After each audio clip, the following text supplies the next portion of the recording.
Greetings and welcome to my channel. Let me be clear, if you are an individual who can be easily offended or triggered by different opinions concerning race, religion, sex, sexual preference, gender, politics, geopolitics, or basically anything at all, please be advised to discontinue at this point. To continue viewing from this point is an agreement that you are watching this video despite receiving a clear warning that you should not, and you relinquish all rights to complain to any authority or seek any compensation from myself or from the platform hosting the video. I thank you for your time and attention, and if you've decided to continue watching, I salute your fortitude.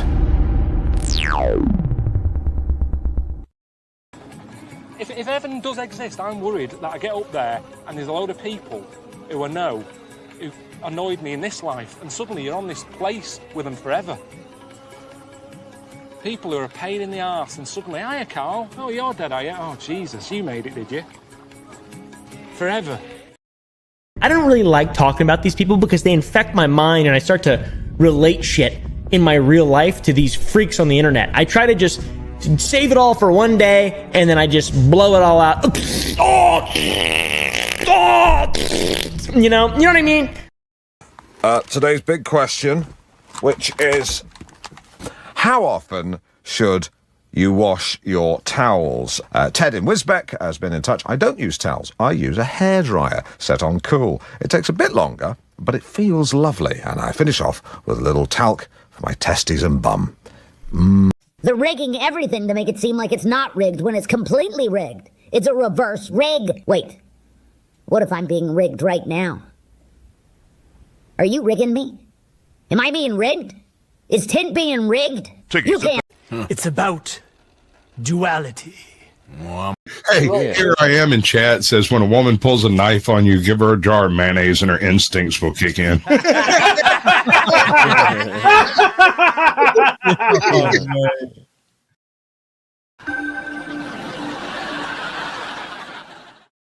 Add a drop of lavender to your bath, and soon you will soak yourself calm.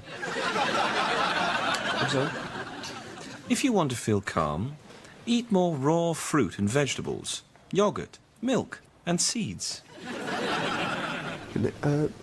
Maybe I should let you get some rest. When you rest, you are a king surveying your estate. Look at the woodland, the peacocks on the lawn. Be the king of your own calm kingdom.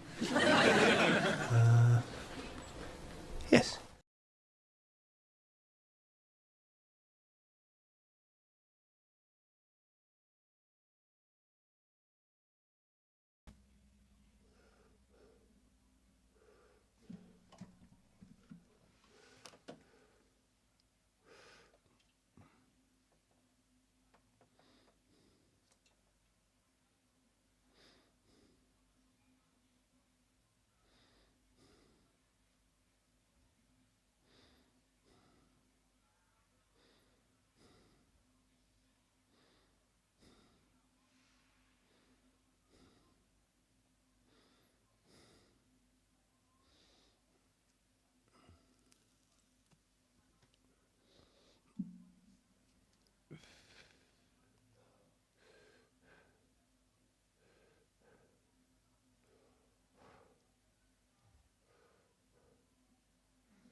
I'll have a blue Christmas without you.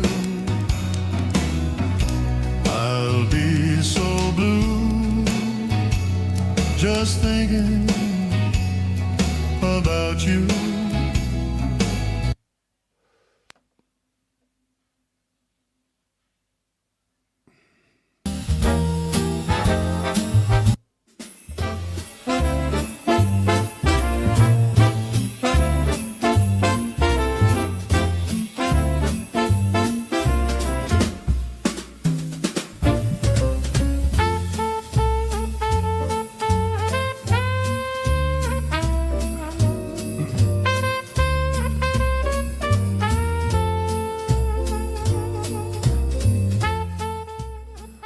Hey Paula. How you doing? Happy Sunday.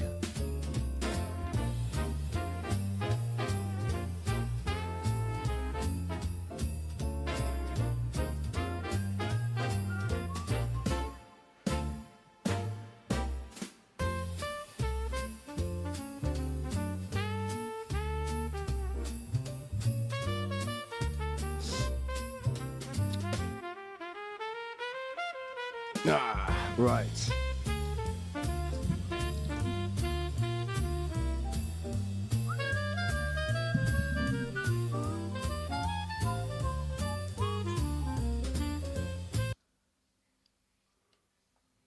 Oops.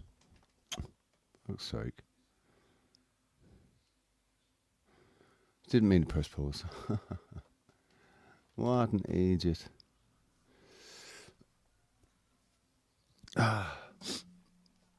I'm alright, thank you. It's I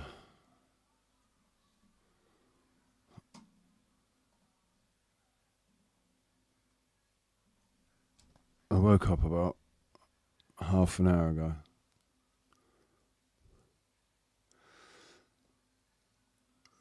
I haven't even had a sip of my coffee yet.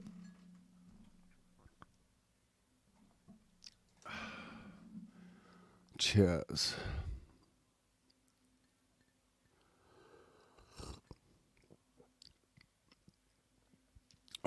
First sip of coffee today.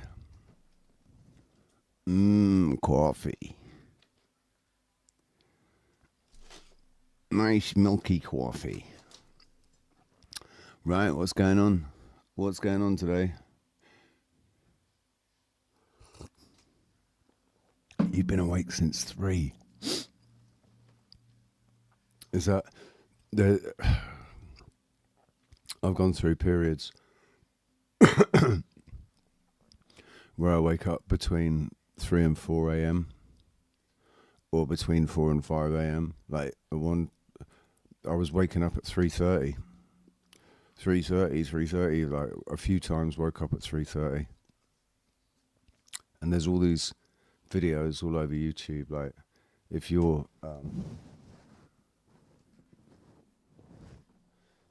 waking up at this time, do you keep waking up at 3:30 in the morning? This is because you're a chosen one. And I enjoy those videos. And then there's other videos that say, do you keep waking up between 3 and 4 in the morning? This might be because you have a kidney issue. So,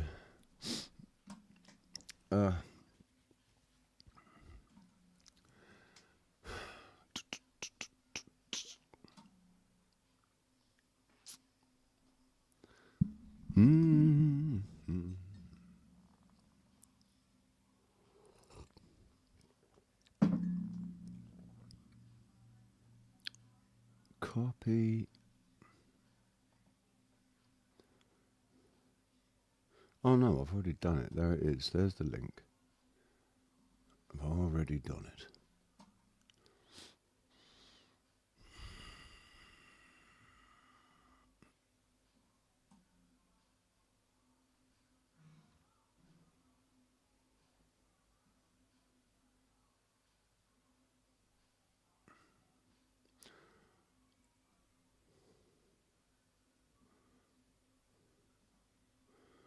Modern men lost again.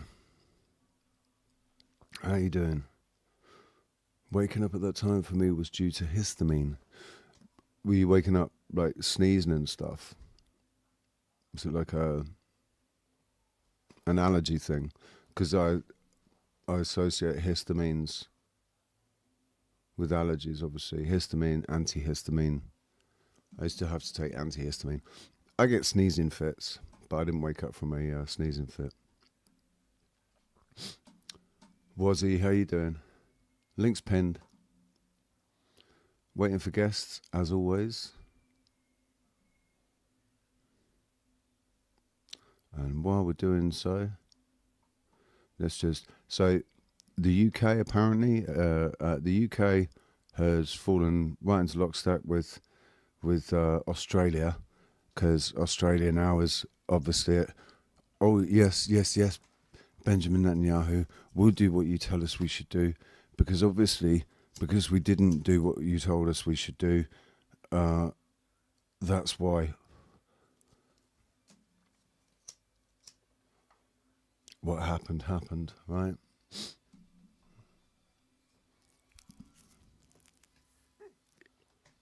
Did you wake up?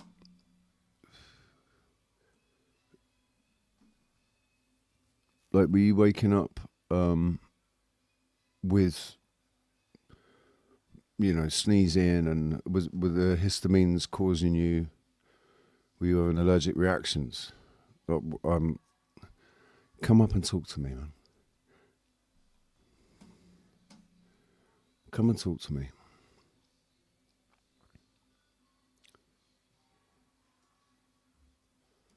Your separate on something for histamine balance. I don't even think about histamines. Like, that was the only reason I ever thought about histamines was because of getting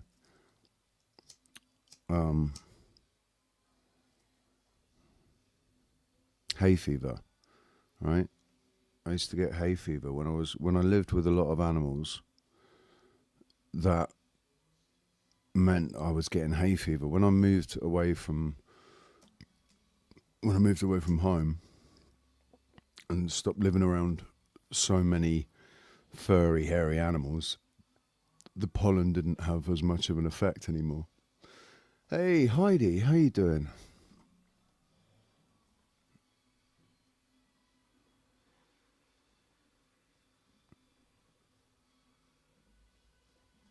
How are you doing?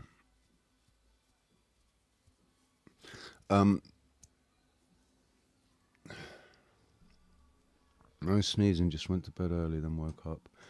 You woke up baking a casserole? Wow, how does that happen? That could be like... That's crazy. You woke up baking a casserole. Cue laughter. Come on, that was funny.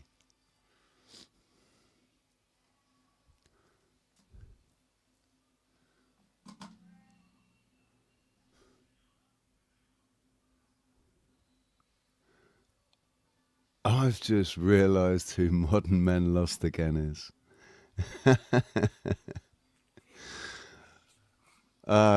Mr. Is it Landry? Yes, how are you doing, sir? I'm doing good. What was that realization accompanied with? What kind of emotion? Say that again, sorry? You said you just realized... who Modern Men Lost Again, who you are, yeah. I'm chuckling because I was watching TML the night before last, and so I used to frequent flows. I used to frequent flows quite a lot, and I just haven't been, because I've been asleep, and he's been streaming when I've been asleep most of the time, because I'm on Greenwich Mean Time, same time as London, and so I haven't been seeing what's been going on, and then I saw this thing, TML, because I was over on Frank Mondays. And Frank sent everybody over to TML, and then I saw you talking to TML and Snafu and fucking dude. I don't know the background of it. There's not really a background, man. It's I have, I'm pretty fluid. I can get along with most people, but this is what I seek, right? Just sort of where I can hear you can hear me. And that's sort of an easy thing to prove when one side's presenting that and the other side's not. So I used to let it get to me, but now I just sort of, this is what we're doing. We're doing this. All right, I'll roll out. But, I get it. It's a part of the territory, right? There's these weird, strange games, but I mean, I I pop in here every now and then. I mean, I'm already almost falling asleep just because of the relaxation of the aura here, man. It's like I don't know how I could come in here mad if I tried. That's pretty cool. I like that. This is meant to be a place where people can just actually come and chill and get things off their chest, but not in a not confronting each other. You know. Yeah. There's enough of those places out there already. So it's man. All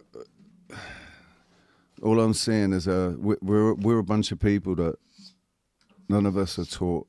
None of us really are taught how to deal with emotions and ego and shit, and all that happens. All I see happening. Humans in general. Humans in general, yeah, we're pretty. We're not brought up balanced, right? We're not taught how to be balanced. We have to pick a side. Always pick a side with everything. We can't just, just see both sides. We can't. But the thing is, we can. Well, yeah, you can. Orthodox guy, how you doing? What's up, dude? What's up? I don't know if you two are. Yeah, I fucking hate this guy. Get him out of here. How's it going, dude? I haven't seen you for ages because I haven't been overflows. It's going well. Trying to be positive. What happened? I hear. Oh, I saw something that you posted. Something about somebody. It's hard to keep up with you, man. People say it's hard to keep up with me, but it's unimportant. It sounds like it's got you by the balls. No, I'm just tired. All right. I'm just tired as hell. You put on some white noise. White noise. I was playing the sort of jazz earlier, and that's just going to send you even more to sleep. Should I'll put some drum and bass on, man.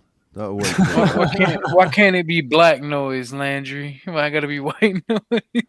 What would black noise be? Racist, man. It's just black, white noise. What is black noise anyway? There's pink noise and brown noise. And brown nose. I don't know. I don't know if black noise exists. I'm just being funny. That's a good band name for someone who needs I don't know, heavy metal. Black noise. It'd be death metal. So Landry, what I love about you, man, is you I think you look. It's because you're Tash. You remind me of Ian Carroll. Wait, what? Tats? Your tash, your mustache. Tash. Oh, I've never heard it called a tash. That's new. All right. Yeah. I'm English, settling isn't in. it? That's an English thing. Tash. That's tash I've you heard got there. Stash, but never tash. Well, yeah, but it's an Ian Carroll. You're looking very Ian Carroll, man. Hold on, let me Google that name. You don't know who Ian Carroll is? Have you not seen this stuff going on with Candace Owens and? Oh, he's like a young guy. Yeah, he's in his 30s. I like the guy. He's come up. That's what I look like. Everybody thinks he's not Trans? everybody, but a lot of people think that he's a shill, a plant. He's come out of nowhere. Hey man, he's an actor. That's my kind of people. Then he's like facing the same sort of. Why does it matter? As long as they're not nefarious. Oh, well, that's why does it matter if they're not nefarious? All that matters is that if we could do one thing in the space differently, is we could get to people defining shit. I try every time, like, all right, let's start talking about it. What does this mean? What do you mean when you say this? And then they just don't do it. They won't engage with that. They'll just say something else that they already said louder. But it's like, well, can't we just sort of break this stuff down? Well, I actually did a 12-hour presentation on it. Okay, so you did 12 hours. Can we do 2 minutes in convo? No way. Can you do 12 hours and make it make sense? That's the question. Dude, okay, the one thing I did see that was hilarious, this is, I guess, probably not the place where it was Truth or Cop on TML, dude. It was insane, dude. It was like, oh man, it's gold. I'll share it to you, OG. So Put his foot down. he looks a bit frazzled in his profile pic, but his image has changed since TikTok. His image is he's got slightly clean hair, and tell me that does not look. The hair's different. I want to say I'm not usually the guy to go for like, hey, me, I'm super sexy, but in this comparison, I'd say I'm a little bit better looking than that guy, but not by much. I like the what was his name with the mustache from Three Men and a Little Baby, and he played Magnum. It's a Magnum PI. Oh, yeah, I've done that too. It's just, it's I think it's a great way to get older. It's like if there's anything that says 30s, it's a mustache, right? Yeah, I never grew one. I had a goatee, but I never just had a mustache. Goatees are the worst. I mean, like, so it was like a circle. So, well, I mean, I shaped it. I trimmed it so it was all just lines and but that was back when I had color in my beard. Like I'm 48 now. I've got no fucking color left in it. It's salt and pepper now. Those are both colors. Okay, all right. You know what I'm saying. You know what I mean. Tom Selleck, that's the one. That's Tom Selleck. Yes. Yes, I've heard that too. Good to see you. Angry, Paula, Wazzy, GT. I think the starting soon thing is blocking out the names. Oh, thank you for pointing that out for me. It is an open stream, ladies and gents. There's room for 9 guests on this panel. Don't be shy. Yeah, these ones are dropping the ball.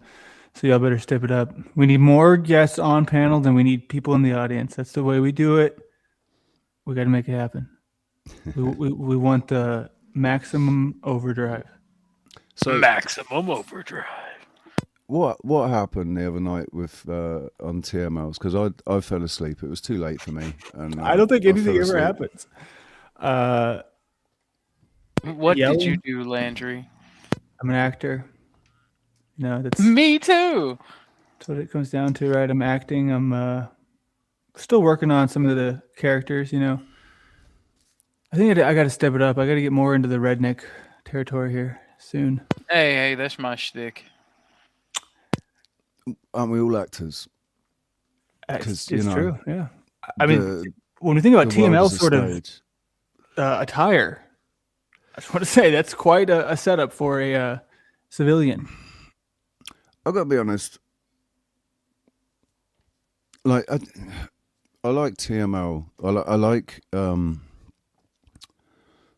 like the depth of his knowledge on certain subjects. Right, he's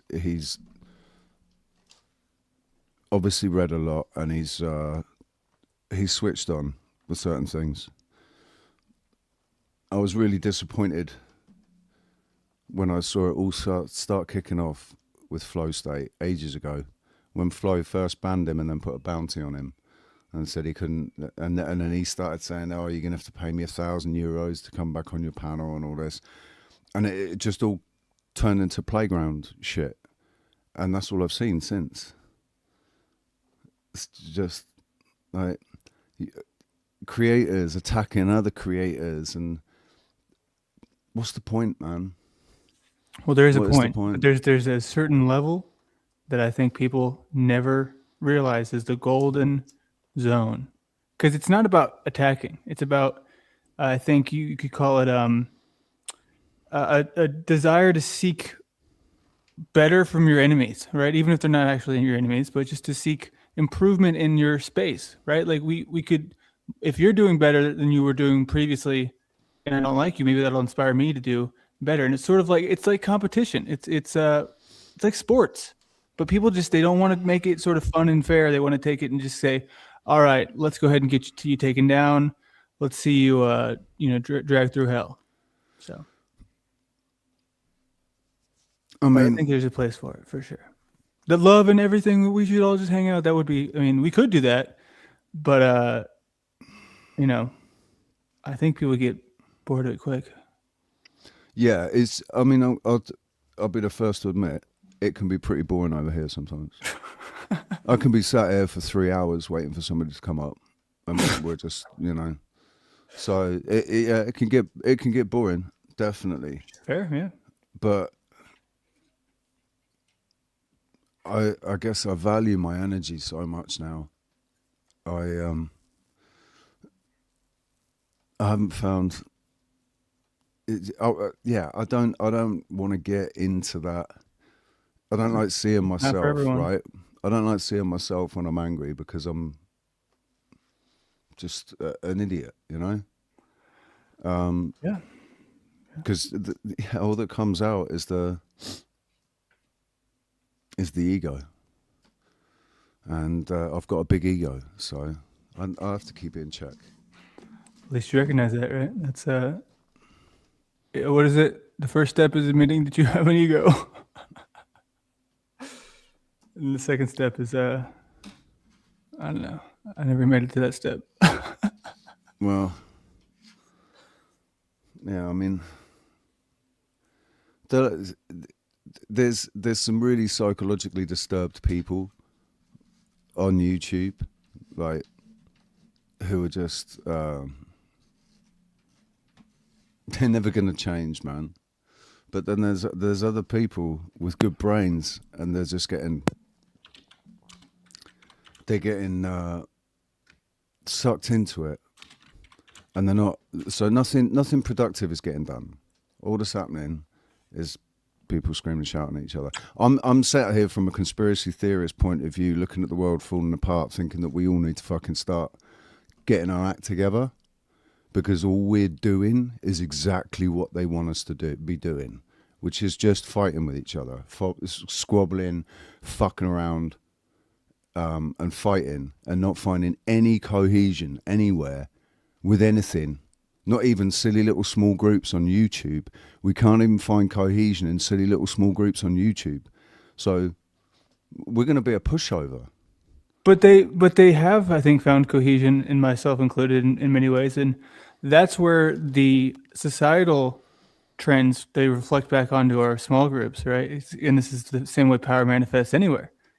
People, they sort of start to very quickly. It blew my mind how small your fan base has to be for people to get a big head, and it's the same thing we see IRL.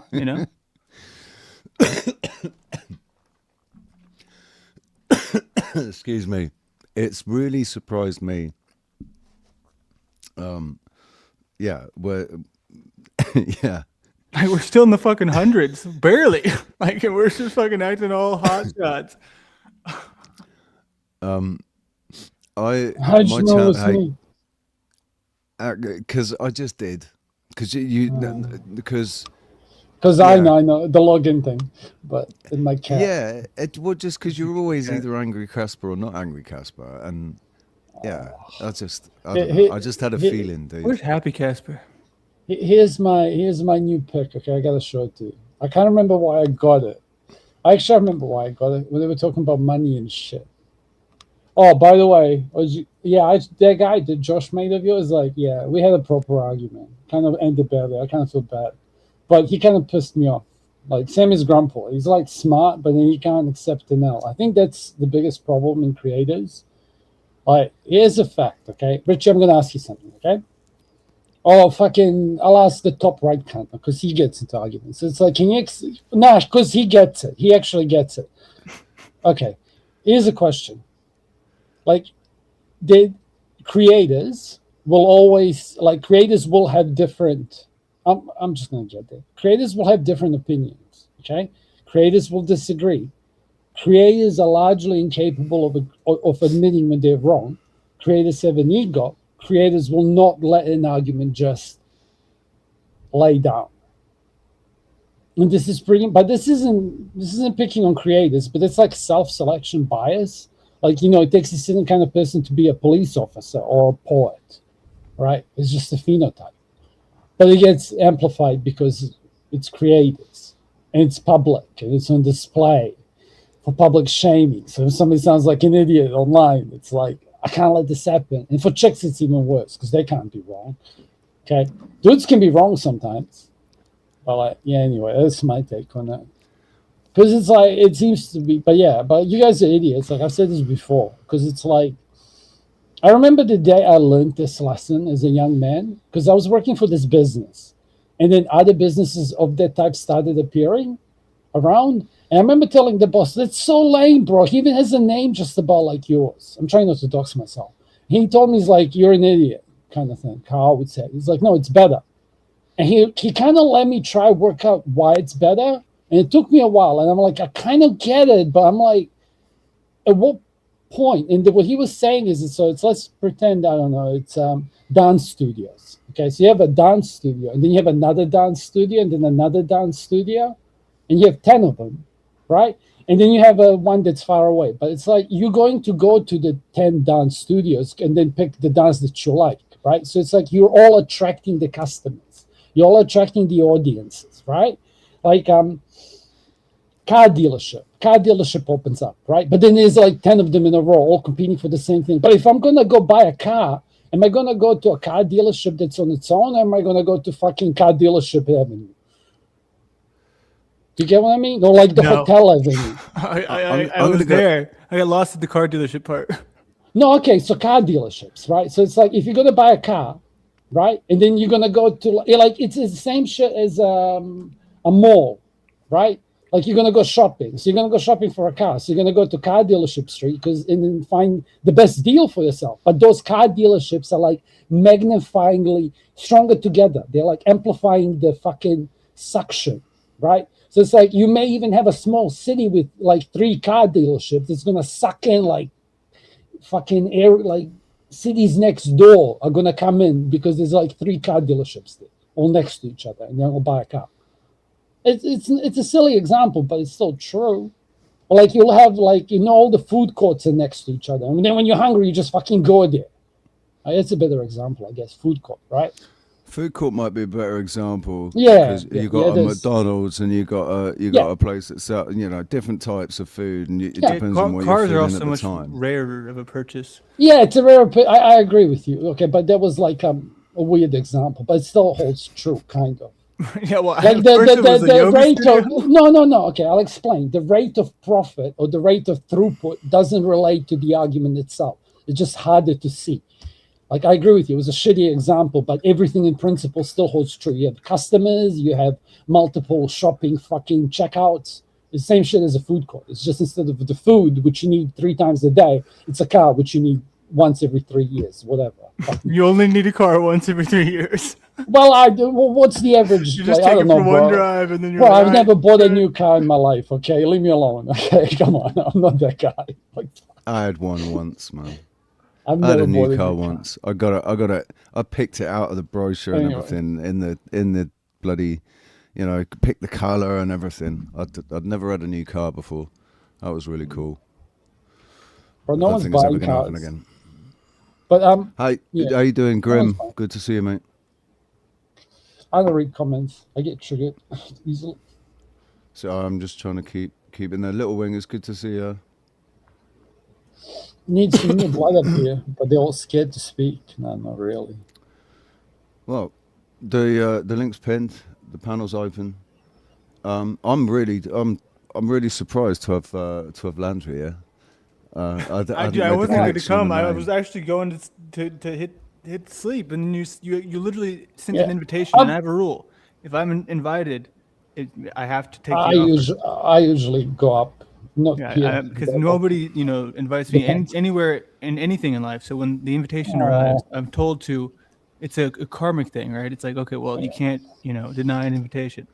So I actually wanted to ask you like a couple of things. Like, do you remember Red versus Blue? Gray versus Blue? No, Red versus Blue cartoons. Maybe you're too fucking young for. You can't be too young. Fuck off. Red versus Blue on YouTube. I mean, we're in different countries. I mean. This is American. Okay, you should look up Red versus Blue because there was a fad a while ago. Okay, people would use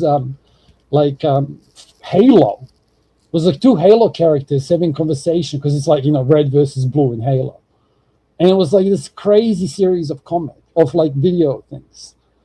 The next evolution, I guess, this one might be better. Would be, have you ever heard of Happy Tree Friends? It's like violent. Yeah. Yeah. It's similar, because you're fucking with AI, but it's like now you don't need a whole bunch of animators to do that kind of shit. Like Red vs. Blue was gamers doing fucking skits with red and blue shit. Like I don't get Richie to find one up. Like I bet you they're like 1 million views. It's one of the original meme videos. I don't know. Do you want to find one, Richie? If you want, we can watch it for a laugh. But what's the purpose of? I'm just here's the thing. Like I just had a discussion with somebody before. It's like fucking you American, not you American. Like panelists can't just have a conversation and build on something. Like you have to preface it. Okay, you have to drag it out with ease. It's like I would just want to hear somebody's opinion on something. So it's like if you're a fucking me and you are different. Like you're an art fucking freak, and I'm like a computer science fucking freak. Like I like systems and shit. But I fucking love systems, dude. I love. That's mainly me. I'm for me that is maxed out. Just trust me, okay? But because of that, I can't throw a ball or I can't fucking draw. Like the shit that you have behind you, like I can't come up with that shit. It's fucking weird, bro. A fucking goat, a mountain goat, in front of a television that's like resembling a fucking fireplace next to an undersized. Like I get it, but I can't even come up with it. Do you get it? I didn't come up with it. Who the fuck came up with AI? Alex Stein. No, that's his studio. That's fucking gangsta. Like I see what he's trying to do. That looks fucking mental.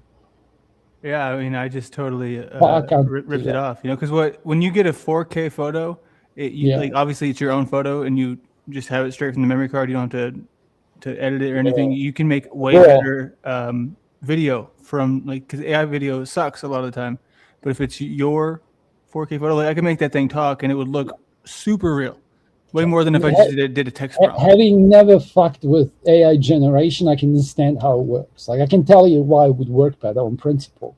Yeah, but you could understand this is more for the stupid audience. It's like it's higher degree of accuracy, right? So it's like when they ask you how many fucking bicycles you see here.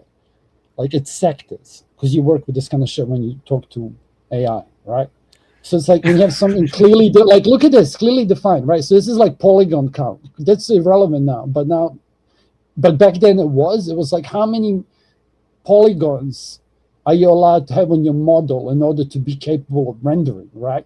So it's all about polygon count and being able to emulate it or trick it by using fancy texture manipulation, if that makes sense. So it's like you would have a brick, but then the texture would be on a brick, but because of the different gradient of the texture on the brick, you'd be able to emulate light breaking off it, even though the model itself is 1D. You're only fucking with the image itself. I love how when you drop a Skittle in water and it just fades. That's what that coloring looks like on that red guy. Yeah, I love that palette. That's a palette. Is that what you call it? Palette. Yeah, it's that would be pastel ground, I guess. Yeah, I'm just worried about the sinkholes, man.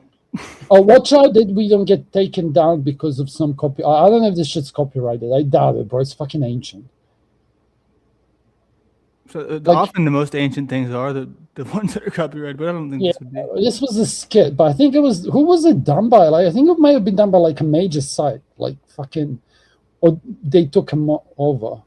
It was done by Rooster. It was done by the Rooster Teeth YouTube channel. Yeah, but what do you ask OG? Because I'm surprised he didn't know about it. You know about this shit. I'm gonna shut up. He's playing the game. Yeah, I was a kid when this shit was popular. Yeah, bro, I love this shit. It's kind of fun. It's funny. But Happy Tree Friends was this, but just violent. I'm gonna miss this, bro. This kind of fucking creativity. It'll always be there. Yeah, but Hollywood. All right, you guys have a good day. I'm gonna go to bed. Good night. But how much of it is nostalgia? No, not really. But be honest. I understand, but it's not because I'll explain. Okay, let me land the plane though. there is actually, at the moment, this is popular. I was listening to a podcast from two fucking angry white men. And one of them was from academia, and the other one was from like comedy. And he was like talking about how all this, I won't say DEI bullshit, but like how all this bullshit that came along was forcing a political message with the art. So the art wasn't standing on its own 2 feet, if that makes sense. And it's a lot harder for people to break through, because it's like before, if you remember, the best bands were the ones that just organically got discovered by that's never I'll give you an example. They make it look like that, but it is never the way it works. I I agree with you. second that. That's not how it works, Caspar. I agree with you, but there are rare examples you can see on a smaller scale. Okay, so for example, I could give you New Zealand bands like Shehead or Pacifier, which they had like they had a few songs that actually went mainstream. You might like them because you're like copying their style. Okay, I'll link you a song for you in a second. Like these guys.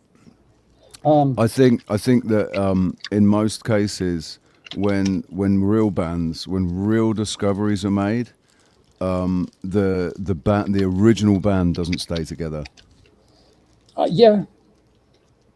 No, they end up taking the lead singer out and starting up a new band or something, or just because of arguments and egos and so much of it is the image of the band too. Like that, I never realized how important that was. Oh yeah, I bet you $1,000 Landry will like that band. You can listen to it on your own. $1,000?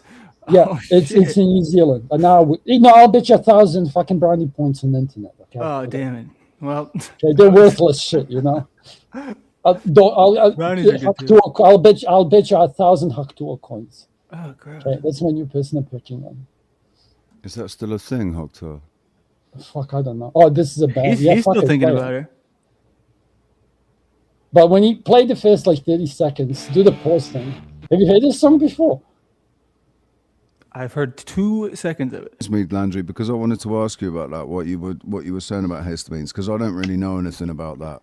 And you were saying for men, it might be more common for women, to be honest with you, but it's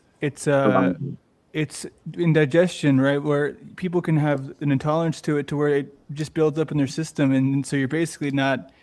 It's such a strange thing because it's not even like an object. Histamines aren't like a thing; they're not like an ingredient, but they're like I guess you could call it a chemical. But it builds up, and then you wake up in a panic, like, oh my god, you're not just awake, you're wide awake. So you're sort of ready to roll. Some people would call that like night terrors in some senses. Okay. But it's every night, and then you correlate it to whether or not if you're eating a lot of histamines. But histamines change. If you put food in the fridge, you leave it there, it's going to keep getting more and more and more because time. Like it's so strange. Like if it's just getting colder and becoming refrigerated. Food in the fridge. Yeah. Not for long, man. How you doing, Ricardo? Good to see you, mate. Hello, everyone. Yeah. So when I've been waking up, it's not been like that. I'm not waking up with terrors or start awake or wake up and I'm wide awake at 3 o'clock, 4 o'clock in the morning. Thank God. It's just been just sort of wake up, just gently wake up and go, I need a pee. That's usually how it starts. Yeah. Go and have a pee. I was reading up about that. Yeah, like watching YouTube videos saying, if you're waking up at between 3 and 4 and you need to pee, it's because you got something wrong with your kidneys. And there's always something wrong. They're having to work harder because that's when your kidneys are working the most, is when you're sleeping, and that's what's waking you up. Like if you wake up and you're hot, if you wake up sweating, it can be because of your kidneys. So I've been. Yeah. Bro, we're like so poisoned. Oh Jesus! Now I'm going to black pill again. I just want to get away from black pills, bro. No, it's good. Black pills is good because it's true. I mean, we get to choose how we take ourselves out. Do they taste like licorice? Do they taste like licorice? I don't want to start a fight. Always people start a fight. Yeah, they do. Here's the question. Here's the statement for laundry, because I have a fucking hunch, okay, and I'm clearly wasted, okay. But I got a question for you. This is my definition of pills. Okay, so blue pill is something that's mainstream, correct? Like I would say a red pill is something that's like an uncomfortable truth that everyone knows that might be mainstream. Okay, they eventually become mainstream. Yeah, and a black pill would be like a truth that mainstream would not dare cover, and red pill like finds no profit in. Or it's on the banned list, right? They're not allowed, like the Jews. Yeah. You've hit on it. Yeah, So, we can expand all this shit, but like this is generally what I'm trying to say. So it's like when somebody calls you a black pillar, to me that's not an insult. so pills It's are so pills are like truth. Yeah, in a way. Yeah. Then you can have a black pill for economy or religious. Blue black pills pill, aren't but- truths, are they? Blue pills aren't truths. No, it's just the main. No, they can be. They can be. The truth is irrelevant. We have to be intellectually honest. It doesn't matter if it's true or not. The truth is irrelevant, but what's true is important. Is still important. Yeah, but like so, sun's coming out tomorrow. That technically would be a blue pill, right? I guess. No. Yeah, that's what I'm getting. I feel like at. that'd be like sidestepping. I exaggerated the point to bring the point across, and I think Richie got it. Okay, let's I'm not be definitely too. not a deemer, so I shouldn't take the black pill because I'm not a deemer. I don't like demers. Well, yeah, because Bro, you can suck a dick. Okay, I'm not a doomer. It doesn't make the black pill not true. Yeah, what the fuck? I don't think that makes you a doomer.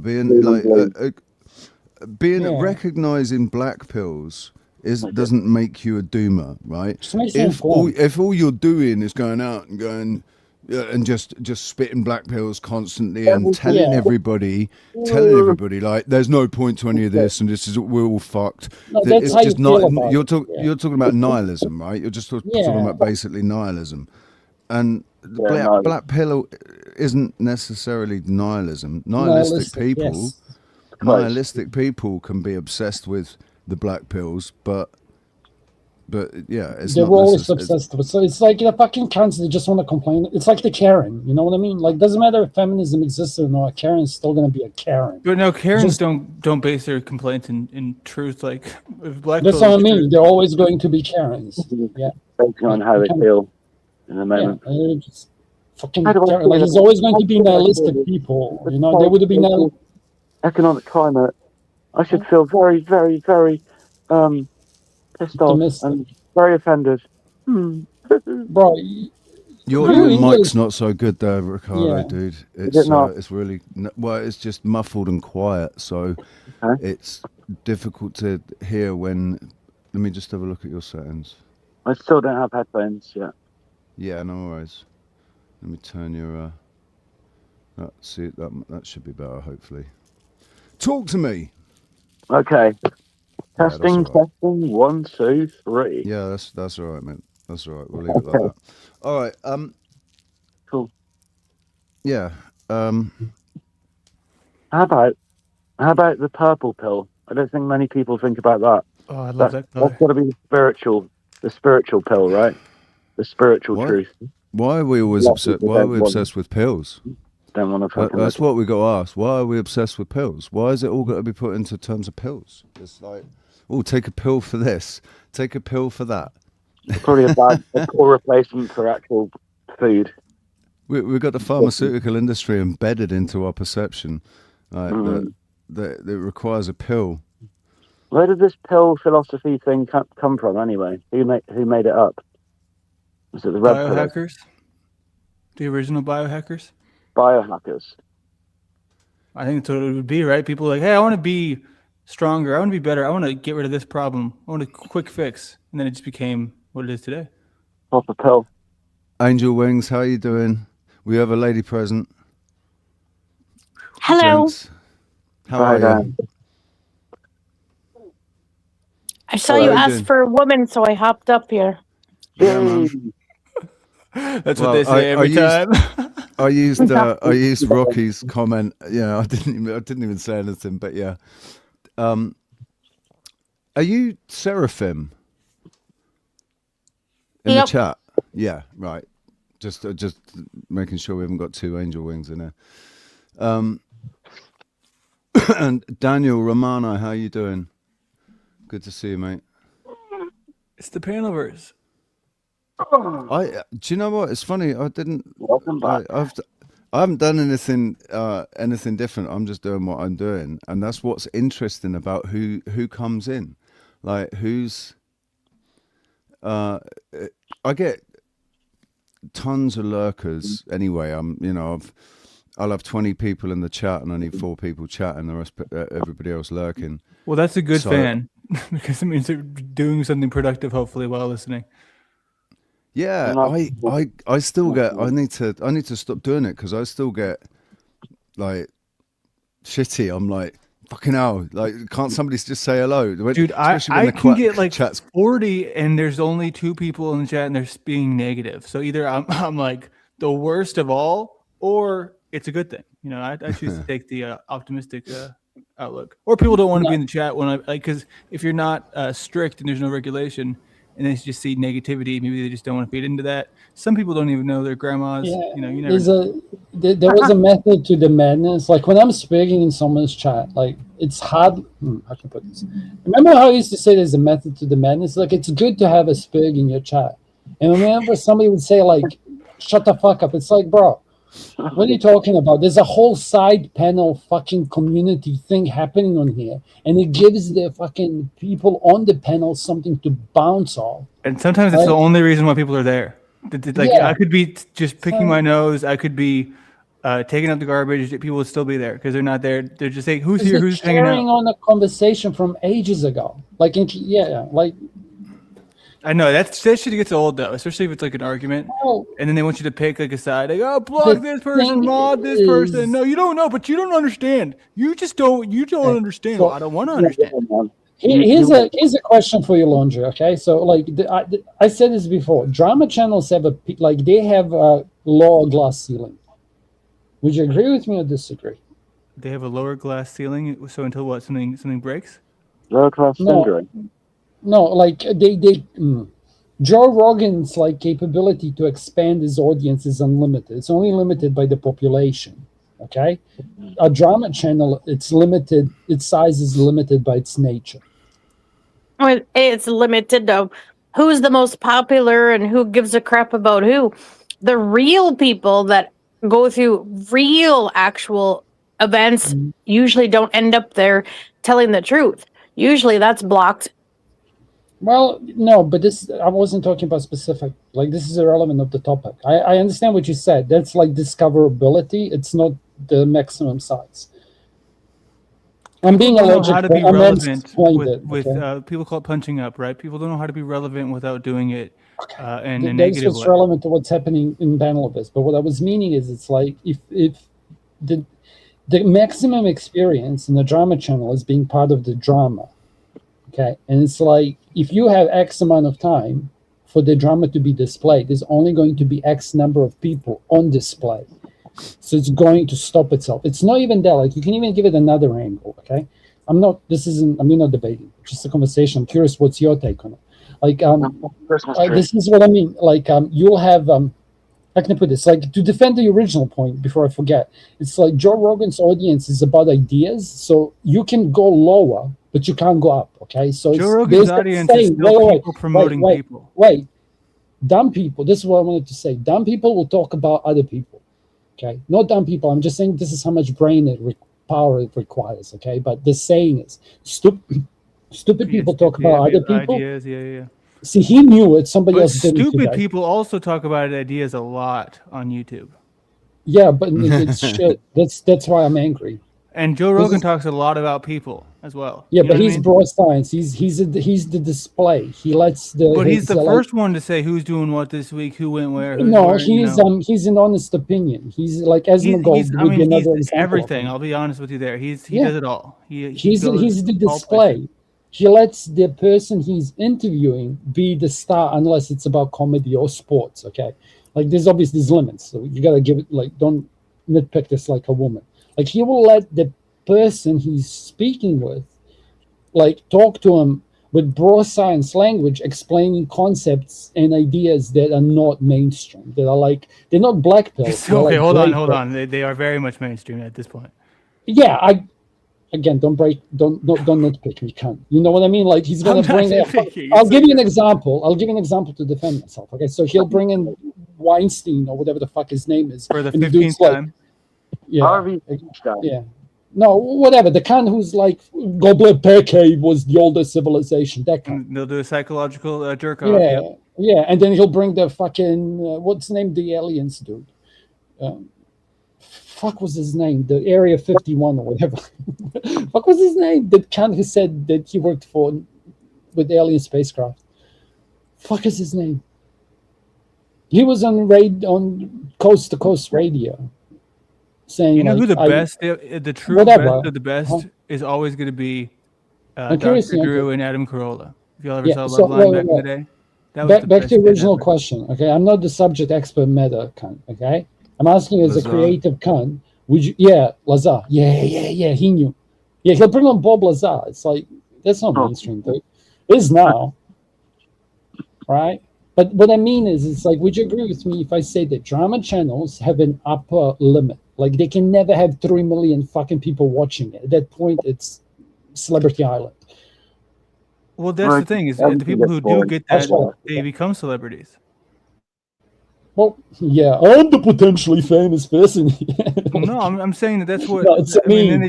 they all promote it. So it's the same thing that happens here, except nobody here is famous.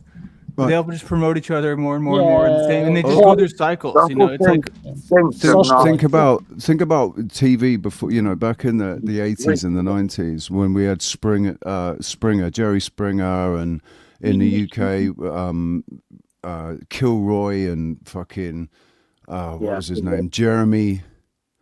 What was his name? Jeremy Vine. Jeremy Vine, right? People love drama. They've always loved drama. They've always loved getting in, picking a side, fucking having a go at each other about whatever, man. It doesn't. We'll always find something to get bent out of shape about, or you know, or pick a side on. So all that's happened with the YouTube panelverse is it's just self-selection, easy access. Yeah, it's just morphed into that, and but there's the trouble is the money aspect of it, right? The financial aspect of it. So drama's the one that pays the money. That's the one that brings the instant rewards, right? While you're streaming. And that's why Dusty does that. There's no other. I have not seen anybody else having. I have. You know, like taking people off the panel and putting back on. And well, off you know and off. what I would do if I had something. I watched nearly $2,000, man, just in 7 minutes. Just putting one person on and taking them off again. It's a little bizarre, though, right? Taking them off again. It's a little bizarre, and almost like, and then they pay to bring the same person. Here's $500 to bring the guy I just paid to get rid of. It's a little odd. That's where my Browns boy goes off when I see that shit. Yeah, I mean, my little alarm bells go off for me saying this looks like it's a kind of engineered a little bit. You know, there's an agreement's been made beforehand. The money, look, I'll spend 500, then you spend 500, then I'll spend. We'll both end up with our money back, but it'll encourage other people to make payments. I've thought about that. I've thought maybe that would be. No, I don't even think that would be the approach. So, but if you get a pizza, right, you're going to tip your pizza delivery driver, and then if you get to know the guy, you'll probably start tipping him, you know, more and more because you can build a relationship. I think it's more so that sort of thing where you never know. Maybe somebody needs a vacuum, and they keep coming to me. I'm giving them a new vacuum every month. I'm the vacuum guy. They might just be more friendly to me, and so they start throwing in, hey, you know what? Next time, don't even worry about paying me for the vacuum. You've already paid more than enough for that vacuum. Okay, like, how can I put this? I've heard people speak. I've heard streamers have this conversation 1 million times, and there's and there's some that have really broken it down.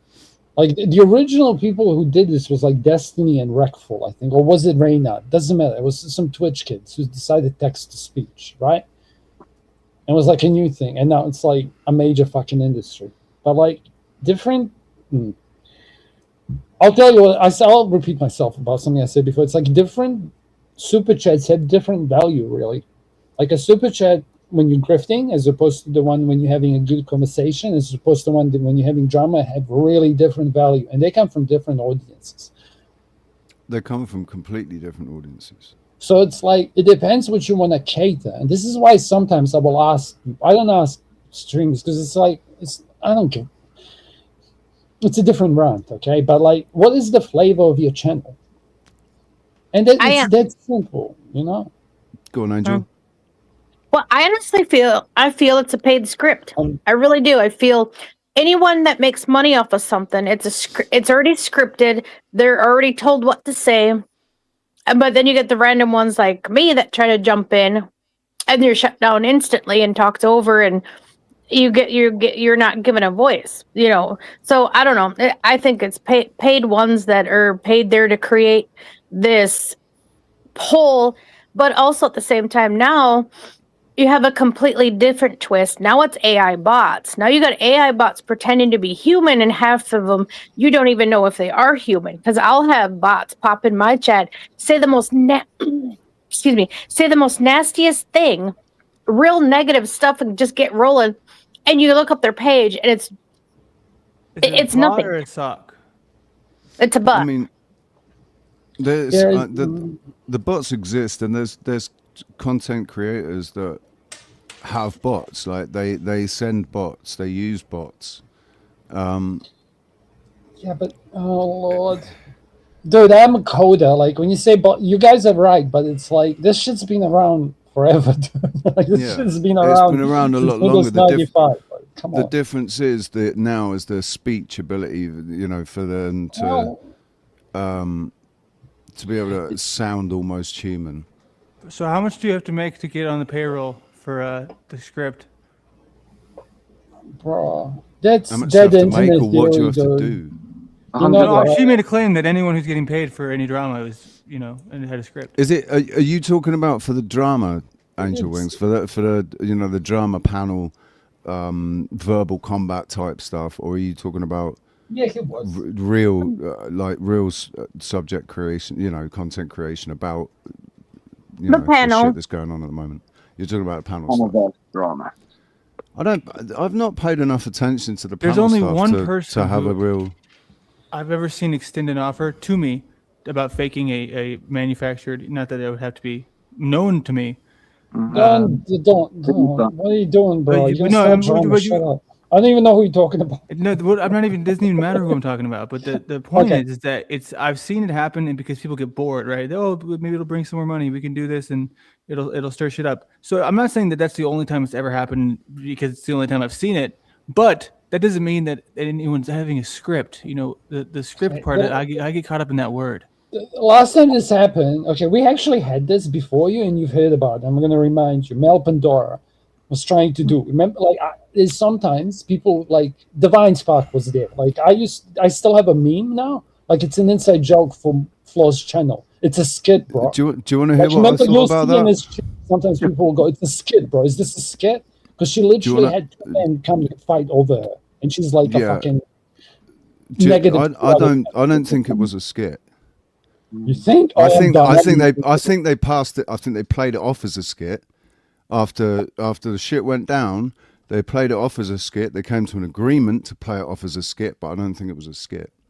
That's a good perspective, because people often do that with where they make a mistake and they want it to seem intentional. Like, actually, no, this whole time I knew I was going to do this. So it makes them look more in control, and like they look less messy. And in Mel's case, less like she was playing around. Like I think she was leading guys along. Oh, and gay dudes. That's a big part of the money. We got to remember that. Gay men like to pay people. Just put that out there. Only thing I was ever told to do by a big donor was to talk about penis more. So. well, I know a guy that had this channel specifically. I think for like 8 years. I can't remember the specifics, but for 8 years he literally gained as much weight as possible, eating outlandish amounts of food, and all of it was an act. It turns out it was a social experiment online. That was oh god, what was his name? He was hilarious, man. He was like outrageously camp and just he was just outrageous, like the way he pranced around everywhere, acting like a fucking baby and all of that shit. It was hilarious. I thought when I saw that was a skit and he'd done it as a skit, it was intentional to show people that he could put the weight on and take it off again. It like, you know, it wasn't. He didn't have the problems that people thought he did. I thought that was pretty fucking. I mean, that's some dedication, man. Mm-hmm. That's dedicated. Well, it wasn't 8 years that he did it for. It was only a couple of years, and it was I think it was a couple of years ago. Yeah, Nick Avocado. That was it. Nick Avocado, man. And he got onto some big channels. Like I like Umperville. I think he's fucking brilliant. And he was on, him and Umperville had a thing, didn't they? Where he went over his house and stuff, and they shot some guns and did some crazy shit. But I see that as good entertainment, right? Mm-hmm. That's good entertainment with creators that have got millions of subscribers. And so with millions of subscribers, they've got kind of an obligation to put on a show, right? Because they're at the end of the day, they're not truth channels. They're not trying to expose the false narratives or any of that shit. They're just there to entertain people, and and YouTube loves that. So they've got millions of subscribers. We're talking about down here in the shit, right? With the channels that, like my channel, I'm not part of the Panelverse, thankfully, but the most subscribers I had was 5,000. It's nothing. It's chicken feed, man. And I noticed the true people that actually give a crap and show up are the ones that actually come to a live. Because I noticed some people will have like thousands and hundreds of thousands of subscribers, but you'll see like 20 people in their live chat, and you're like, are those subs even real? I know some people buy their subs just to get more people, but then it's like half the time you only see a handful of people even in a live. Well, now if you're doing shorts, it takes 2 seconds to subscribe to someone you might never see again. Because if they're going live, it's the algorithm's not going to suggest it if you saw them in a short. I did on my first channel. I picked up 2,500 subscribers just from doing reaction videos, reacting to these singers over in the Philippines and stuff. And I picked up 2,500 subscribers, but they weren't ever there in lives or anything, because they just, like you said, they just click subscribe. Well, you look for the little red dot though in the sidebar, right? You look who's live right now. It's like something that I feel like I do, but people who just get on YouTube often don't ever do that. They're just seeing what's in the algorithm, and if it's live, it doesn't ever reappear in the algorithm, right? You're live right now. It's not going to show up for somebody in a year unless they're like actively watching you. But if you made a video about, I don't know, whales, it'll be there for however long it's there, because it's just going to float around, and maybe whales get it trending. And it'll come back, and it's just going to be on its own. It's swimming out there in the sea. Apparently now they're burying like the old videos and longer format videos are just getting buried by the algorithm. Well, there's also a lot of competition now, and video editing has gotten so advanced that people they think about, this just because they're trying to censor me. But dude, I mean, if people don't realize how much equipment and technology, and I mean, like you see like a Mr. Beast video, it's like 10 dudes just doing the editing. You know what I mean? It's crazy. Oh yeah, he's got a whole team. There's always drone footage. Drone footage. That too. It's like now it's 8K. It's like Jesus. Woohoo! That's great. Like there's so much work goes into producing anything on YouTube, and so these channels with like Umperville, he's got, I don't know, 5 million subs or something, and he's got a whole bloody team. He what's his name? Jeremy Hamble, Quartercast, Tim Pool, for fuck's sake. You know, they have to. You have to build a big fucking team to do the whole thing. You can't. That's why I'm impressed. I'm impressed with what some of these smaller channels are doing. They're doing better than me. Maybe you can build a team as well, Richie. No, I'm too much of a control freak, dude. I don't. I don't like relying on other people to do work. No, me and Rox make a good team, mate. We were pumping out shorts, like only shorts, but the amount of work that had to go into just those shorts.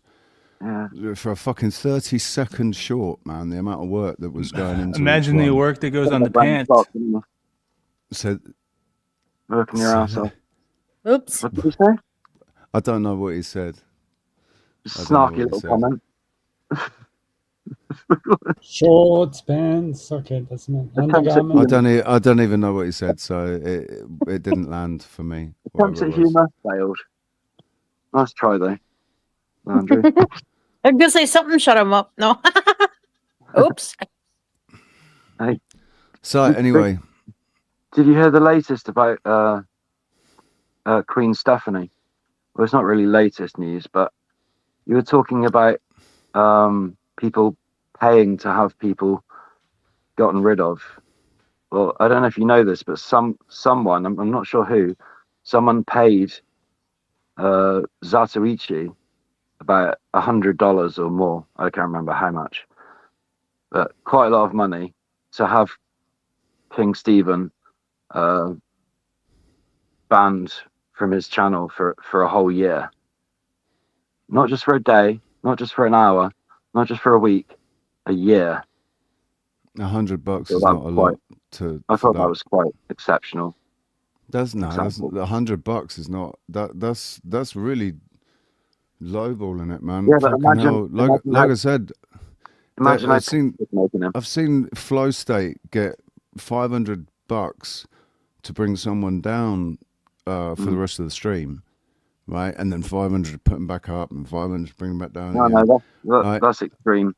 He is an extreme. So so $100 to ban someone from your channel for a year is. I don't know. That's a fact. It and he's just pissed sounds, off about it. Yeah, but it's. I mean, all he It's has like to a do is go virus, and make he it. has to get everywhere. But dude, he's got like 20 fucking sock accounts. It's not. Doesn't make any difference really. If he, like, I've blocked him on every account that I've been able to find that's his. I've blocked him. The fourth that won't be denied. Okay. The YouTube's weird because if you go into your channel and you try and you're in the chat, you can only hide someone.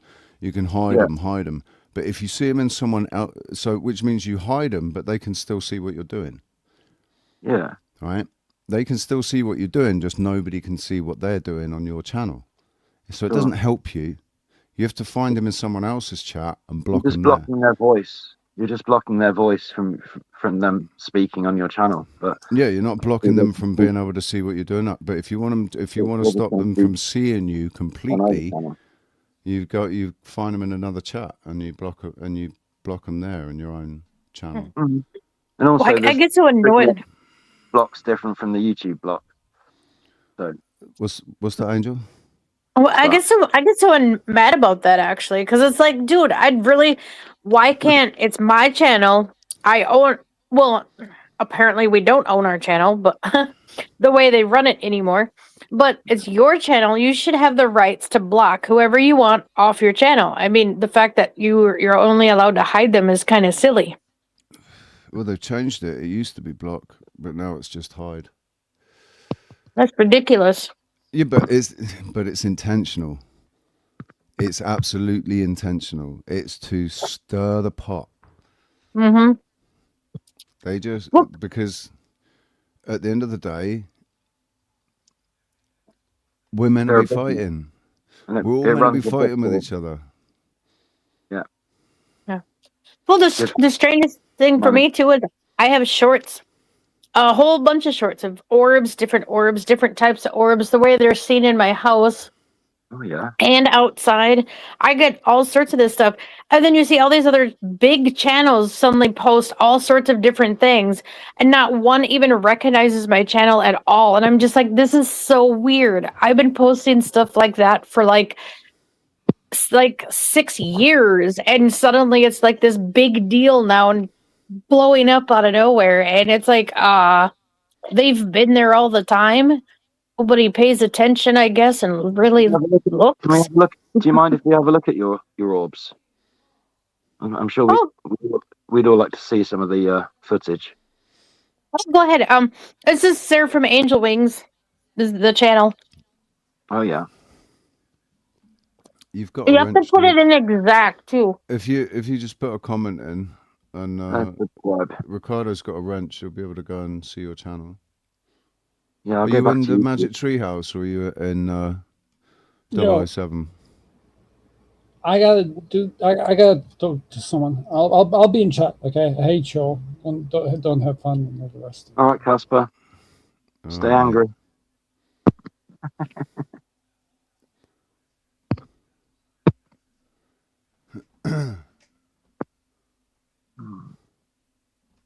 Seraphim Angel Wings. There we go. Yeah, put it in exact. Cause I'm like, I don't know. I swear I'm shadow banned because You can have a look at the channel. I get crazy people in my channel a lot. I have government agents. I know they're agents. I can tell by their energy when they show up. You've got 159 videos. That's cool. Well, I've channeled a few things too. I initially like this was really deep into the spiritual healing stuff because I can do spiritual stuff, and I've even channeled something legitly. I've had something talk through me, and literally, I would look at the side of my room, and I would talk to something you don't see, but it was there. So I'm just going to copy your channel name and repost it. I've got My lives tend to be like 4 hours, 3 hours, 2 hours. I do really long ones because I haven't lately because I've been healing myself. A lot of chaos going on lately, but I do like healing through oracle reading cards. You know, I read the collective. I read the energies of the room, the energy of the collective. Basically, the energy of humanity's consciousness at the time, what they're struggling with, what humanity is struggling with, and try to help and provide insight. Yeah, there you go. You got one more subscriber now. Got Oh, thank you. 454. What really got me is I glitched the heck out of my camera. They know it's legit because I have so much strong energy in the room when I do stuff. My phone will glitch out. Sometimes it'll pause and I'll have to restart when I hold my selenite wand and do a clearing when I'm holding the wand to the camera and going around like you're cutting cords and removing connections from people that are watching. And it literally does something you can tell, and I know there's a few in there that don't like it. That sounds really interesting. Yeah. You sound genuine, so I'm definitely going to follow your channel and check out some of your vids when I've got time. Yeah. I have a Patreon too connected. I have posted in there somewhere. Okie dokie. So I mean, I thoroughly investigate so much stuff and healing through cooking, healing through multiple different. I'm about to drive myself nuts because I connect to so many things so fast. I believe in healing. I'm into all kinds of healing. I want to get into more. I'm interested in Reiki. I think that'd be a really useful thing to. That's what I do. Energy healing, hands off. You don't need to touch the person to transfer the healing energy. Oh yeah, definitely. That's what I do when I'm live. I'm already clearing while I speak, and I have a sage stick handy. I'm always saging. I clear my space and lock it down for good protection before I even do any of it. Oh, you burn sage? Oh yeah. Mm. I've got some sage. I was talking the other day, wasn't I, about if you put lemons around your house and watch how they discolor over the next couple of days or over a week, see how they discolor, and how they discolor will show you if there's any bad energy in that room. Oh, well, because of the stuff I'm connected to and what I work with and what's around me all the time. I always have stuff like that. I'm clearing it all the time. I'm constantly clearing because it's rough.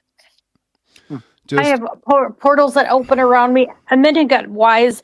Sometimes they're negative portals, but sometimes they're astral vortexes. And it's like, what? You'd think closing the dark portal would be the same thing. Apparently, it's not. I think it's important to remember that whilst we might be spiritual beings, we are physical beings. So there needs to be a healthy balance between the two. And it means not being focused all the time on what's not actually that these things are there, but you can be you just be aware of them, but not focused on them, because you got to focus on what's going on now in the 3D, in the physical. We're meant, it's a yin and yang duality between the spiritual and the physical that we are embodying in our physical presence here. Yeah, but when you harm DMT or LSD, you're not going to be concerned about. It's advisable not to be high on LSD or DMT, especially not too much, not all the time. You know, like that sort of thing is. So the focus those things should be used for healing and for exploration. not for, no. Exploration. No, because that's recreation and distraction. All you're doing is distracting from what's going on. Well, it's only for a few hours. Well, I wrote an affirmatum down too. Basically rules of respect my authority. It's my vessel. You know, you have to really say that's just specifically. Sovereignty. Your sovereignty, right? Yes. But it's and that the first place that starts is your mind. Not your body. It's in your mind, because it only manifests into your body for if you're, you know, but as far as I'm concerned, in my subjective experience here, as far as I'm concerned, they can't even get past your fucking aura if you're balanced. You've got a strong aura. If you balance, your aura is going to be strong naturally, right? It's going to be consistent and strong. But these things exist. I've made videos about them. I call them cheeky monkeys. The ones that are here to help. You don't have to do anything. You don't. There's no interaction needs to take place. Because we are the physical spiritual entities here. We've got more power than they have. Little leprechauns.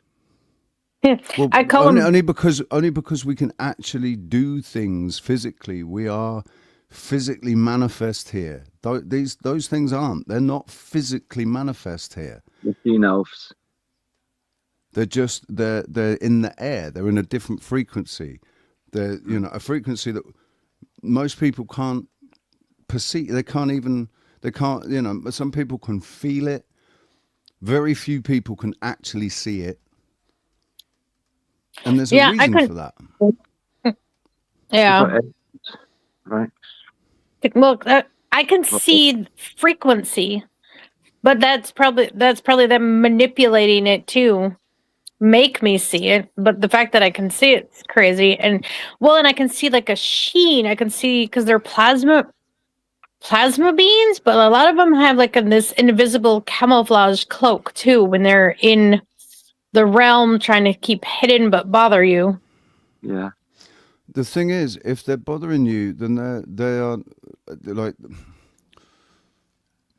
spiritual entities. These, they're not the malicious ones, the cheeky monkeys that get in your head and bother you, right? They're only able to do that because you're saying, yeah, they can, like they can do that. They're like the way that you're seeing them in your mind's eye, right? That you're giving them the outfit, right? Your perception controls how they manifest to you. But you can control as well. So if you change your perception of how they manifest, they have to change with that. They can only appear as you allow them to appear. But you can control when you tune in and when you tune out as well. So it's not something that's forced on you. Well, I've learned that some of them even manipulate parasites, and parasites actually, when you get a strong psychic connection, and you actually are telepathic, the parasites take advantage of that and mess with your head too. They call them archon parasites. Yeah, that's another example of perception shaping the thing, right? Just the idea of parasites, right? They've been sure to make us know about all these millions of parasites, these tiny little things crawling around that you can only see with a magnifying glass, man. They're tiny little creatures. They're living on our skin and everywhere. We are parasites on this earth, right? We're living off the earth, and we're not really giving anything back to it. We're parasites in that sense, but we're not parasites, are we? We're people.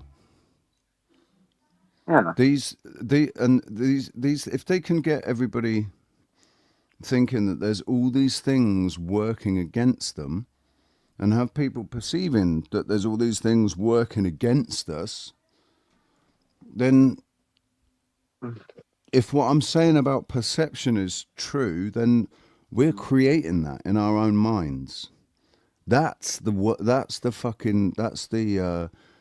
parasite, right, in the brain. It's a thought worm, a fucking thought, a mental virus, like a psychic parasite, right? Yeah. Like we've got biomes and all that crap going on in our bodies that are either helped or hindered by what we're eating. But they've got us imagining all this shit going on inside our bodies, fucking graphene and microplastics and heavy metals and all of this crap, and parasites and bacteria and. No, we're the highest form of life. If our perception is helping to control the situation, then it's important, right? Because they've got us thinking in ways that do not help ourselves. We've got us trapped in the our perception works against us. Yep. Well, because I even learned that between all this frequency clearing music and all this, sometimes all it simply needed was a subconscious flush. Flush out your subconscious that they use against you. And you have less things floating around in your head to worry about. It's like you gotta empty it out, let go of all the empty out the old stuff, all the energy, all the old energy that don't need to be there, all the old stuff that's done with and you don't need stuck in there. So much sense. Yes, I'm going to do that. Heidi, is that Mark Boyersky? I haven't gone and looked, but is that Mark Boyersky? Because you said Mark is an energy healer, so maybe it's Mark Boyersky. I've stopped watching Mark because he's too doomy gloomy. Even though he thinks he's not being, he is being, because of his perception is putting all of this negative, a lot of this negative energy out. But the lemons thing, they don't remove the energy. The sage removes it. The sage cleanses it, but you use the lemon to see if there is any that needs to be removed. Lemon like a sensitizer, a picker upper of energy. It's onion. I think you're thinking of onions, right? If you cut an onion in half and skin it, and then and leave half when you've got a cold, if you leave half an onion or a skinned onion by the side of your bed when you go to sleep, it's supposed to draw the shit out into the onion. Like that's why you're not supposed to put a cut onion into a fridge. Right? You're not supposed to or you're supposed to wrap it up properly, if you're going to put an onion that's been cut and sliced or skinned. Yeah, because otherwise it absorbs all that bad stuff in the refrigerator that's gone bad.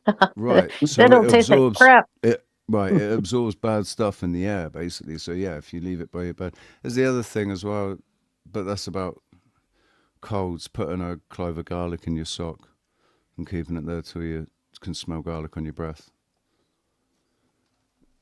That's a nice little old wives. So So does that help when you're eating the onions? If you eat a large amount of onions, does that absorb the bad energy and help you get rid of it?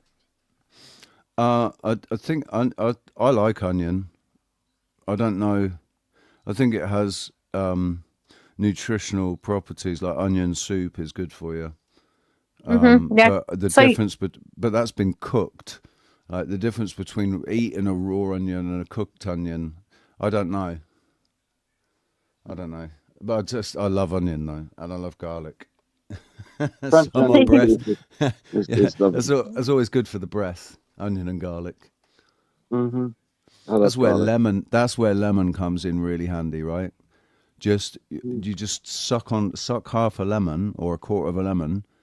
If you've got really bad breath and you've eaten a lot of garlic and onions, suck on a lemon, and it neutralizes your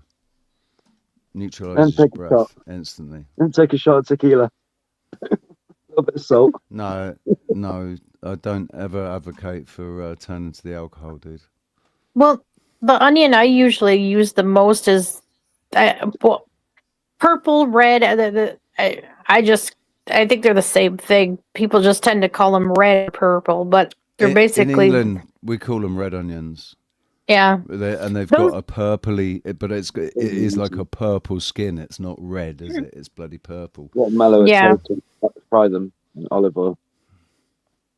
So it's nice. Yeah, I like the purple ones raw, thinly sliced in salad with a nice vinaigrette.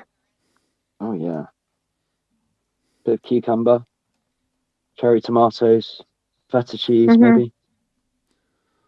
So the panel's open, guys. We've got room for 7 more people. We can with a third order of fries. Let's get some more girls up here. Yeah. I like girls. Fee, you should come up. Women? Females? Who says, I have been banned from your life. Can you ban me? That doesn't make any sense. Audio Infinite 1. You probably meant live. Been banned from your life. Can you ban me? Or have you banned me? Yeah. If you don't ban me, you can't ban you again. If you're already banned, I can't ban you. And if you are banned, there's probably a reason for it. So why would I why would I do that? I don't know who you are, Audio Infinite One. We don't ban people for no reason. If you've been banned from my panel, if you've been banned from my StreamYard, there's definitely a reason for it. You probably said something really, really rude. Audio Infinite, are you the little 12-year-old that came up yesterday? I haven't seen that one before. I had a little, very young lad, very, very young lad tried to come on the panel yesterday. Ooh, that's not safe. 18. No, it's bloody not safe. And so but as soon as I realised, I'd banned him from the panel because this is not. Let's just say it again. This channel is not suitable for under 18s. If you're under 18, I suggest that you're sat here watching with your parents who are over 18. But this channel is not for under 18-year-olds. In fact, really, it's not for children, so it's better for people that are over 30. I don't think I've got anyone under 30. Know what you're doing. What were you going to say then? Sorry, Angel. What were you going to say? Oh, I was gonna say I definitely try to keep kids out of mine. I definitely say not for kids for a reason. I don't want to deal with all the hefty explicit stuff they have for it to keep it safe for kids. I'm not gonna worry about that, so I'm just saying no kids. Well, and this is YouTube. It's bad. I would never let my 13-year-old have a YouTube channel. Honestly, I wouldn't until she was 18 and old enough to have one by herself. Yeah. Let me just play this disclaimer. Greetings and welcome to my channel. Let me be clear. If you are an individual who can be easily offended or triggered by different opinions concerning race, religion, sex, sexual preference, gender, politics, geopolitics, or basically anything at all, please be advised to discontinue at this point. To continue viewing from this point is an agreement that you are watching this video despite receiving a clear warning that you should not, and you relinquish all rights to complain to any authority or seek any compensation from myself or from the platform hosting the video. I thank you for your time and attention, and if you've decided to continue watching, I salute your fortitude.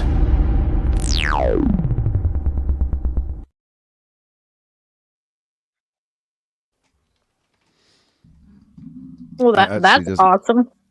It actually doesn't say anything about being under 18, but maybe I should add that in there. Audio started a YouTube channel in 2009. Okay, so I wanted to say something quick, real quick. I don't want to change. I didn't want to change the subject too drastically quick, so it's just short but as a personal experience, a victim of a pedophile, not direct, but social media pedophile, when I went to delete my kids' pictures because I became aware of you should never have your kids on social media, period. It's bad. There's pedophiles left and right. There was a big pedophile ring, literally. Let's not say that word anymore. Let's not say that word anymore. Let's use the well-established code PDF. Please. Oh. Okay.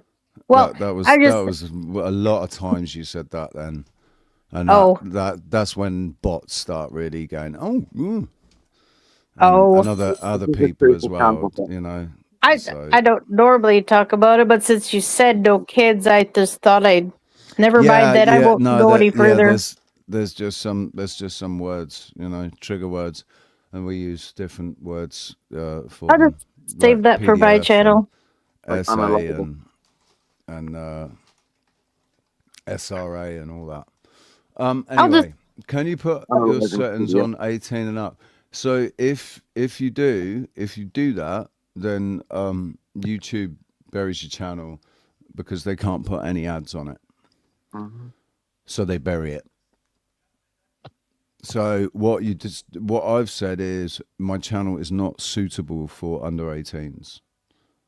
And YouTube, so I've had two lives put as over 18s only, restricted to over 18s, and that was because of language. That was because of Charles Darwin came using the F word too much. But yeah, you can do that. You can say only over 18s, but it means that they don't put any ads on your videos. So you can't monetize at all. And that means that YouTube has no interest in promoting your channel. It gets less potential watchers. Yeah, well, you just won't get suggested. Yeah, you won't get suggested to anyone. No, you can still find it manually, you know. Yeah, but it just makes it much more difficult. Rodney, how you doing? Rodney Letman, that's a new name. Peter of Barbaria, how you doing? Anything from the family onion? From the onion family kills intestinal worms and your love life.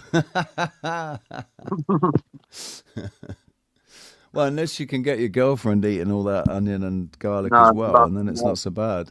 My ex-girlfriend, my last girlfriend, she absolutely hated onions. Oh God! Well, nothing with onions in. But I don't understand why you wanted anything to do with her. Anyway, I didn't mind, but that's a deal breaker. That's a deal breaker garlic for me. made up. The shared love of garlic made up for it.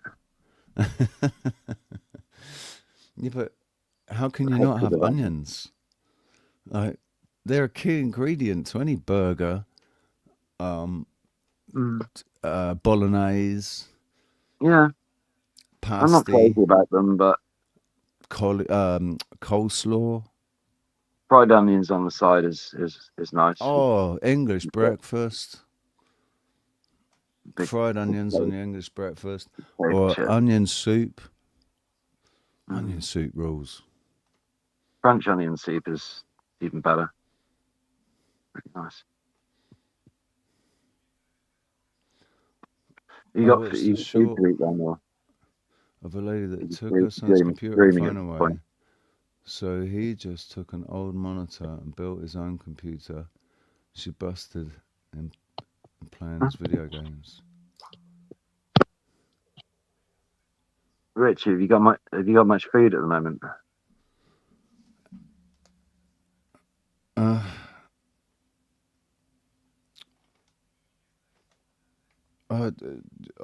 No, dude.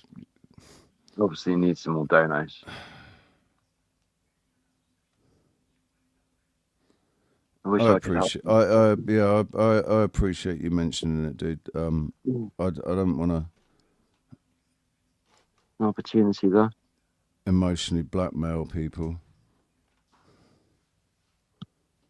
Not at all, but you are kind of starving. You're like a stereotypical starving musician. That's my issue, dude. I think because I always just wanted to be this stereotype, this struggling musician. You're obviously so much more. Much more than a stereotype.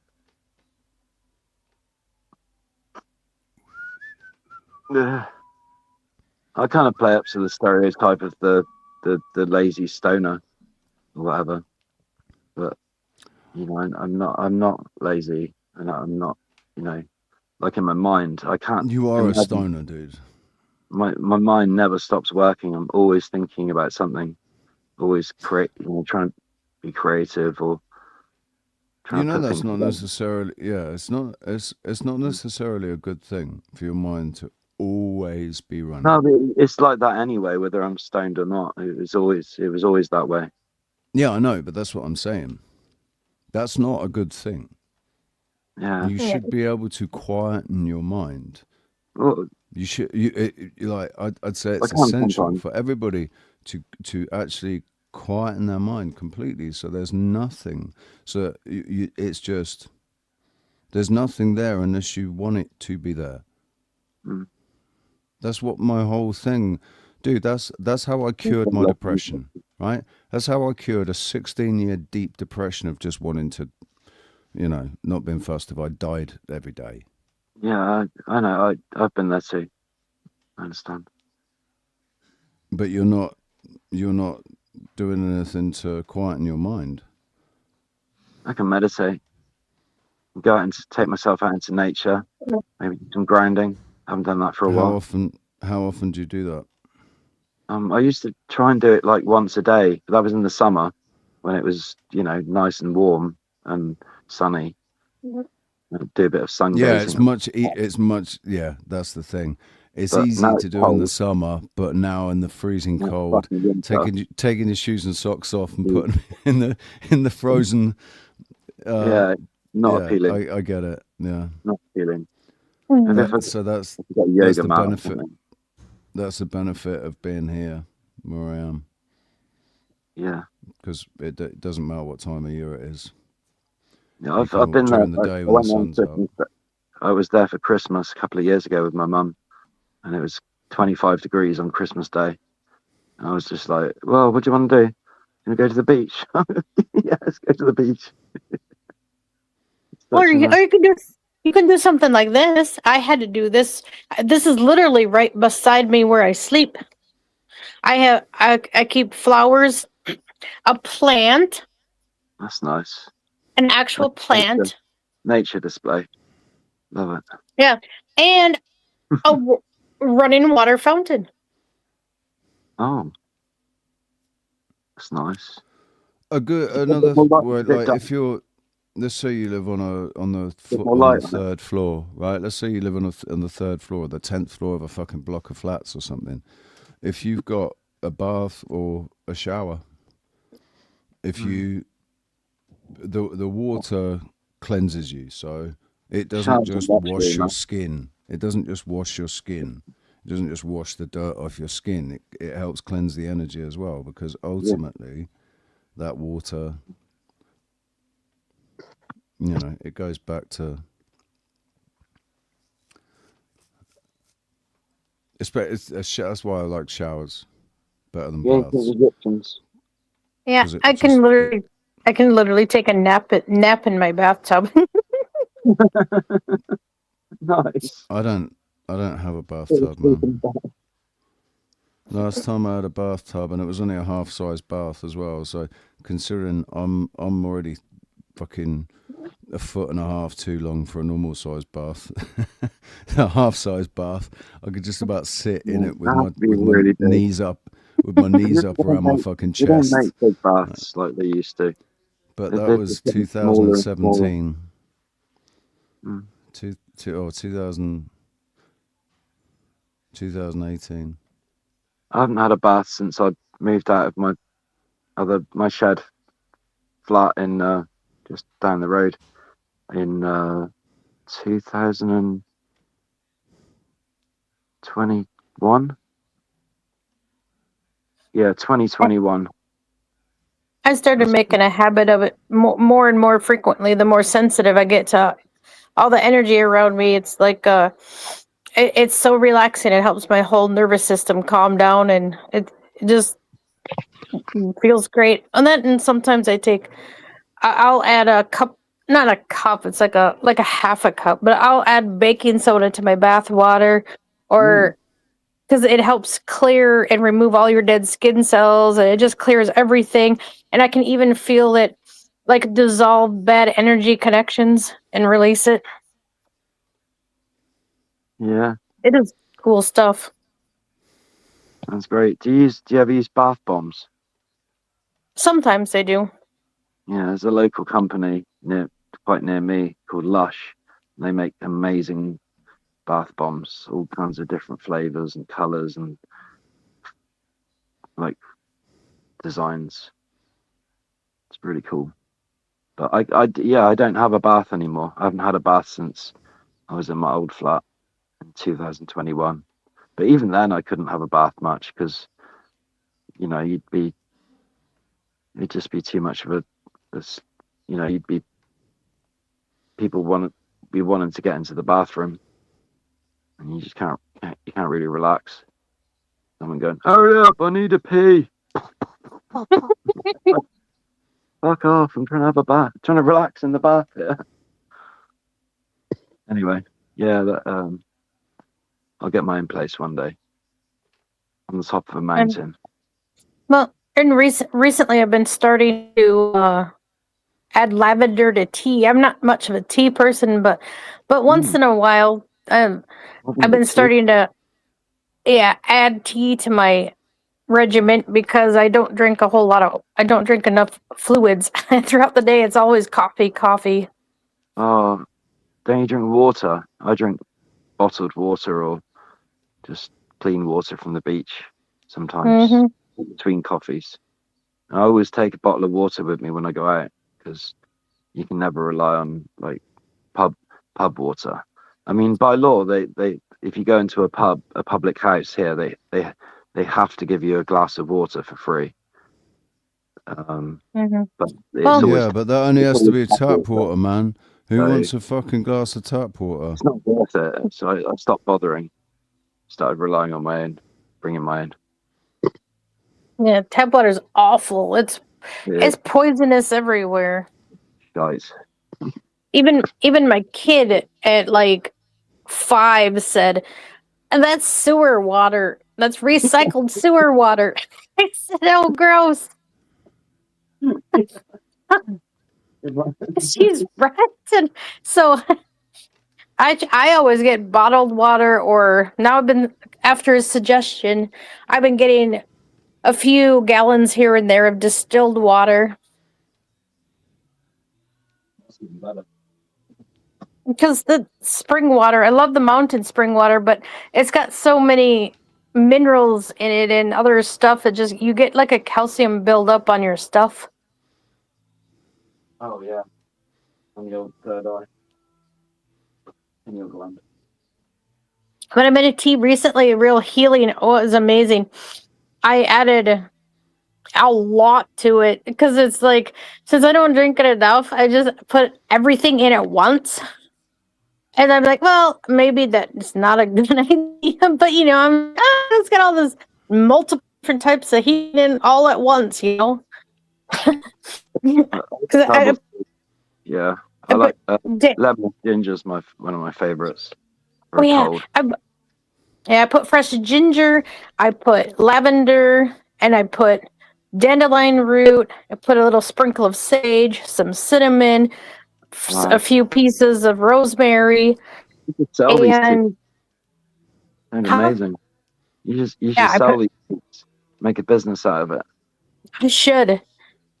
Because I mix it all together and I cook it. I let it steep an extra long time just to make sure everything is out of it and in the water. So it's good. Brilliant. Quality is really important, isn't it? In everything in life, from company to conversation to energy to. Well, and people don't understand the energy concept. Literally, the energy state you're in is what you're putting into everything, and that's why I had to quit the job I had. Technically, I got fired, but it was for a reason. Is because I kept going downhill. I mean, if you're in a job that's constantly making you negative, whatever it is, get out of it, because you're just creating a really yucky, disgusting environment for yourself. And it makes that harder and harder to heal things, and it makes it harder to be a vibrant person. Yeah, you're so right. I've had so many jobs like that. We're just full of negative people around, and it's just, it drags you down after a while. Can't get away from it. So the only choice is to act up and then get fired for some bullshit reason and just go, fuck, didn't want the job anyway. I struggled to get to work on time because I was struggling with my kid dealing with bad problems at school, and she was too hard to get up on time for school. I couldn't get her to school half the time, and she wouldn't wake up because she started to have she couldn't sleep very well, and she just had a totally different schedule than school. And it's like, well, how am I supposed to? You can't force a kid to mandate to a school like that. Well, true. I mean, that's awful to It's do so to a kid. working within the system when it's so just the way it works is not human. Like they don't care about Yeah. when things change or there's no fluidity. Awesome. Yeah, it's always one strict scheduled code of like programming. I'm just like, that's crazy. Like we're not robots. We're Mm-hmm. we're Well, wobbly and wavy. Yeah. Well, so the constant stress of the job and that I was getting to work later and later, just barely making it. And they had a strict policy, which I could argue with, but it was kind of pointless because I think I just made myself end up going to work later and later because I was just drained and tired all the time. So you're in America? Yeah. Can I guess whereabouts in America you are? I thought you sound Canadian, Angel Wings. You sound Canadian to me. No, you're up in the north, aren't you? Up in north. Yeah, Wisconsin. Wisconsin, that's it. Yeah, Wisconsin. Gotcha. Yeah. I was in a nightmare cheese factory, man. Those are brutal hours. They're 12-hour days and they'll kick your butt. And it's not even like it's hard work. That's what I didn't understand. Well, the constant negative environment too didn't help. But it just drags you down, and by the end of the night you just could barely make it home. Yeah. I've had jobs like that. So, 12-hour shifts, not for me. I was done with those. Yeah, I've done that. And I used to work for Dairy Crest, it's a milk production facility. Well, that shows, doesn't it? That's a good example of if you're doing something that you don't have any interest in, really, it's just a job. You're just doing a job, and whatever job it is, it becomes monotonous. If you're doing something that you love and you're really interested in, you don't even notice the time flying by while you're doing it. Like, for example, me and Rox putting all that work into the Realist 138, right? We were doing 18-hour days. We both pulled a 24-hour, literally working, like actually working for 24 hours. Like, just not being so interested in what we were doing, putting so much energy into what we were doing, time was just going like that, and we weren't paying any attention to it. It didn't really matter. It was like, oh shit, I really should go to bed now. That when we stopped, didn't even really want to stop. Just thought we should stop and have a rest, right? So if you're doing something that you love, time doesn't mean anything. Mm-hmm. Working for 12 hours is not work. You're doing something you love. Yep. Well, and I took her out of that environment too after I lost my job and it just wasn't working. I literally make just barely enough to cover everything, so I just left it at that. Started homeschooling her, and I actually let her have 3 months completely free and off even learning anything because they wrecked her. She was so distraught. She was so upset. She couldn't do anything. Sylvie's homeschooled. Turned her into a zombie. Sylvie homeschools her children. I prefer the term children to kids because I don't think any of us are goats. But baby goats. Children, yeah. Homeschooling, man. They've made it more difficult in the UK to homeschool now. In the last 5 years, they've changed. They've drawn up legislations and whatever to make it more difficult for parents to homeschool their children. Just to make it, you've got to jump through all these hoops now. Yeah. Where there were only so many hoops before, where there were only 5 hoops before, and now you've got to jump through 25 hoops, you know? Yeah. Mm-hmm. Like claiming Yeah. it's actually impossible. What's the Well, point? well, and she loves information. She's researching everything all the time. So I just told her, research stuff she loves, write me a 3 to 4 page report, draw a picture of it, do some artwork about it, any type of artwork. Don't even have to be necessarily, you can paint, you can, any type of art, you could, because you're learning it all together. I mean, the way the school separates the subjects anyway makes no sense because you don't learn stuff like that. You learn through your everyday life and what you do. Right, learning things practically, better than just learning things out of a book. Actually, it locks into your memory better. It locks into your long-term memory better if you're actually applying the things that you're learning, applying those lessons to Creating positive memories Mm-hmm. rather than negative ones. Be better for the learning process if you're enjoying it. Well, and the little library here. I mean, it's just a small town where we're at. The library now even has a special thing, a special meeting once a month. I think they need to have it more often, but it's just a trial run. But they're inviting all parents that homeschool to the library to all hang out and get to know each other and to mingle and do projects together. Yeah. Right. I think Excuse that's me one. so awesome. Excuse me 1 second. It may come as news to you, but we are currently in a war of information. You cannot afford to just sit there consuming. You have to take part. Come up on this panel and take part. Get things off your chest. Give your point of view.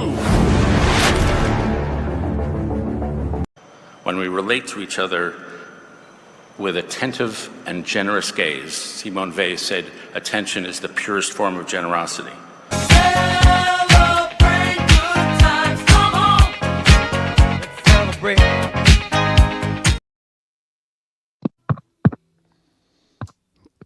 Just got to do me grift.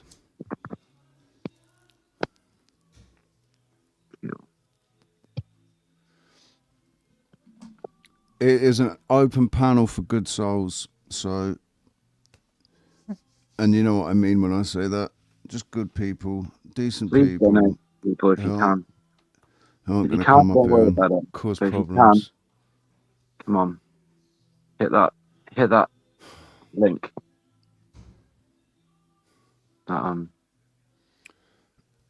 I used Ko-Fi when I did it, and it was easy. I wish I could afford to do it again, but I'm just not. Dude, shut up. 20 Easy quid left. now, little fuzzy. Let's see what kind of smoke this little guy makes for science and for the vlog, of course. Boomba clot. This is no ordinary cigarette. This is some serious ganja. Feel the good vibes flowing through my whole body, man. This ganja is the bomb. Feel like I could hug every tree in this forest, man. Everything looking so airy. The birds them singing sweet melodies, the sun shining bright. Hamilton feeling like Jamaica right now, you know. Respect to Canada. Look at that little brother. Him just chilling, gathering him nuts. No worries in the world. That is the life, see? Yeah, man. Here. Shut up, Tanya! Ah, Sylvie's here. Hello. That was for you, that was. Hello. Shut up, Tanya. Listen How are to you, that Ricardo? cicada. Hey, Angel Wings. Oh no, that's Listen- it's a cricket, man. I'm sorry, that's one thing you're gonna have to put up with, eh? No, If it's cool, that's a man. It's like problem- it's Yeah. like a metronome on fucking speed. Man, yeah. Some of It's my like old 180 recordings. beats a minute. Hey Richie, before I knew what I was doing with GarageBand, right? I didn't even know how to plug. Well, I didn't have a guitar I could plug in anyway, and so some of my oldest recordings have crickets in the background like this. Yeah, but that is so fucking authentic, man. Yeah, It's they're authentic. very It's a noisy. cool It's been sound. raining. It's been a strange day today. We've had some freaking hot weather, man. Like, oh my god. And then we had this major storm this afternoon. I think the crickets have made their way because I've got double brick there in the brick, you know, and they're trying to get inside. But yeah. Oh no. Yeah, I don't mind them. My little girl, she's 6. She's scared of all bugs, great and small. And Oh no. But today I went to grab this bag from outside, and they were all sitting down, my husband, the 2 kids having lunch, and I come inside with these 2 bags, and I'm telling you, this cockroach was a freaking king cockroach, and I didn't realise it was on the bag, and it crawled up my arm, and I screamed like the biggest girl and ran away. Ran off into the bedroom. I'm like, kill it, Jason, get it, kill it. He got it, but yeah, man, that's the thing, the heat and then the rain, and everything wants to come inside, and it's just like, oh fuck, I can't deal with it. But you were talking about homeschooling and all that, so I thought, you know, it's kind of Nice one. up my alley, you know. Right up your alley, that is. Yeah, man. Yeah. Yeah, I mean, you know, my kids have never seen the inside of a classroom, you know, even like daycare, preschool, nothing, not a single day in any of those places, and that, you know. I was rarely homeschooled. Hey? I was rarely homeschooled. I just had a regular education, but so did I taught myself a lot of stuff since leaving school. Me too.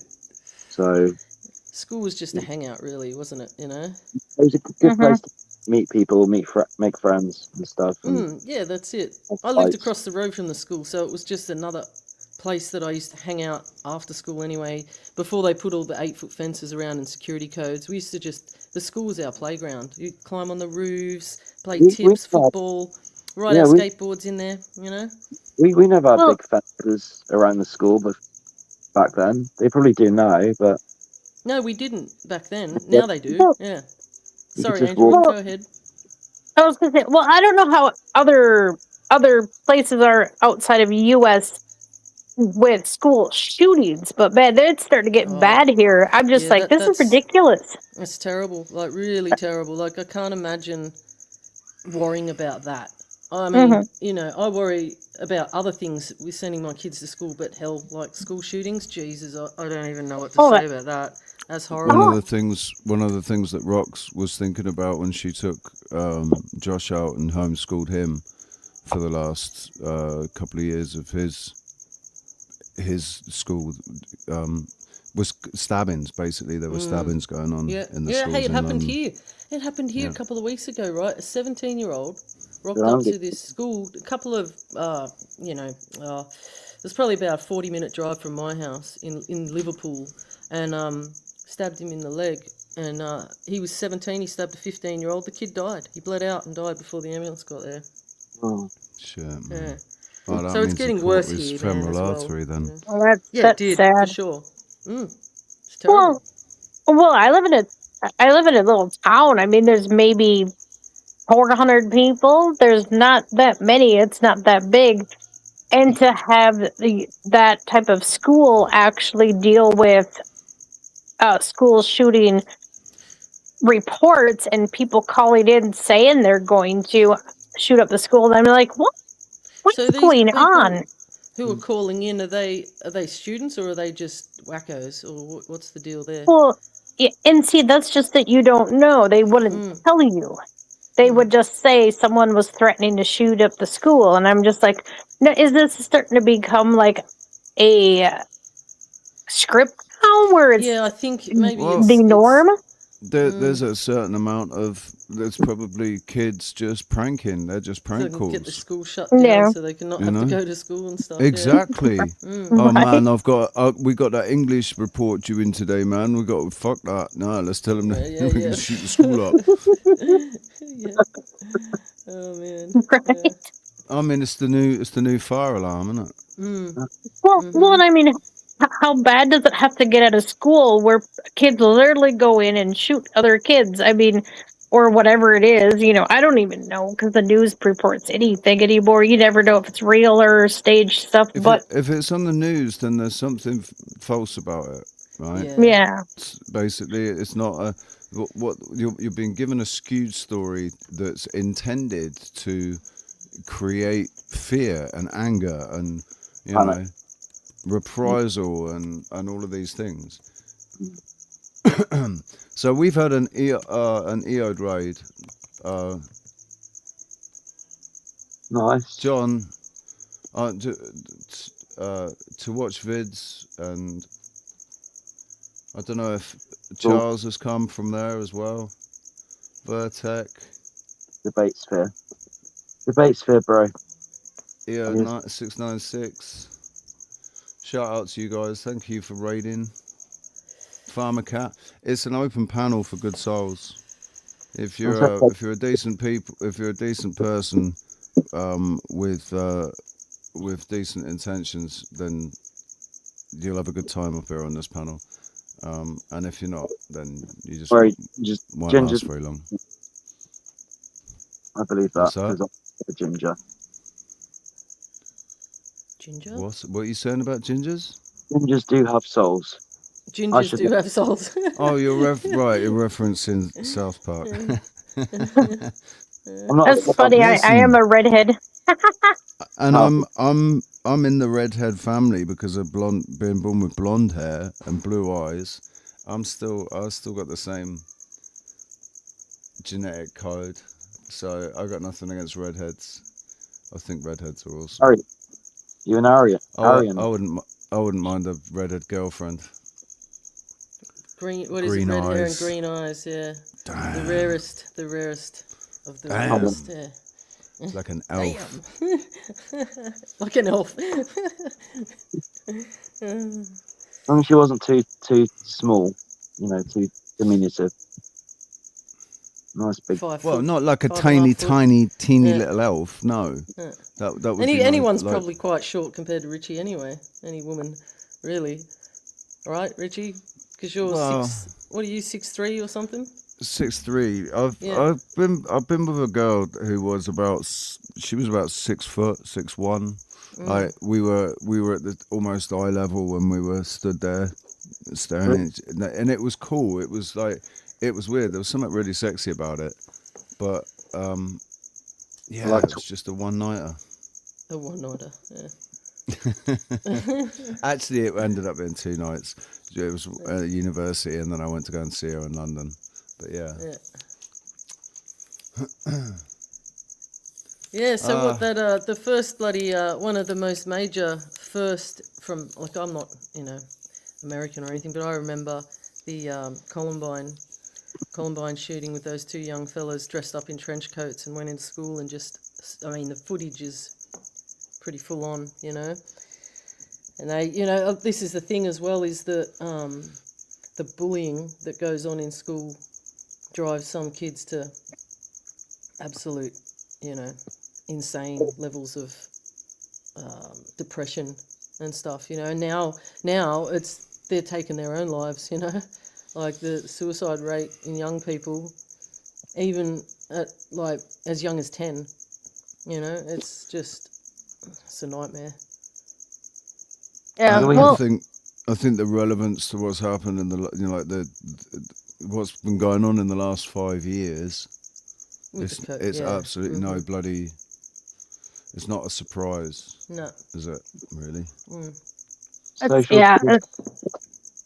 It's getting so dark, and it's just like people hate on people for no reason anymore, and it's just like you don't even know who they are. What right do you have to sit there and judge somebody like that? You don't even know their problems. You don't know what's going on, and to a point, that's none of your business anyway. And then people just make things their business anymore, that they need to leave themselves alone and worry about healing themselves. Apparently, I think the main issue is coping mechanisms, because everybody bullying is not a new thing, and it doesn't end at school either. It still happens into adult life, It happens in the office. It happens it happens everywhere. Yeah. Yeah. So. And I think that's because of the lack of, like, none of us are emotionally mature. Yeah. When we leave school. Yeah. So you look at what's going on in politics, in Congress or in the Houses of Parliament.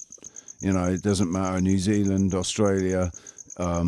Canada, America, the UK, anywhere in Europe. They are a bunch of fucking children. It's like listening to or watching a bunch of 14-year-olds trying to conduct themselves. You know, they are. It's all.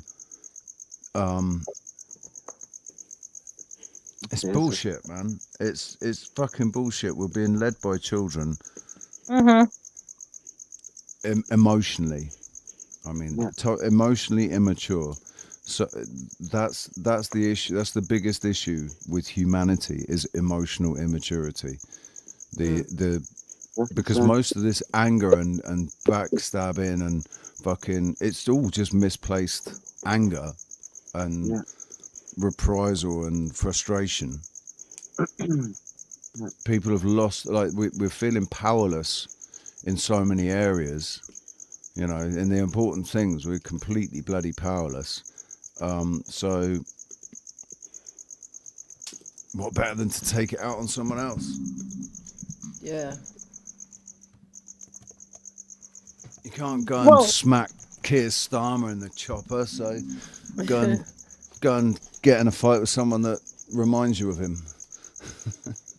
Yeah. Who's this T? Who's this T on the panel? Yeah, there's a T there. Is that Tony or? Oh yeah, that's T. Tony. Hey Tony, how you doing? He's too polite. He's just sat there quietly in the background, waiting for me to say hey. Sorry, man. No. Hey. Tony. Can you hear me all right? We can hear you. Little Wing, if you refresh, I've put I managed to get the download links in the description. It's because I'm using a different laptop, and it doesn't have all my stuff saved on it. So when I start a stream, I can't go and copy and paste. That's why I've been last couple of days.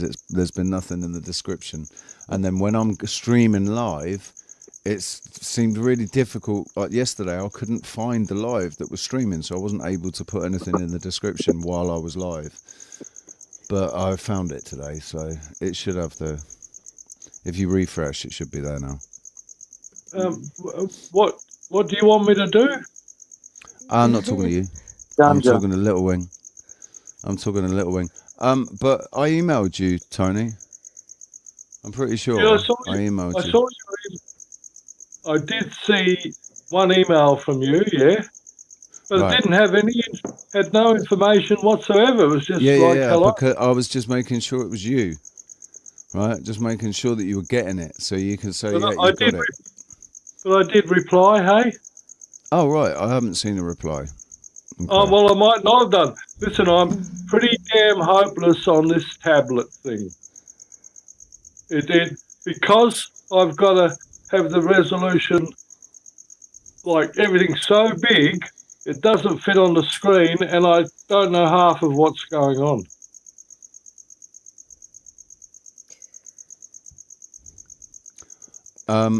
Charles, that's what we all do. I need to, because I haven't got access to everything on this computer yet, because I haven't gone in and put all the passwords in yet. So I can't go into my email, because that means, I've got to log in from this browser.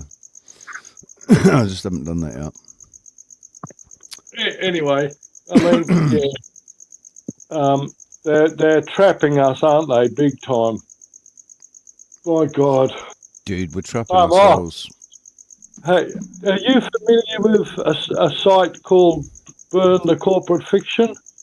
Yeah, I remember that one. I've heard. Yeah, I remember. Yeah. That's come across my radar before. Yeah, he's well, I've forgotten his name, but he's the son of Sovereign Soul. Yeah. But he just got some information now about law, and he reckons we've fucking won. Mm-hmm. Just like it's a little clip where a guy went to court and case dismissed because he knew what to say and he knew who he was. There's loads of it. There's loads of examples of that, though. There are loads of examples of that, and I think Nude Guru probably knows about that sort of stuff.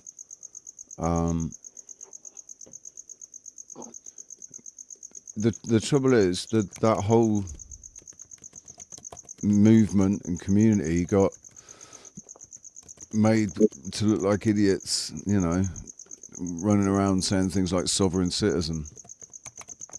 I'm a sovereign citizen. Stops it. On the side of my ute, it says flat earther, and that keeps a few people away from me. How to make friends and influence people. Stick big flat earther on the side of your van.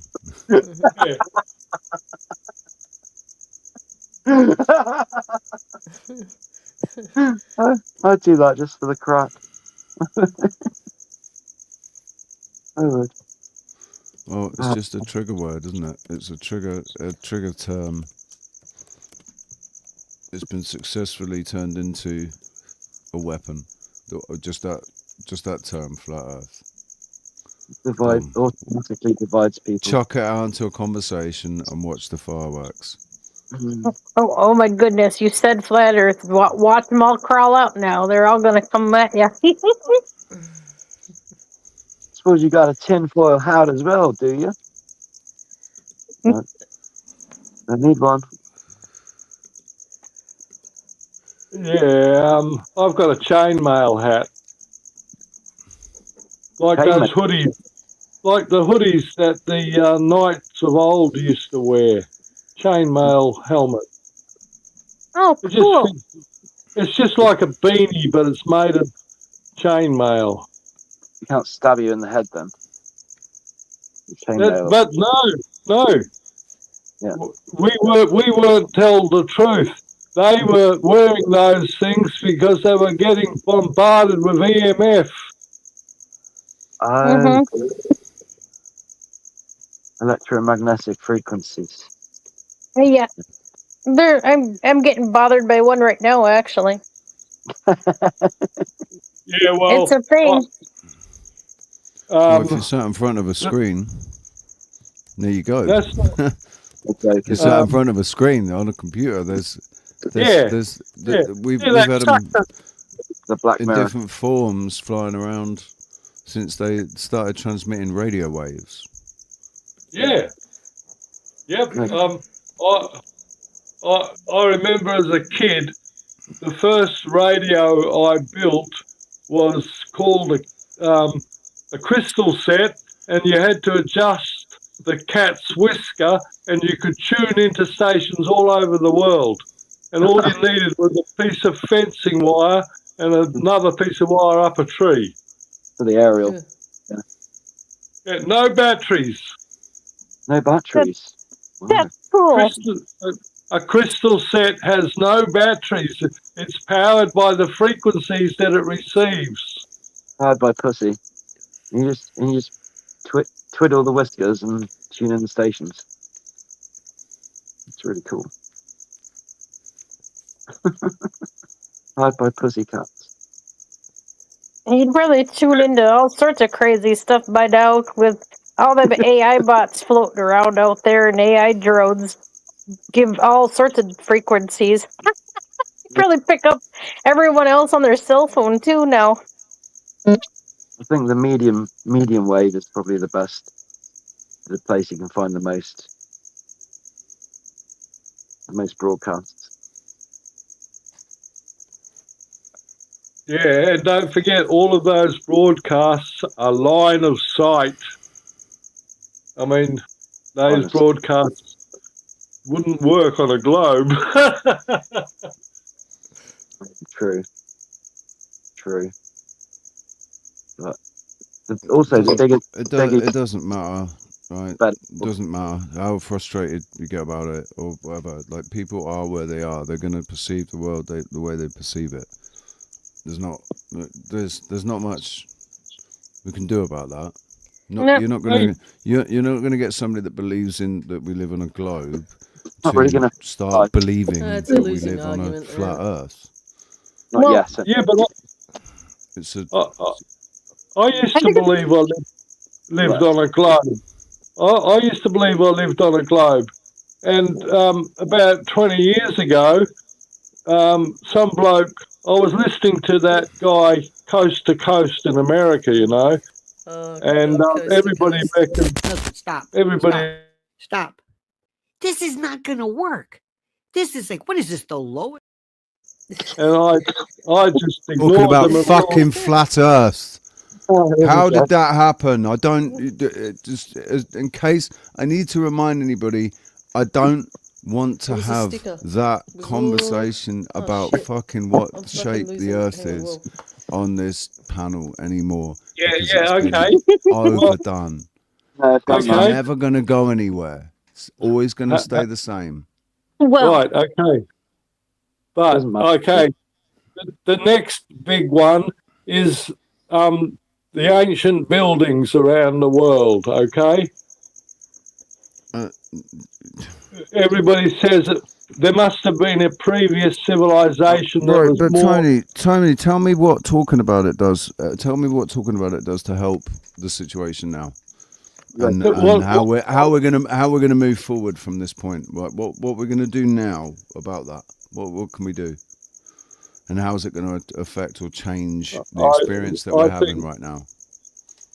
The fact that I used to believe in the globe, but now I know the truth, and yet I did not want to shift. I was quite happy. I didn't. You're talking about cognitive dissonance, dude. All you're talking Yeah, about that's is what I'm cognitive talking dissonance. about. Exactly. Right? And it But doesn't matter which. It takes trauma for most people to overcome their cognitive dissonance. Yes, So I agree. I went through trauma. Right. So, if that's the only way anybody's going to get over their cognitive dissonance about things, or about certain things, then you either sit here and wish trauma upon them, or we just wait. Yeah, I've been waiting all my life. all one needs is the key to perspective. Once you unlock multiple variety of perspectives, then occasionally talking about something completely different will shift anyone at the right time. Sometimes it Well, just takes a long time, sometimes nothing at all happens. There's a slight difference and a confusion between perspective and perception. Right? The way that what your perception will allow all is inextricably linked to your perspective, but they're two slightly different things. I would call they're both they're as important as each other. They're inextricable. I have to agree with her about the perspective shift. Very important. Yeah. Perspective shift. The perspective shift is just seeing something from a different angle. That's all that is. When you change your perspective, you see it from a different angle. But if you change your perception, you can change what you're seeing. Like you talked about archons. Archons don't exist in my world. Only cheeky monkeys exist. The archons are cheeky monkeys. Especially if they're fucking around and interfering or trying to influence or trying to cause shit, they're cheeky little monkeys, and that's all they are. That's all they'll ever be. I'm not going to agree to this preconceived idea that they are archonic or that they're jinn or that they're demons. No, or that they're plasma beings or any of this shit. No, I don't accept that. In my subjective experience, they're cheeky monkeys because I'm only ever going to experience them subjectively, just like anybody else. It's a subjective experience when you actually experience these things. It's, even if you're in the same room as somebody else and you're both experiencing these cheeky monkeys, your perception, what's happening is still going to be subjective. You can only say what happened from your perspective.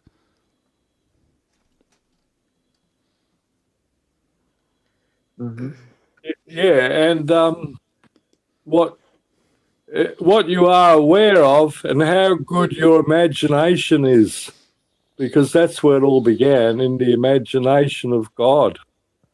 You're right. Mm-hmm. We're God's dream. The whole, Heidi, the whole story of the Bible and the 12 disciples and the Christ and Jesus and when he died, how old he was when he died and everything. It's all, that's why I like Jacob Israel. It's like why I like Jacob Israel, because he translates it into the body, into each one of us, right? Each one of us is a temple. The heaven is within you, right? All these things are within you. Jesus and God and everything is all within you, and that's where it is. It's in your mind's eye. That's where you hold your image, whatever you perceive God and Jesus, however you perceive the story. That's all in your mind's eye, and you're the only one that can see that. I can't see it. I can't see your mind's eye. You can only describe it to me, what you're seeing, and I can only hear the words that we've been given to you. We've only got so many words to describe these things, right? Which is why most of it's indescribable. When you have a really, really intense spiritual experience, you can describe that experience to people, but it doesn't give the experience justice. It doesn't do it justice. We can never actually fully express what was going on within us in that moment. Right. We can just try to describe it. Like another universe. And we've only got these certain words, right? See, devils and angels, Heidi, they're both words, they're labels that have been given. They've already got form, right? As soon as you say devil, everybody knows what we're talking about. As soon as you say angel, everybody knows, right? Because there's this image that we've been given. But that's all based on a story, on a narrative, right? And that narrative was written by men, and maybe it was inspired by something outside of the realm to write the story. But who says it was God that actually inspired it? And even if it was inspired by an angel or by God or whatever, it was still the only way it could be transmitted and translated and expressed was through a human vessel, which automatically is filtering that all through its own ego when it's right. When the man's sat there writing his story about God, it's got his own fingerprints on it because he's writing it. Doesn't matter who inspired it. He would have to sign it himself for me to believe it. And that's another thing. What do you think God's signature would look like, or would feel like? I think it's a ridiculous notion because we're thinking about God and sitting there signing things. God's signature. Why would God be sat there signing things? We're the ones that invented writing. We're the ones that developed writing, and you know where that knowledge came from to create those runes or whatever is open for debate, isn't it? Well, but the concept for me is I removed labels completely to the extent where really it's a human conditioning system, because when you connect to different places or connect to different realms within you or different places wherever, they don't have the same views as you do. I mean, they're completely different. When you run into some entity, it's not going to have the same thought pattern you do. It's completely different.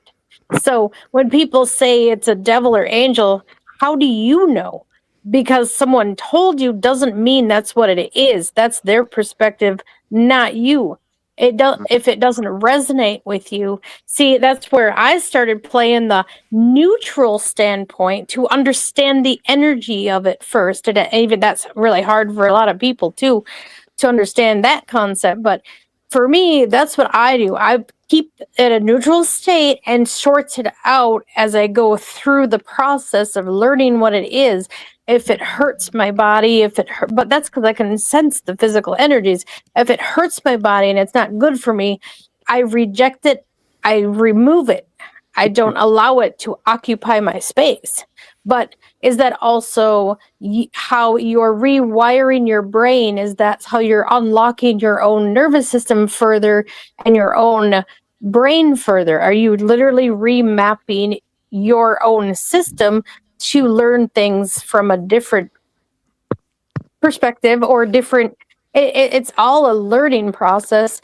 And I try not to use labels because that's where everyone gets confused. Because, like what you were saying with God, I don't even use that word because it's used multiple ways, multiple perspectives. So many people want to put it to a being. What if it's not a being at all? What if it's just your original life force energy itself? You are the source. You are the life force energies that contains a consciousness. You give that consciousness itself life. Amen.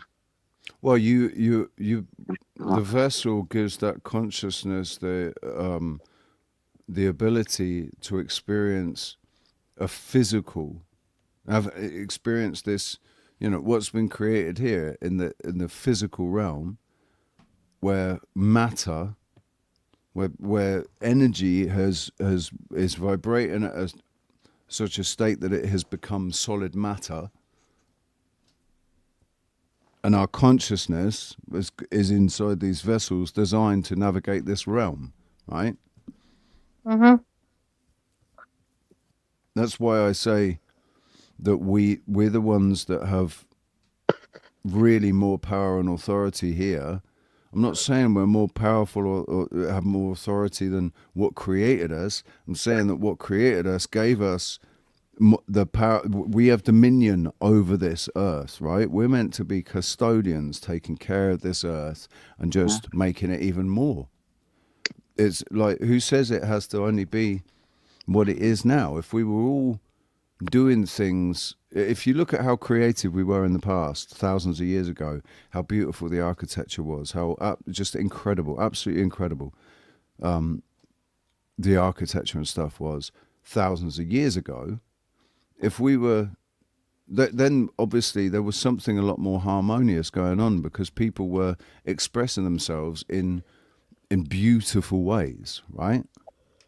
Creating beautiful things, incredibly intricate, incredibly detailed, right?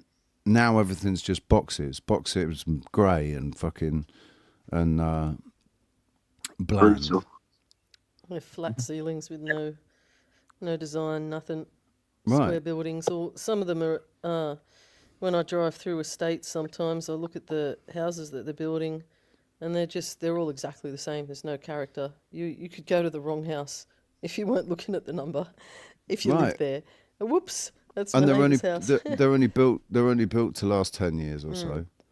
That's right. He was lost there from the cultural landscape. It's a lost art. Yeah. Must have an effect on our mind. The lack of beauty.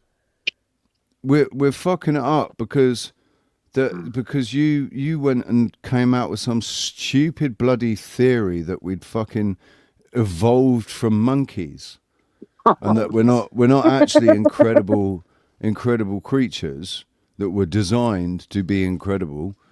That we were an accident, and somehow primordial gloop turned into incredibly amazing, like organic fucking robots, man. Like, we've got skin. We're not made of metal. We've got skin and organs and blood and shit. Muscle. And we're robots that grow from a fetus into a fucking fully grown human capable of changing the world. That's I think everybody has the potential to change in their own experience, right? In your own experience, you could do something that would change your entire experience, and therefore it's changing your world, right? Might not change the world none of us is going to be able to bring world peace. I think world peace is a lie. I think it's one of these. It can never ever exist. It will never exist. It's like the red dragon.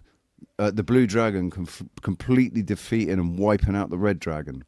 when it did that, when the blue dragon did that to the red dragon, a little seed started in the blue dragon, and it turned into the red dragon. Actually, like you turn into the things you hate. If you're going to try and in order to do that, in order to have world peace, everybody peaceful, there's a heck of a lot of killing that's going to have to take place for that to happen. Yeah, you should get all the people out of the way first. Well, but if you do that, all you're doing is turning into those people. You're then no better than them. No, not if what you're doing is trying to wipe out the other side, you are no better than them. Yeah, everybody thinks. But you can't see violent impulses. That's natural. That's human. I get what those. Are you saying there, Sylvie? Well, nobody thinks they're the bad guy, you know. You know, well, everybody thinks, especially that's what this whole thing is designed. This whole save the world business, and you got the left and the right, and everybody, people on the right think that they can do better than, and it's just this constant back and forward. And pick a side. Yeah, that's why they need everybody to pick a side. It's an irrational, mission to be on to change the world. No one's ever done it before for a simple reason. I mean, why are we so special that we're going to come along and change the world? You bet, as Richie says, you can change your world and the world that is around you, but you're never going to, no one's going to come along and no collective amount of collective meditation or anything like that is going to make a freaking damn difference, So, well, sorry to be a downer.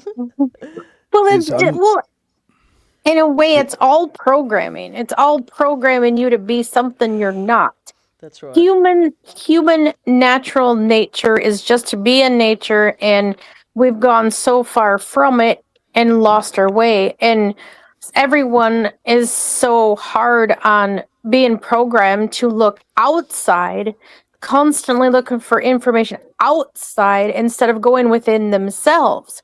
They're learning.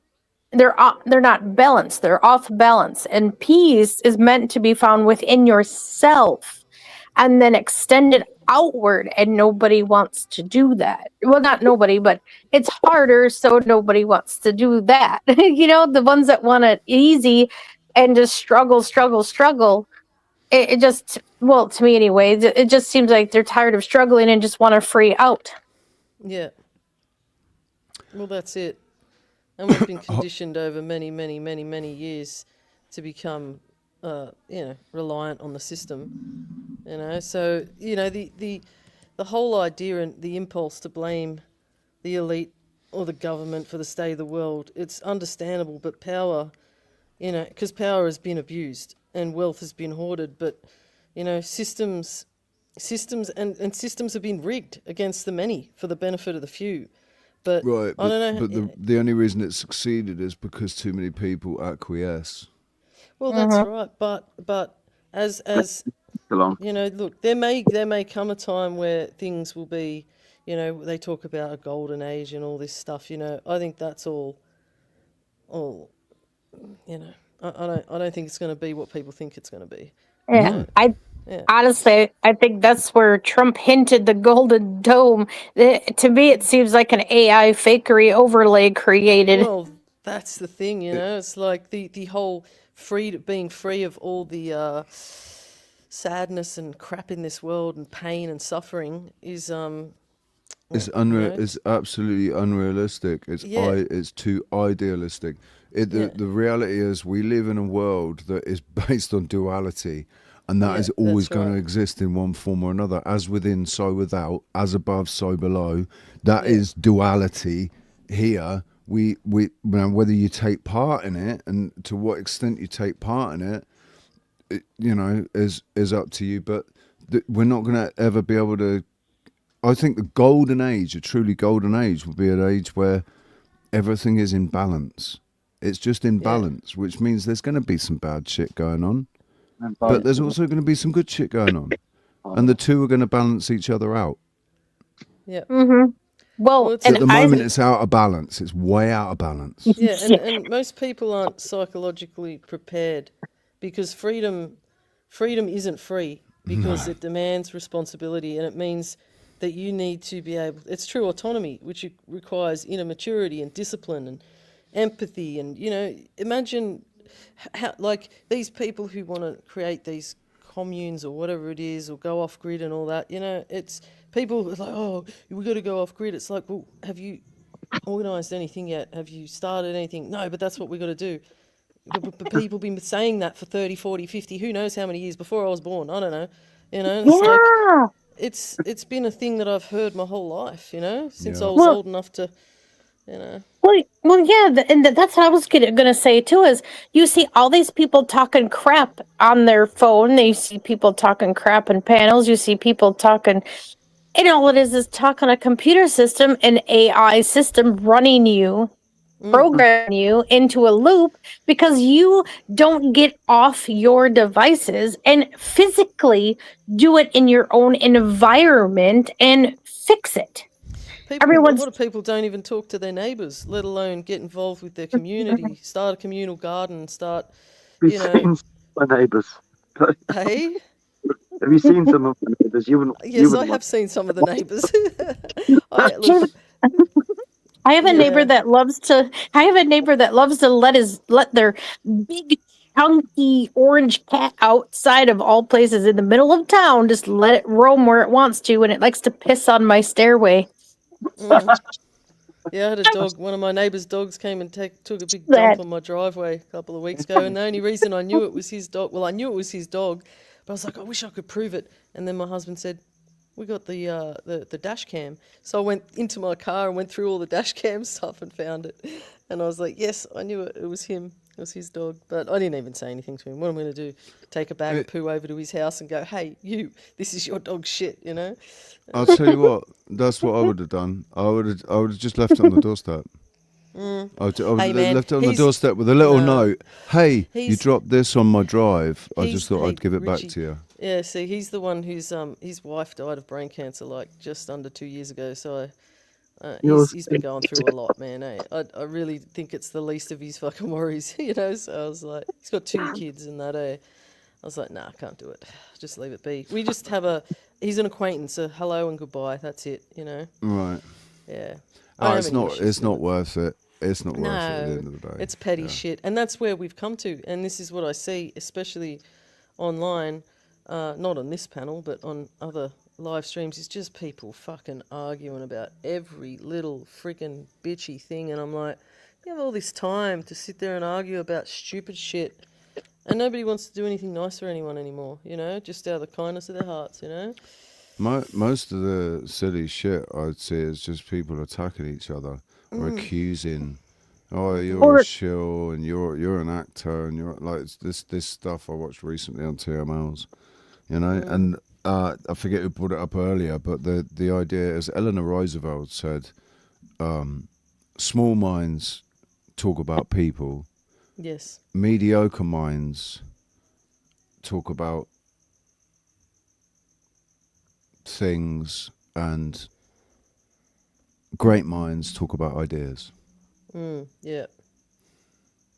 Yeah. Well, because I came up to this concept myself because I actually went out of my way to research it because I go to this channel that is constantly talking about, you're right, because there's one that's constantly talking about the grid going down. And I'm like, are you trying to manifest the grid permanently going down? Because do you not understand the concept? It's not just survival. It's not just surviving with no electricity. There's multiple very dangerous things like nuclear power plants. If it's a blackout, you want core meltdowns everywhere. I mean, it's really bad. And when I went out of my way to look it up, just curious, because Chernobyl showed up. And so I'm like, well, let's follow the dots there a little bit and go, how many nuclear power plants are in the USA? Because you only see very few mentioned, and it's more than 10. And you want to sit there and go, and these people are worried about grid outs? I'd worry about a little more than that, just for perspective. They don't. I don't know. I heard that Chernobyl, the area, is actually flourishing with animal life and all that now. So, I've seen it is. I mean, I like watching. They call themselves stalkers,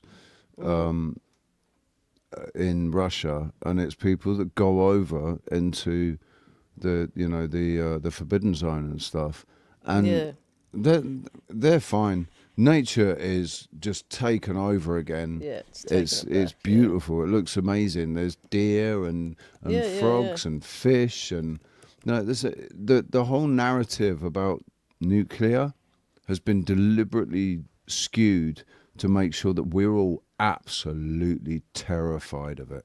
Yeah, it says here online that the Chernobyl exclusion zone is flourishing with wildlife, becoming an unexpected nature reserve and rewilding success story due to the absence of humans. You see, this is another thing, the absence of humans, though. You see, it's another little, because, there's a lot of people who say, oh, humans are a cancer on the earth. It's like all the, the Greta Thunberg posse and all that. Like, how many young people were leaving school to go to these climate bloody rallies and, you stole my childhood, how dare you, and all this. Oh, Jesus. Like, that's what I protected my kids from, all that nonsense, man, Don't want them to think that their very being and existence is a detriment to the planet, That's another psyop, That the world would be better off without humans. In some cases, in some cases, yes, these people who push this narrative, I say, you lead by example and you go first. That's it. It's all the get the ball rolling. It's all the crappy ones that say that too, that don't want to take care of anything, but then you turn around and see some of these wonderful people in their plants and growing gardens, and so it's all over the place. And true off-grid, flying their bloody private jets all over the place and shit, telling us that we need to reduce fucking. Oh man. Anyway. I know, but it's okay that Bill Gates does that because he offsets his carbon by planting trees. Yes, of course. Yeah. He's reducing the population too. I mean, come on, let's give him a little credit. Like, no, it's a forever tax. It's a forever tax. It's an impossible goal. They've set a tax based on an impossible goal. Yeah. And it's impossible because it would kill all life on Earth. Yeah, it's ridiculous. Yeah. Right. And I'm pretty sure of all people, and even though they say there's nothing here, I highly believe in a higher presence, and I really do believe that if it does come down to that, a higher presence will reveal itself if it comes down to that, because it's not going to allow us to destroy a planet, I'm pretty sure. Although it's getting kind of spooky. But what if it's not a planet?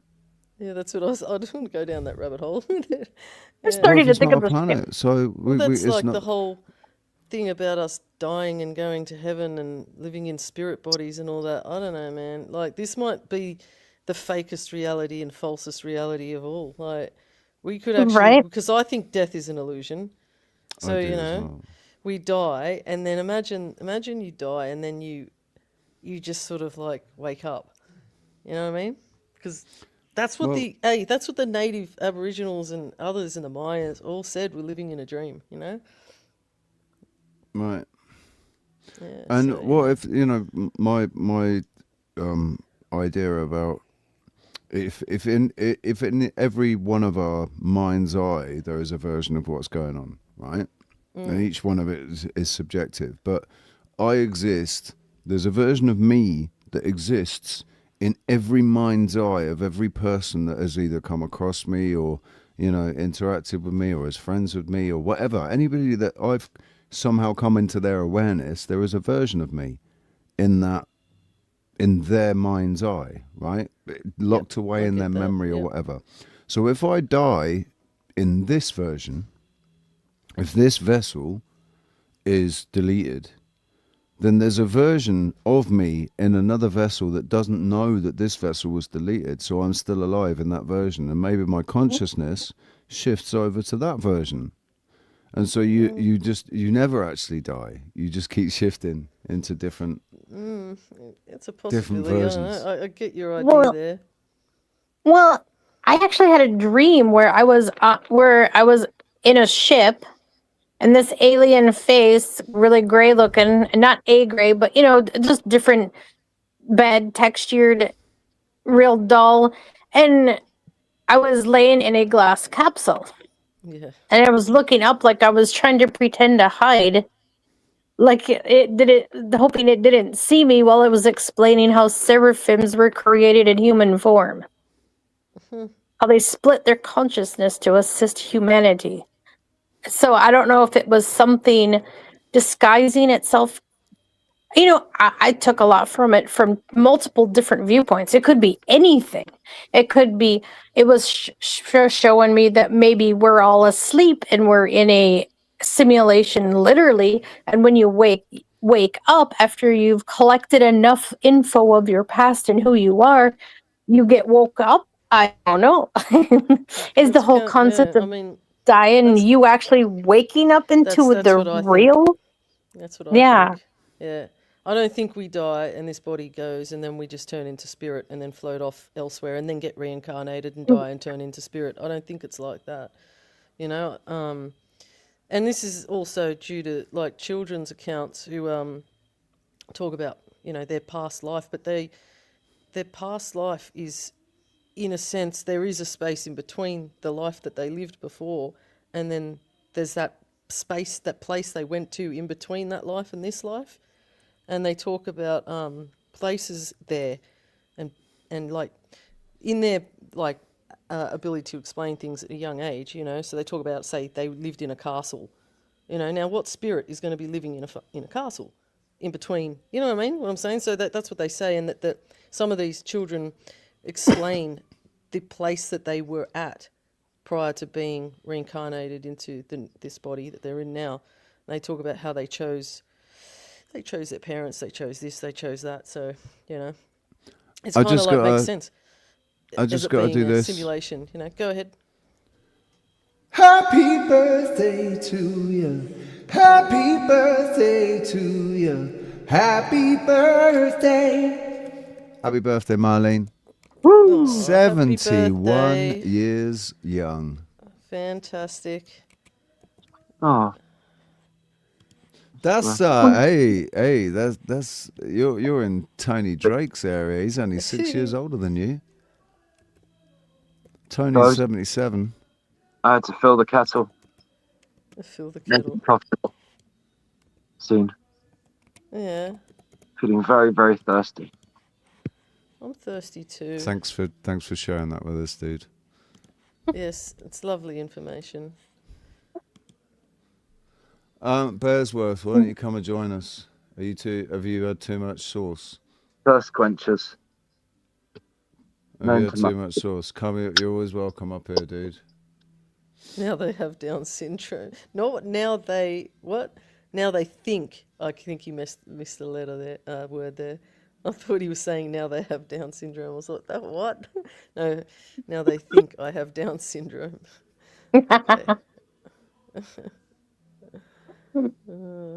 Marlene went to a little Christmas cannabis market yesterday. Oh, nice. Oh, that's nice. I got these really nice cannabis capsules at this market. This market. Couple of weeks ago, it was a couple of months ago. It was very unexpected because it was at this rodeo thing, and I went to that, and we're walking around. It was so hot, and this guy calls me over. He had like this hemp stall with all these oils, essential oils, and that. And he's trying to get me to buy these oils, and I'm like, oh, what's that? What's that? What's that? And then he was showing me these tablets that are great for sleep because I'm a bad sleeper.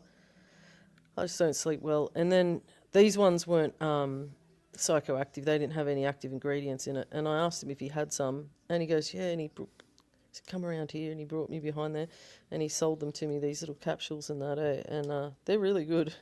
They work well. But I don't take them very often, just when I really need to sleep. Like I'll take one. It works, puts me to sleep. I wake up feeling all refreshed. Excellent. And this is, Australia's shit because, we're just not allowed to do these things. I was going to say they're not. as legal. lenient about it as they are in America, say, or, No, or God, like no. here in Spain. Here, it's illegal to sell it. It's illegal to have it on the streets, but you can grow it at home. Yeah, see, that's crap. We can't even do that. You know, there's you can get a what is it, a medical thing? What's it called? It's like medicinal. Yeah, like in the yeah. UK, you can get Yeah, a medical thing for it now. Yeah, yeah, and they make vapes and shit, you know, for people with a medical But that permit. means getting it But from you the know what? pharmaceutical industry. Well, it does, and it also means that if you drive, you can't drive with it in your system. So what do you do there? You need to use it because you've got bad, like whatever it is, back problems or whatever it is that you actually get past as being. In the UK, I think the prescription, the certificate actually exempts you from those tests. Yeah, see, we don't have that here. They're working on it, apparently, but yeah. The only way they can really find out, though, is if you have a swab. They'll swab you. I've never been swabbed driving, but they'll swab you. Or if you're in an accident, they often will do a mandatory blood test if it's a serious accident. Yeah. Yeah. So that's where you get, you know, it's in your system, you know. Well, yeah, if you're swabbed, it means that you've smoked it in the last couple of hours. But if that's right. Yeah. It'll be in your urine. It can be in your urine for up to 31, 32 days. Yeah, depending that's on right. depending on your metabolism. Like for me, with a really fast metabolism, and like fucking 7% body fat or something, it still took 31 days. Yeah. To get out of my system. Yeah. Plus you and it's in your hair forever. Yeah, that's right. Yeah. But you use it more regular on the regular, eh? Whenever I can get it, I use it. Yeah, but I don't have a car. Yeah. At the moment, so not driving or anything. But they do swab tests and stuff here now. Yeah. See, you can't use it at all in Australia for recreational use, like, or grow it is, you know. And I mean, like, yeah. So like. Yeah, it's shit. Like just medicinal, yeah. But you have to have a permit, yeah. Yeah. Because someone I know he's got this syndrome, and he ends up in a lot of pain, and he makes these little, you know, the gummies. Yeah. Yeah. So he makes them himself. Gets it himself. I don't know where he gets it from, whatever he does, but yeah, he makes these gummies and stuff that he uses. He's given me one before, and because I don't use. Holy shit, man! Oh my god, fucking hell, man! Knock you sideways. Oh shit, yeah. I had the tiniest bit, and I was so freaking stoned, man. Eh? Ingesting it, digesting it and metabolizing it is completely different to smoking it. Yeah. Smoking it takes it straight into your bloodstream. And straight up into, but when you metabolize it, it lasts longer. Well, Jason and I shared a joint. It was like 2 years ago when he broke his leg. We ended up, a friend of ours gave us a little bit, and he wasn't going anywhere, and I wasn't going anywhere. So we had a joint, and by the time I got it passed back to me on the second toke, I was already feeling it. It was so fast because I hadn't smoked or used in friggin' a long time, you know. It's probably about, it'd have to have been 17, I don't know, 5 years or something. Maybe more than that, yeah. So, and when you smoke all the time, you don't even feel stoned. There is no being stoned. It's just, no. Actually, you feel more weird when you're not stoned. Yeah. It's like, yeah. It's the new normal. So, Marlene, the eating it is much more effective for the physical pain. Yeah. For me. I used to try the CBD gummies myself. It's awesome, but then I got to the point where I figured out other ways of healing and other methods, so I quit doing it because it was, I don't know, it just affected me way different than most because I'm so high in frequency already and high energy that it was just, it started becoming too much, and I don't even need it now, but It's really good stuff for those that want to It's- try it. It's more about the THC content as to whether it's going to, make you high or not. Make you feel all floaty and wobbly and woo, psychoactive. That's the THC.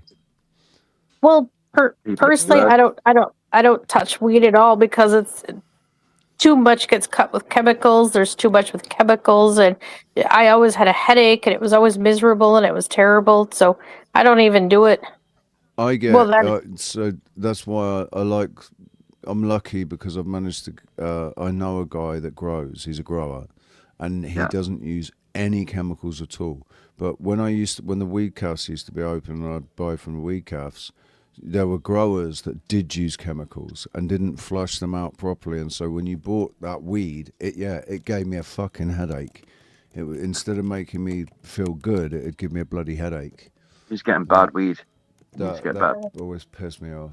And that happens when you have to buy it off the street because you don't know what you're getting. You don't know where it's come from. Or laced with anymore. But no, but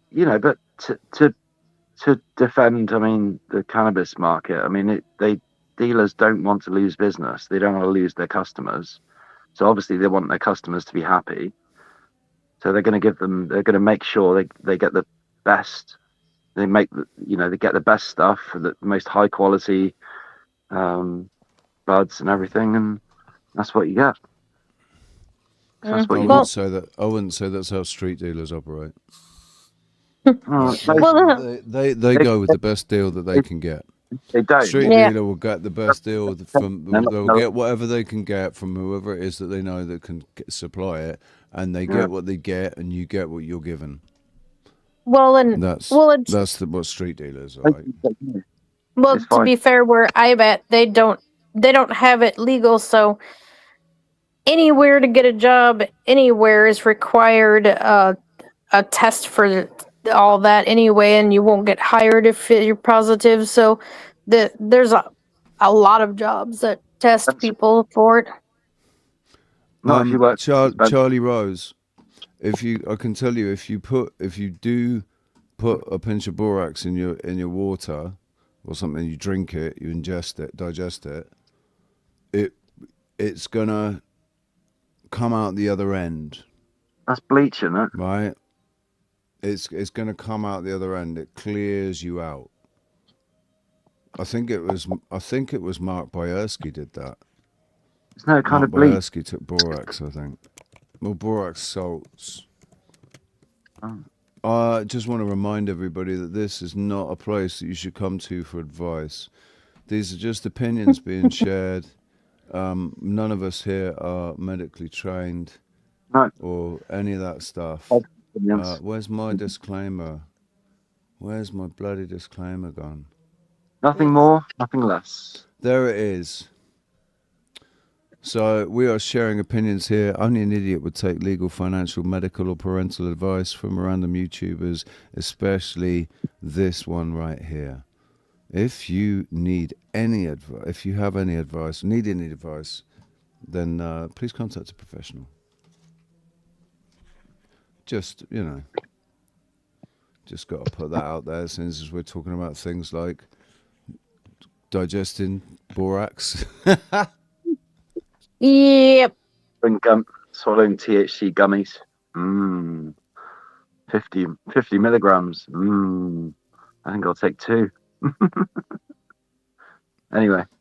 Yeah, someone said borax. I've rinsed honestly, with borax in a bath, rinse, but I would never ingest it. Yeah, I don't think I would. I don't know. I definitely wouldn't advise or suggest anybody do anything unless they've really thoroughly researched it themselves. Chloroquine. I'm not about to do it. That Trump was recommending people take. Was there anything to that? I don't know. You hear about chloroquine? No, there was hydrochloroquine is a treatment for malaria. Okay. I've never had that. You're talking about when they said that they were trying to say that Trump was saying you should drink bleach or something. Yeah, if you up. And it was just stupid. That was stupidity. He didn't say that. He never said that. It was a misquote.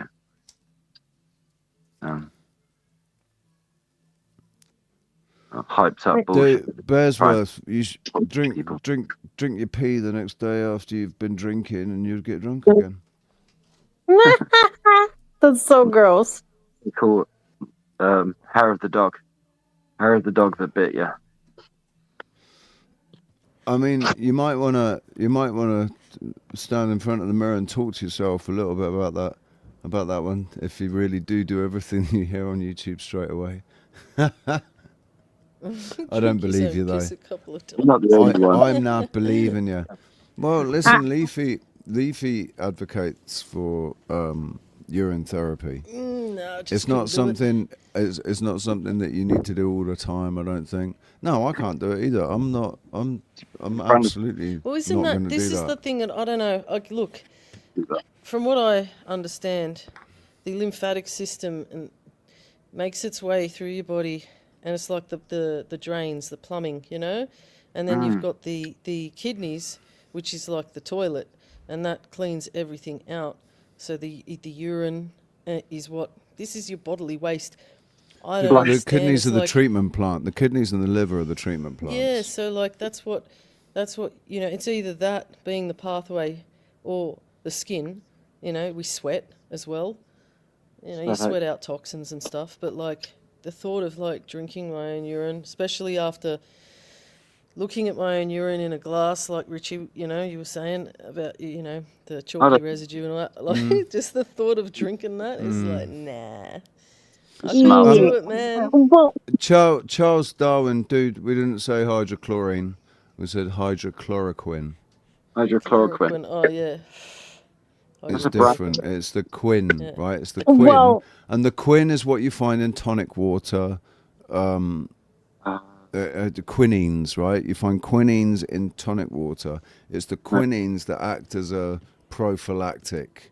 That's why over in the Sahara, when the British Empire was over there, everybody was drinking gin and tonic because of the chloroquine. Because of, the quinines in the tonic was acting as a prophylactic for like a desire killer. I mean, no, not a desire killer. A prophylactic is something that a sperm killer. It makes you less likely to develop symptoms of stuff. Like it stops things from happening. So a condom is a prophylactic because it stops the sperm from being able to chemical sheath get in there. Okay. Well, when it comes to back when you were talking about drinking your pee and stuff, just because your kidneys filter it and stuff, and then I'm just thinking ahead of everything and going, how positive are you that your kidneys work very well, though? Well, are you filtering enough? Apparently, the argument given is that once your body's processed it once, it's put a little marker on it. It's processed it, said, right, this is waste, and put it in the waste, right? So if you then drink it again, the body already knows it's waste, so it just gets chucked out again if there's nothing that can be done with it.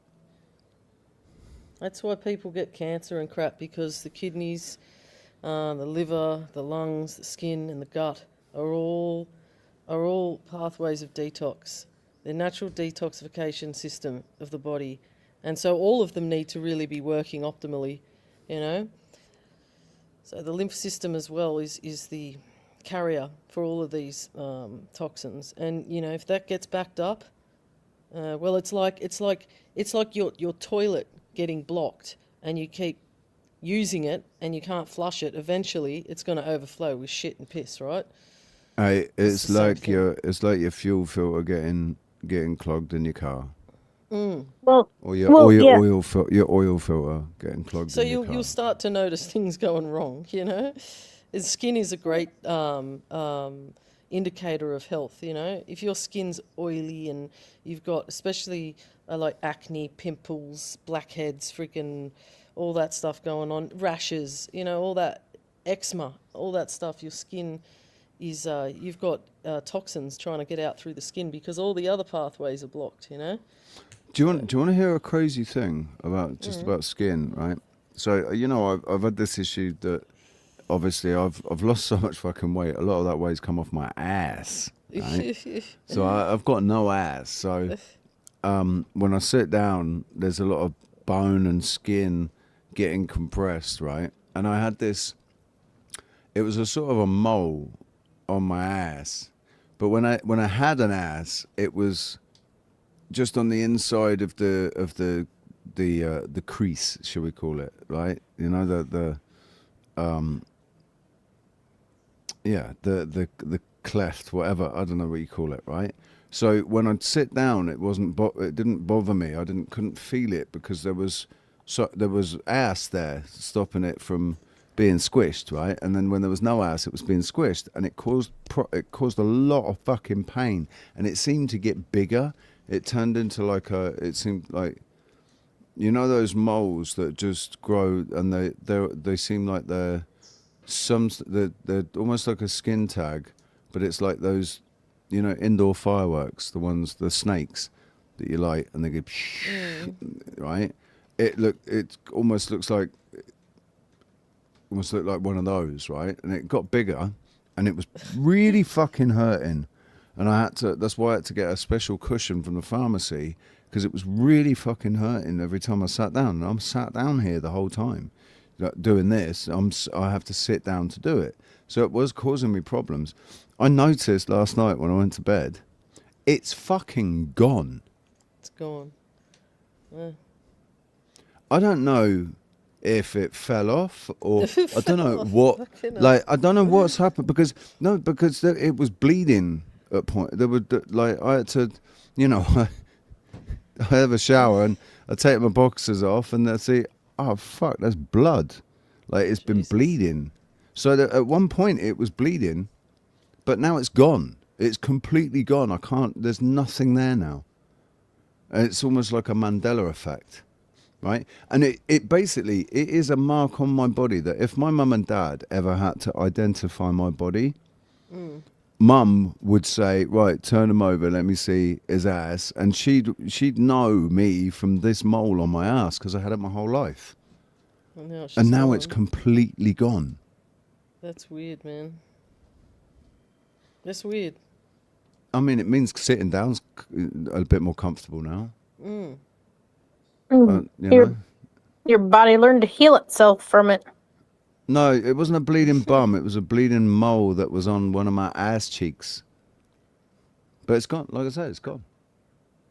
It removed itself. the weird thing is that I meditated when I was going to sleep a couple of nights. Just basically told my body to sort it out.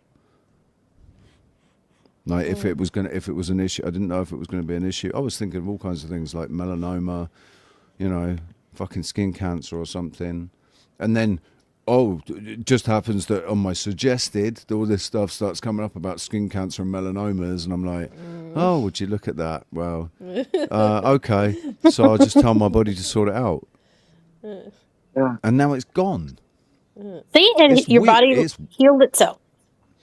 Maybe I dropped into a timeline where it didn't exist anymore. Maybe this is a different version of me. I don't fucking know. But yeah, It certainly is strange. Yeah, it was extremely fucking. I had to buy gauze from the pharmacy and pad maybe it you just up with gauze. because you know you lost that fleshy support. You just squashed the life out of that mole. You know, I think the that's bone maybe and the skin what I was did. only there, and it just got to the point where the mole just ended up, just pulverized and died. I want to know where it fucking went though. Did I wash it Find this away in the crusty mole shower? somewhere. Is it a crusty mole somewhere in my fucking bed? Like, is it laid on the floor Gone. somewhere like a Like a raisin? What the fuck? A raisin. Maybe a cheeky monkey ate it for you. Maybe it was a cheeky monkey. Maybe it was the manifestation of where a cheeky monkey was connected to my lower chakra. Oh, you got rid of a bad connection. I just reckon it got squashed. The life of it just got taken out of it, and it just fell off. Yeah. Dom, what's the best exercise for on a Sunday service for you sinners? What's the best exercise to do on a Sunday? Best exercise to do. Right. So you can incorporate lots of things into this. When you make a cup of coffee, right, there are steps that take place. So you walk in. That's exercise right there. You move your arms. You know, you have to lift up the thing, unscrew it. That puts a bit of exercises your wrists a little bit when you unscrew the mocha pot. To then you're exercising your spatial awareness and everything. Pouring the coffee into the mocha pot, and then judging how much water to put into it. And do your exercise and your patience, waiting for that mocha pot to boil, and for your coffee to be ready. So there's many different exercises that can be done just in the one process of making coffee. It's all about your mindset while you're doing it. You need to enter into a Zen-like state when you make your coffee. Turn it into more of a ritual, and that's excellent. Of course, the other excellent exercise requires a partner.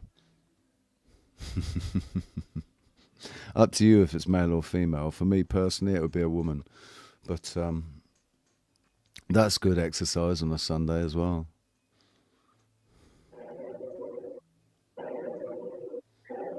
I'm talking about tennis, of course. I don't know if anybody's mind went into the gutter then. I was talking about tennis.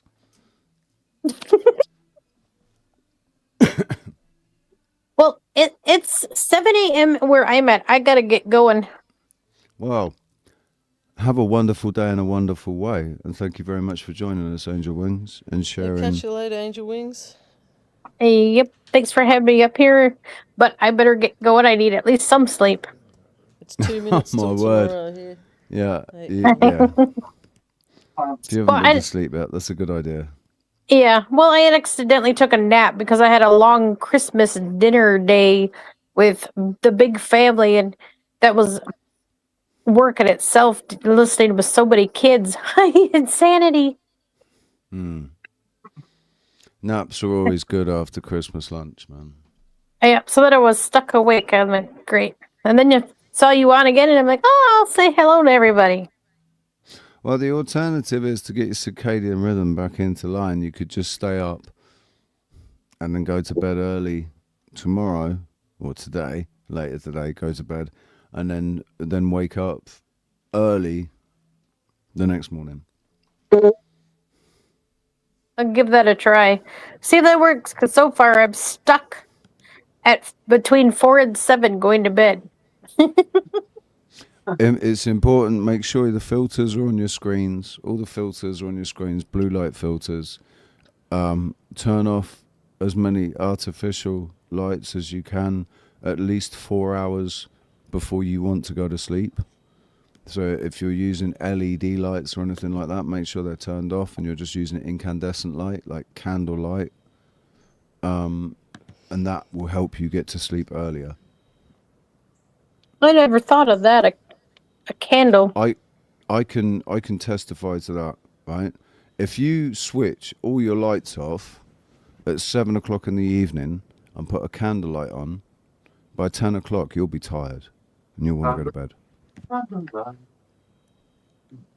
And if you drink hot milk and nutmeg, you don't even have to put brandy in it, just hot milk and nutmeg.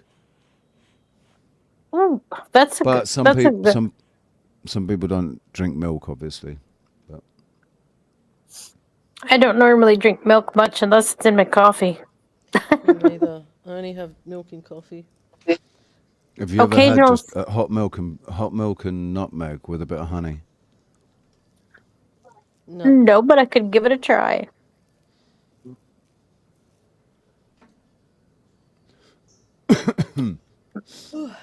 Well, yeah. Anyway, enjoy whatever you do. Yep. Have a great time doing it, and we'll see you again soon, hopefully. Yeah, yep. I'll give it. Yep. Later.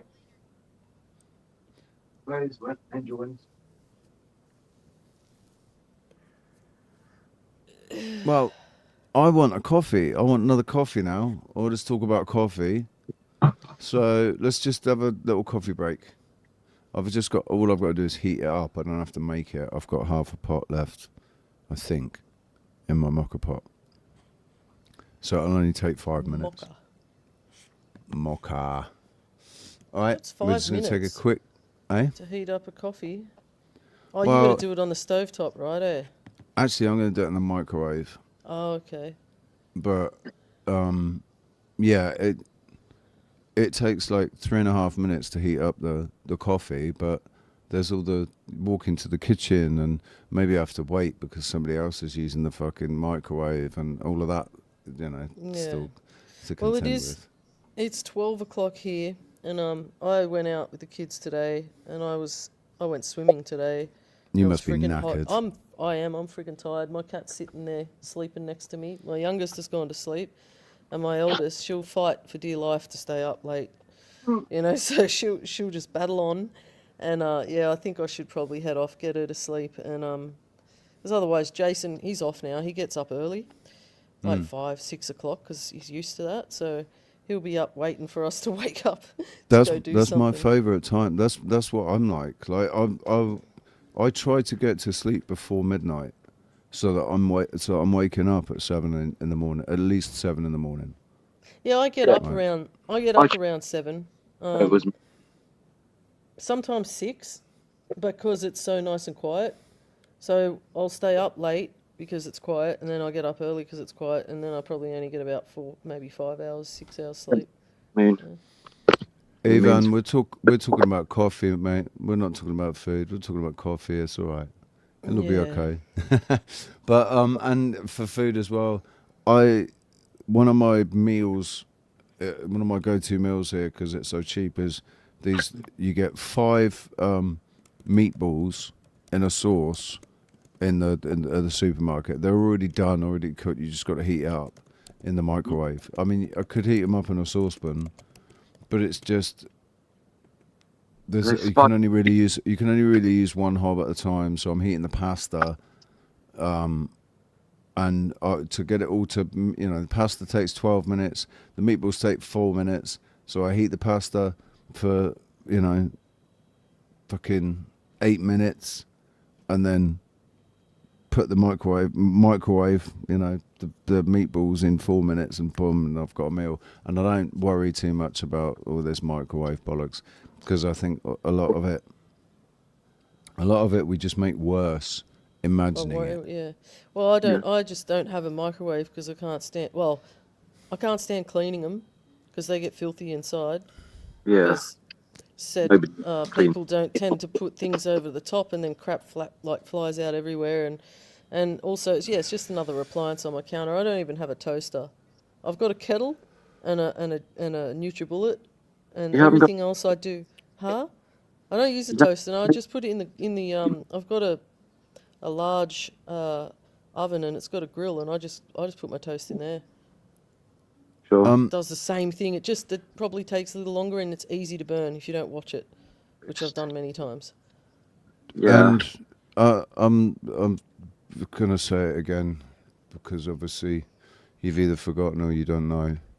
I don't have the storage space and stuff to be storing all fresh food and shit. Yeah, that's right. Fresh food is all really expensive, and I'm just not in a situation to be able to make all my own meals all the time. It's not practical in my situation.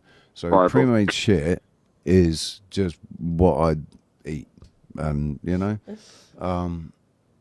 and that's just the way it is. So, but like I said, my body knows what's going on. I've told it what's going on, and it knows that one day it'll be all right. I'll be able to feed it properly, and it'll keep going till then. Everything will be fine and dandy. I'm going to live forever. Fuck you all. Have faith in yourself, eh? Yeah. Things aren't going great. Well, that's it. You All gotta right, have- guys. I'll let you go make right. your coffee, Richie. And it's nice to speak to you, and you too, Ricardo. Yeah, man. Yeah. See you soon. No worries, man. You guys have a good one. And you. Sleep well. I will indeed. Sylvie, I will. I'll see you tomorrow, I think I'll maybe. crash pretty easy tonight. All right, man. All right. Yeah. Take it easy. See ya. Oh, right. On that note, we are going to take a coffee break, guys. So, yeah, smoke them if you got them. Roll them up and smoke them. Take them out of a packet, whatever. Make a coffee, make a tea, make a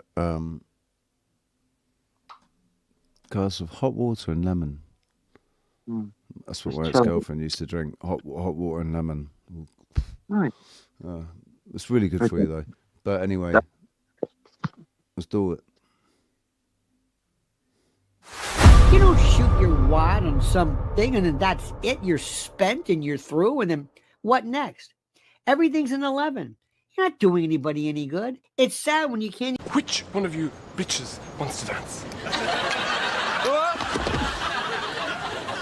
Hey, you know when you're doing the usual sort of threesome thing you do of a weekend, you know, and the moonlight's bouncing off your heads and your arses and everything, does that not get a bit confusing? Right. Look, this is you, okay?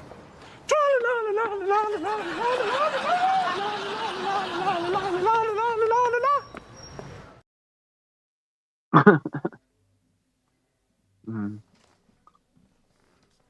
Oh.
It may come as news to you, but we are currently in a war of information. You cannot afford to just sit there consuming.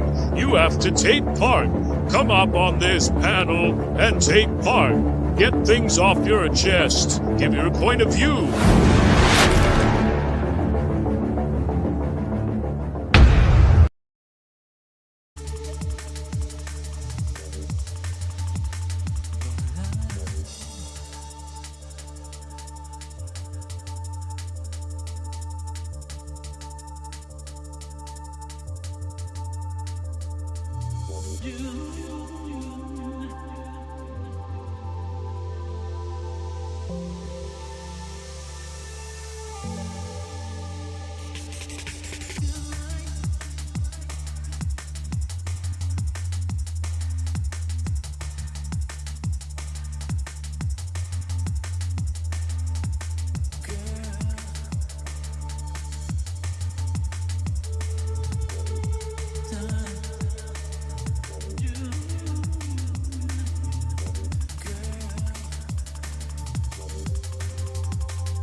£100,000 now, please? Please can I have £100,000 now, please? Please can I have 10.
Mr. Bursworth, how you doing?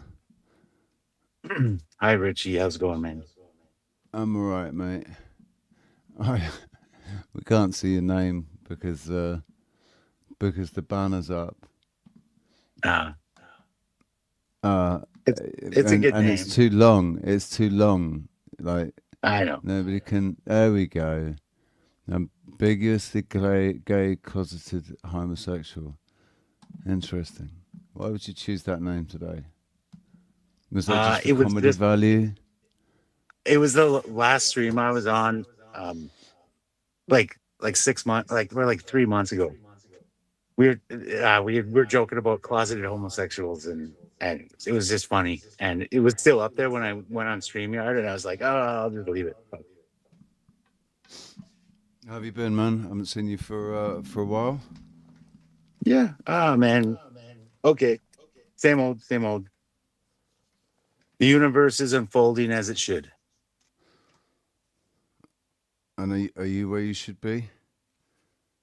Yeah, man. That's the only place we can be. So. You look that's tired in some way. Your eyes, dude. You look like you've been stressed out. You've been stressed out. Yeah, I don't know. Yeah. Man, it's life. It's life. I don't know. It's so fucked up. Is it the same things? Like it's the same things as a year ago? Yeah, partially, but also different. And yeah. It progresses. And yeah, we'll see what happens, man. It's life. Fuck. See what happens. Punches, dude. Roll with the punches. Yeah, exactly. I don't know. Yeah, I don't know if you want. It's something weird happened, but yeah, I don't know if you want to hear a sob story. Well, it's not even a sob story. It's just interesting. Yeah. Well, and it's not even about me. Well, it is. Or my mom. But anyways. You remember Einstein? What Einstein said, dude? The definition of insanity is to keep doing the same thing and expecting a different outcome. Exactly. Yeah. So yeah. No. I'm not here to talk about that same old shit. I'm just here to say hi. That's all. It's good to see you, man. It's good to see you. What's going on in your neck of the woods at the moment? Like it's because Canada. I don't know, man. Our country, man. All the West is fucked. Like I don't know.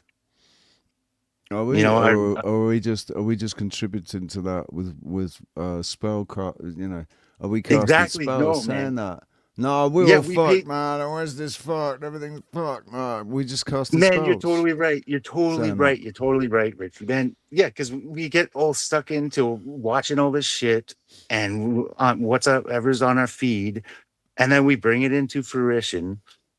Yeah, man, totally, man. It is totally like we think that we're like, we're like, we say the normies, and we act like we're so much smarter than the normies, but like they are like so much smarter than us to just not give a fuck about all this stupid bullshit that we think we're so smart for, like catching on and like looking into like all of this stuff. Well, I mean, I don't entirely agree because they're picking a side. Normies pick a side, right? Well, I don't Whether even think that's they pick a side. political or World is ideological. The world is. They pick a side, and I'm not picking sides. that's the issue, man. That's the issue. That's why. Well, you're not normal, are you, Ricardo? So Definitely not. You're not a normie. So I tried to be. I tried to fit in once with it, but it wasn't me. I couldn't even lie to myself. I couldn't even Rich stand talking about folks that spend a lot of energy online that they're tired. Yes, that is the other thing as well. How much energy, how much of your reserve energy do you waste coming up, man? Taking part in, conversations or whatever on different panels that don't go anywhere, that just frustrate you, Me? I don't tend anyone, to go on anyone, like if they're. I mainly have fun and learn stuff. Yeah, I don't go on too many. Man, I might do it like once or twice a month at this point. Yeah. What are you doing most of your time at the moment? I'm just trying to get my life on track. Do or do not. There is no try. We can help you get your life back on track. No worries. So what do you mean by get your life back on track? I don't know, man. I mean, like, it used to be easy. It just life was always on track, and it's like I fell off the track, and then it's like, how the fuck did I get off the track? Fuck. Why would you want to be on a track? A track has got a set destination that you've got no choice over. If that track's been laid, you got no choice over the way that's going. You're just going to go where that track's headed. So maybe it's not a bad thing to get off the track, but at least be in control of your navigation. Navigation, yeah. Don't be a boat at sea without a rudder. A rudderless boat at sea. Yeah. I don't know, man. I don't know the fucking answers. I have no, man, right at this point, I just want to live, and I'm just going to see where the fuck it goes. Where it's going to take me, I don't know. And fuck. Nobody knows. None of us know. Maybe someone does, but they're not telling us. So are you just giving up though? Are we just giving up if we do that? No, I don't think I'm giving up. I think I'm just giving my trust to the universe. It's like, whatever, man. I don't know what plans you got for me, but like, teach me the lessons. Well, the plans it's got for you is that it's going to present to you whatever and represent to you whatever it is that you're focused on.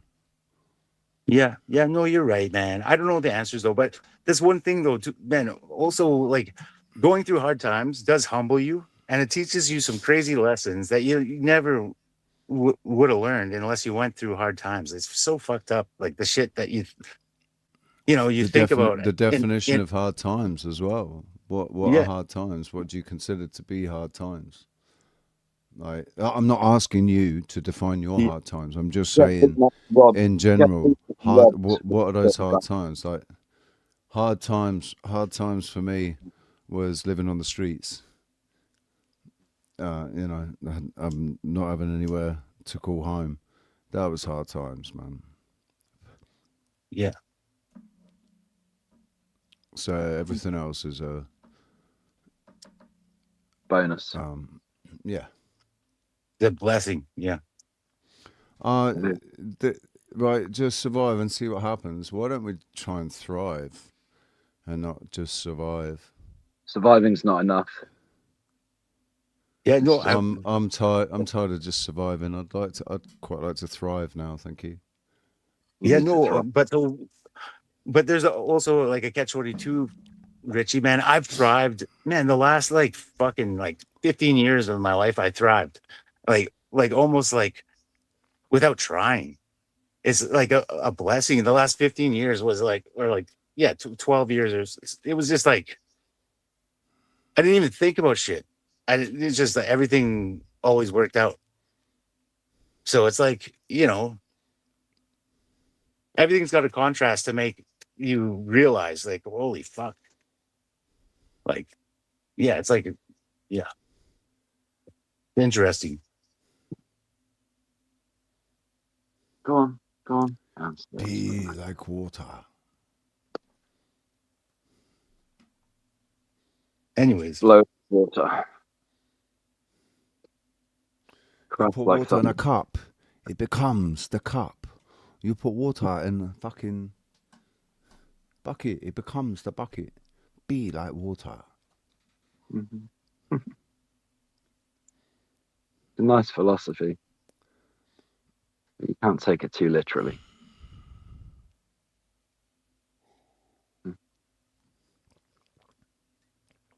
How's that coffee tasting, Rich? This coffee tastes fucking amazing, mate. I bet it does. It's I'd like to delicious. get a pot. That'd be really cool. Amaria espresso with obviously milk. There's actually this local coffee specialist in a little shop in the arcade near here. And they sell all kinds of coffee machines and different coffees and stuff. So I'm definitely gonna. You're always making reference to kinky times and kinkiness and being kinky, Dom, in the chat. He does, doesn't he? Are you by any chance, are you a bit kinky? I get the impression that you might be kinky. He must be. He's revealing something about himself there, isn't he? Oh, this isn't a sermon. This is it's a service. It's not a sermon. Good to see you, Basworth. I've seen you around a lot. I don't know if we've talked, but yeah, I like you. I think you're a cool guy. Thank you for saying that. That's weird. I don't. We know. Yeah. We all go through really hard times. Believe me, I've been through some awful times. Maybe that's some. You should. Maybe it's important how you look at yourself, Bearsworth. Maybe that's one of the most important things is how you see yourself. Yeah, man. Yeah. You know what parts of it is that what parts it is that it that doesn't sound good. Not good English. You know which parts are the parts that make you think you're worthless and you're no good and you're shit and all this, you're judging yourself, so you know the things that you're judging. Yeah. Yeah, I don't know, man. Have you ever looked into like the ayahuasca and that other what is it? The root from Africa? What is it called? Fucking. Have you ever thought about doing like? Because I don't know. I follow Jeff Berwick and like that. They're saying like they're like healing, and I kind of think that I would like to try that shit, but like I also like I'm like I don't know. Fuck like.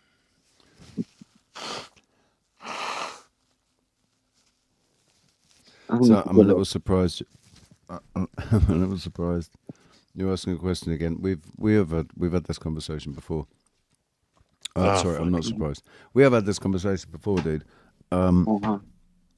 We talk about it actually most times you come up. Okay, I'm sorry, Richie. So no, it's all right, dude. It's your brain that's resetting, not mine. looping. Dude, there's a time and a place for those things, and they shouldn't be used recreationally.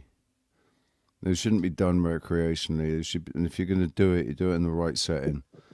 As like I a wouldn't ceremony with a proper fucking ceremony with a exactly. No, with I'm a not. shame and everything. I don't want to do it. Yeah, I want to do it as like a ceremony, as like trying to look into my soul and figure out. Smoking, like you can smoke DMT, but that's a different. It's a different type of. It's a different experience, right? The ayahuasca is a 4-hour experience, whereas the smoking it is only half an hour. And have you heard of the iboga one? Like that one sounds like crazy. I've stopped looking for if it's not like I used all that sort of stuff as a way to escape, right? And it didn't teach me anything. When I did acid, it didn't teach me anything. I've never done ayahuasca or DMT, but I'm 48 now, and maybe if a situation presents itself and it seems right in the moment, I might do it. You know, if I end up in a situation. Did you write anything down after the trip was over? Dude, I was doing it for recreational reasons. I wasn't looking for answers. I was in my 20s. Yeah, you must have my found early 20s. You must have found a bit of wisdom here and there, though. Not from doing drugs. Absolutely not from doing drugs. No. Not from any wisdom from doing any drugs. It's escapism. When you're doing that, you're escaping. You're escaping reality to go into a different reality. But they're short-lived. They're very short-lived. And when you come back, you're back in this reality. And this reality, if you keep trying to, things like DMT and ayahuasca are good. Have been noted to be good for people that have addictions. Mm-hmm. Heroin addiction, opiate addictions, marijuana addiction to marijuana, because we do become addicted to it. It does have an addictive quality, especially to people that have addictive personalities. Psychologically addictive for sure. Physically as well. When I stopped smoking weed, when I'd been smoking it for a really long time, non-stop, and then I stopped smoking it, I got the sweats, I got the cold sweats, loss of appetite, fucking low mood, and motivation and stuff. All of these things all happened.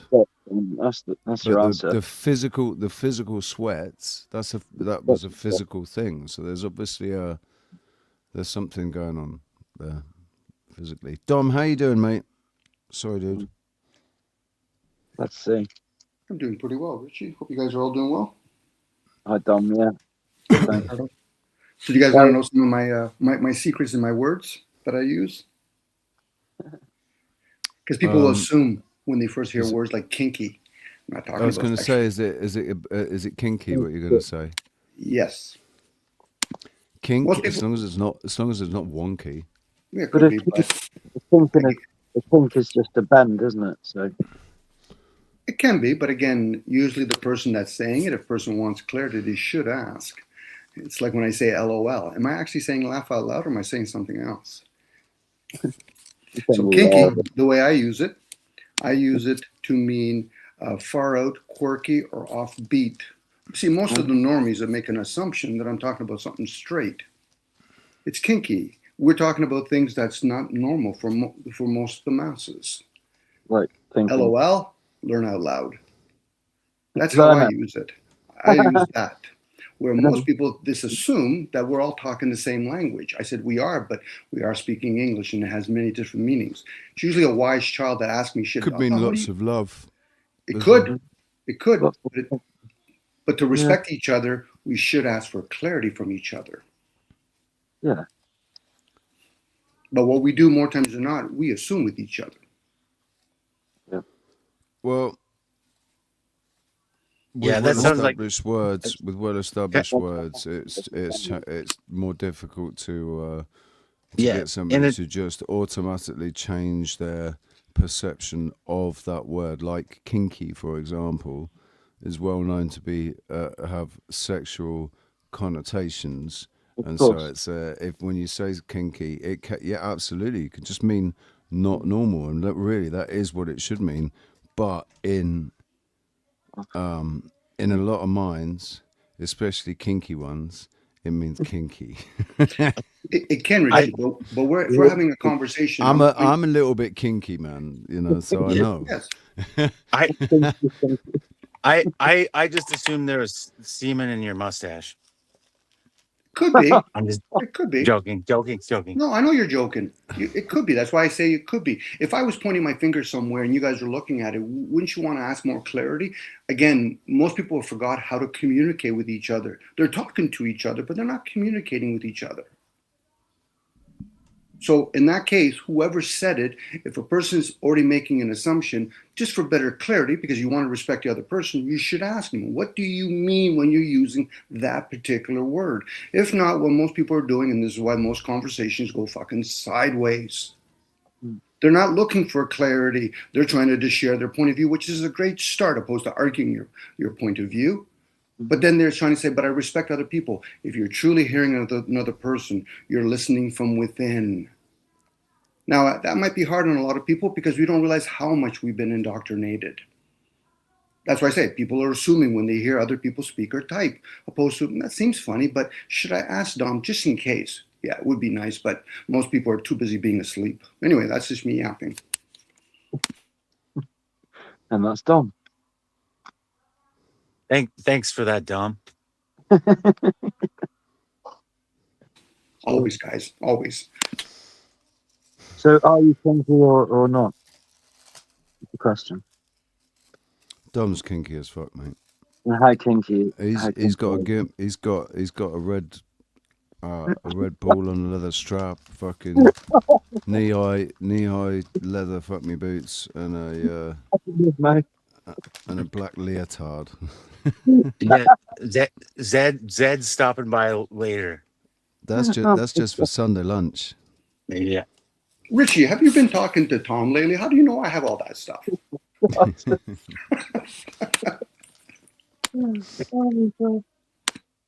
No, he's a bit of nothing. Shame. Well, we've still got 18 people here. We haven't brought everybody into oblivion. Shout out to the chat room, to all the lurkers. Lots of lurkers. Lots and lots of lurkers lurking there in the background. Lurking away like a... My first job, my boss was called Tony, and he used to call me Lurkio, right? Because I was always lurking around, waiting for... Because he'd tell me to do something, I'd just go, I'd do it, get it done, and then go and find him to see what the next thing to do was, right? Mm-hmm. Especially for the first couple of months working for him, because I needed to get an idea of the things that he wanted me to do before I was going to start using my initiative, right? And yeah, so he called me Lurkio because I was always lurking around waiting for new instructions for the first couple of months. It's not always. I'm usually lurking. I'm like, as I'm lurking, I'm just like, ooh. Be lurking with good intention, dude. I do a lot of lurking. No, it's not so much lurking. I sit there, I look in the chat room and see what's going on. But most of the time, if I'm watching something, it's because I want to watch what's going. I want to pay attention to what's going on the screen, not what's going on in the chat room. Yeah. Yeah. So I do I that too. just, it's not even that I lurk. I just don't have the chat on. I can't see the chat. So to those people that don't have the chat on because you're streaming me to the TV or whatever, you're streaming us to the TV, and you don't even have the chat on, so you're like, what's he talking about, man? I haven't even got the chat on. Or you're not logged in, so you can't chat. Shout out to you guys too. You're Big awesome. Big love. Y'all awesome. Struts. Is everybody having a good Sunday? Mm-hmm. Quite chilled so far. Very chilled. That's just starting for me. Yeah, what time is it? It's well, it just started for you. Fucking hell, it's like 10 o'clock, isn't it? 9 o'clock. No, it's 6 in the morning for me. 6? 5:42. Okay. Have you been to bed yet? No, I haven't. Right.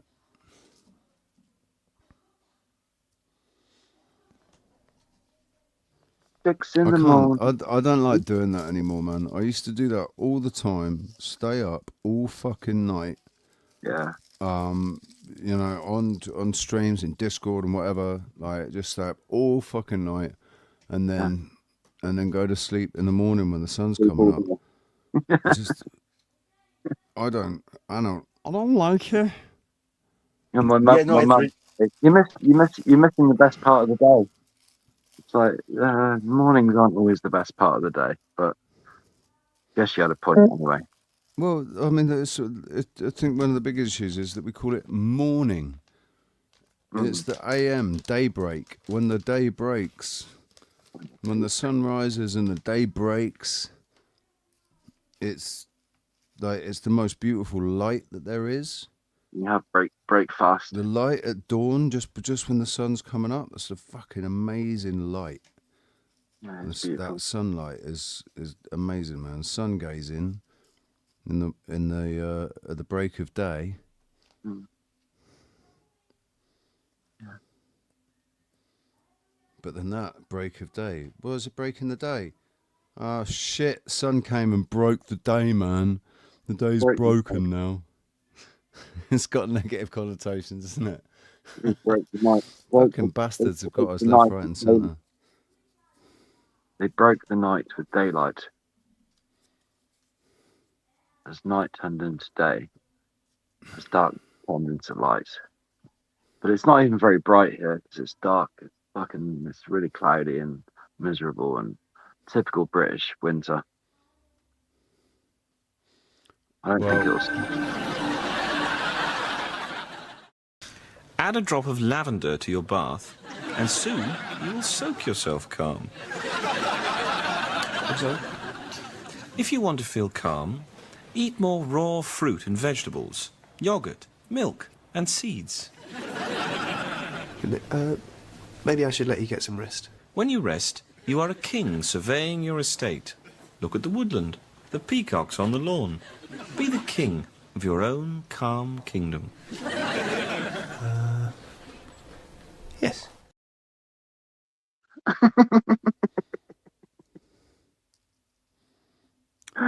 Wise words, man.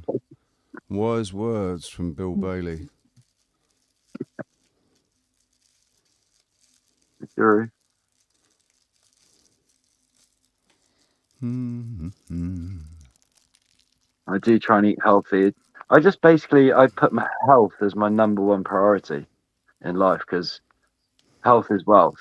So, you know, that should be important. Should be. Hey, Richie, how was Spain? Huh? How was Spain? I hear positive things about Spain. I mean, this is a Spanish province and it's Spanish law, but I'm in the Canary Islands, not Spain. It's okay. There's Spanish people here, and there's Canarians, and there's a heck of a lot of Africans now.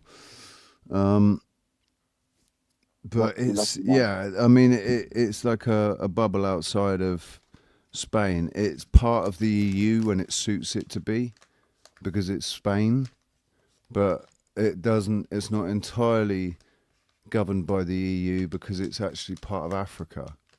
Closer to Africa As well. It's the Canary Islands are down Right. here and technically part of Africa. It's just a Spanish province. But as far as it's not the same here as it is in the mainland. What I'm saying, right? It's not the same way of this is an island that is really massively dedicated to tourism because that's where its revenue comes from. It doesn't have any major exports apart from bananas, right? So it's have you heard? It's different here. Have you heard of conspiracy music guru and Stellium Trip or Stellium 7? Yeah. One of the first one. Yeah. Okay, and so like they I don't know. I follow them, and they both live in Spain and stuff, and yeah, I don't know. One of those things like you watch these guys, these people, and you idolize them, and you're like, fuck, I wish I lived in Spain. Fuck. I mean, dude, it's like the grass is always greener, right? Yeah, exactly. The grass is always greener on the other side. There are benefits and there are downsides. So one of the downsides be the way that it is Europe, man. It's part of Europe, and so it's all European law and shit being governed by these dickheads in Brussels. Do you ever go to meetups or anything like there are no meetups here. There are no meetups here in Tenerife, dude.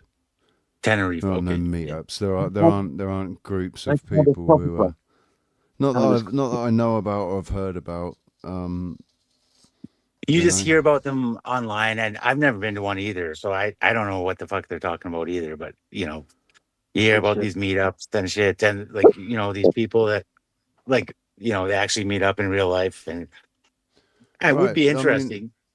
Yeah, absolutely. But so I've not actually taken part physically in them, but like back in 2018, 2019, 2020, we were doing meetups in the UK with lots of meetups, man.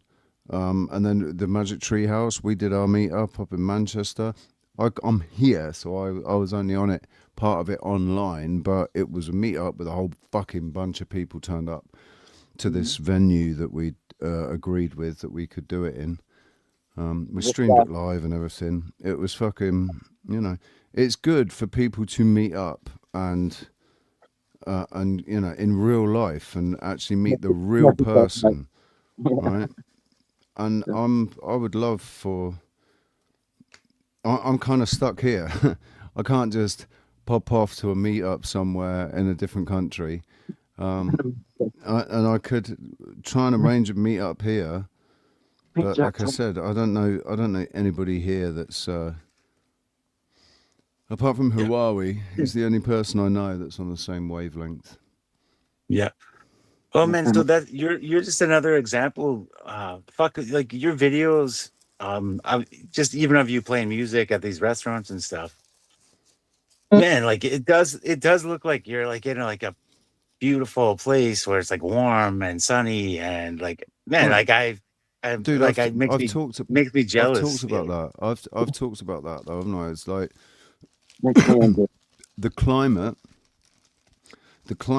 and the scenery here are that's what I love about this place. That's what it wants me to stay here forever, is the climate and the scenery, because the climate is so beautiful. I'm in no discomfort here with my from my injuries that I've sustained over the years.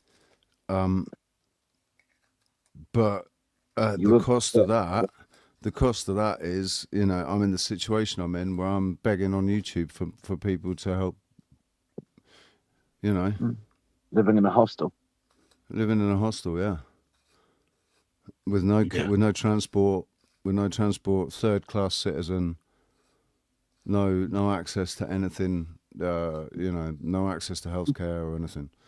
Have you tried talking to the local government there? Do they not care? Or Dude, they're fucking. They got all this shit going on with, like they're clamping down on immigrants, not immigrants from Africa, immigrants from England. Oh, right. That's not good then. I might try Greece. Yeah, I guess it's always the catch-22. It's so fucked up, man. Nice climate. Look, you win some, you lose some. Wherever it is that you're going to go, yeah, there's going to be good things about it, and there's going to be bad things about it. If I went back to the UK, there would be lots of opportunities for me in the UK that there are not here. I don't have those opportunities here, but that would all come at the cost of living in a shitty climate where I'm in pain all the time, right? Which affects my mental health, which means that I need substances to help ease the pain, and it's a fucking ugh. Yeah, I'm in Canada, man. I hate, man, like the winter, like January and February is like fucking retarded here. I don't understand why anybody lives here. Like it's like January, February is like dark and fucking cold as fuck, and like it's just retarded. It's like there's like 3 feet of snow. Going to be made. The thing is, dude, that's going to be made 10 times worse by your mental state of mind, your state of being. If you're in a dark place and then it gets dark and gloomy and shitty, it's just going to exacerbate that depression, like the lack of sunlight and everything. Yeah, exactly. But like, it's the whole thing. Like, everybody thinks you have to stay where you live. Like, it's just like when you come to the realization that you can do whatever the fuck you want, you can go wherever the fuck you want. But then, like, you started your own this life that you can't. You've already got obligations. You got kids and shit. So it's like you're fucked. You're like stuck, and you're like fuck. And it's just fucked up. It's interesting. Well, no, you see, the thing is, you're not stuck. You still have the choice. There are still options. It's just those options might be very comfortable. They're not nice options, but they're options. Yeah, there's options, but yeah, I don't know. What's up, Mighty Atom and Grandmammy Annie? Good to see you. Learn to manage your expectation situation. I don't know. I think once you have kids, you're kind of fucked. Because, like, I don't know. Like, I will never abandon my kids. And if everybody that I know is like, oh, Canada's great. Like, abandoning your kids and splitting up with your missus and living in 2 different households, that isn't abandoning your kids. Well, no, I'm not saying that. I'm saying like moving to a different country. I mean that isn't necessarily even abandoning your children. If you stay in touch, and then as soon as the opportunity available to get them over, then Yeah, I don't know, I do agree. That puts because you've got children. That unfortunately it does put a lot of. It limits your options depending on what sort of dad you want to be. It limits your options. So if you want to be an active member, an active dad, you want to be dad, then you have to stay where the children are. Yeah, exactly. Yeah. Anyways, I'm not trying to. Yeah. Anyways, it's life. Fuck. Well, dude, it's just the thing is just coming to terms with the fact that it is what it is. You are where you are, and that's all the result of decisions that were made. And you can sit there and lament over those decisions and lost opportunities, or you can retell the story in a different way that makes it so things aren't bad. Yeah, no, Things are that's my mantra now. Is the universe is unfolding as it should. It is what it is, and unfolding how it should. Fucking, I can try and direct it where I want it to go.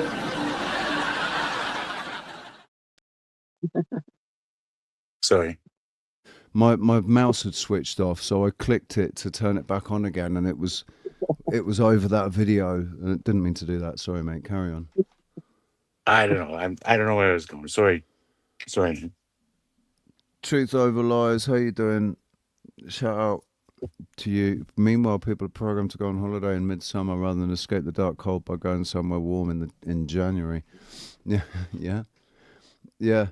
Why not go somewhere when the only time when it's going to be warm in your own country?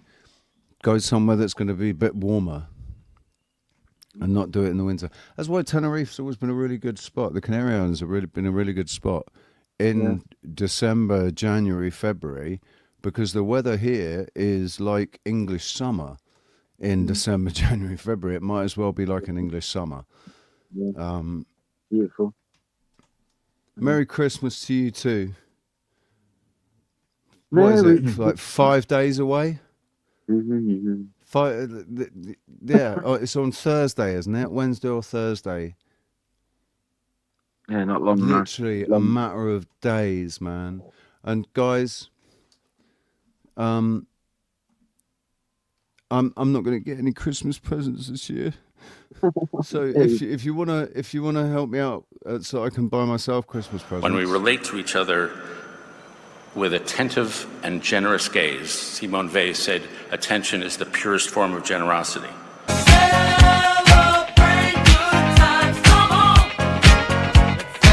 Give me money. Money me. Money now. Me a money needing a lot now. Please can I have £100,000 now, please?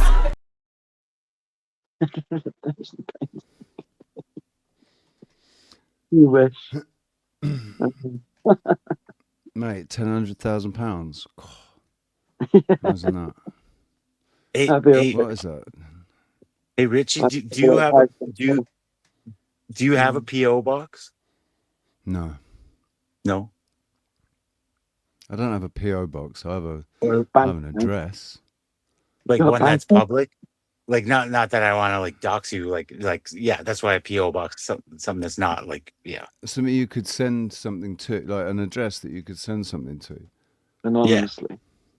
Or not even anonymously, just something that you could actually send something physical. I mean, I could give you my address in private, dude. I trust you, Bearsworth. I don't think you're gonna send me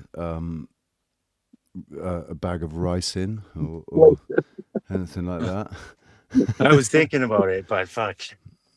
No, I would send you some. I'm protected by the old gods, so I mean, yeah, no, man. I could do it.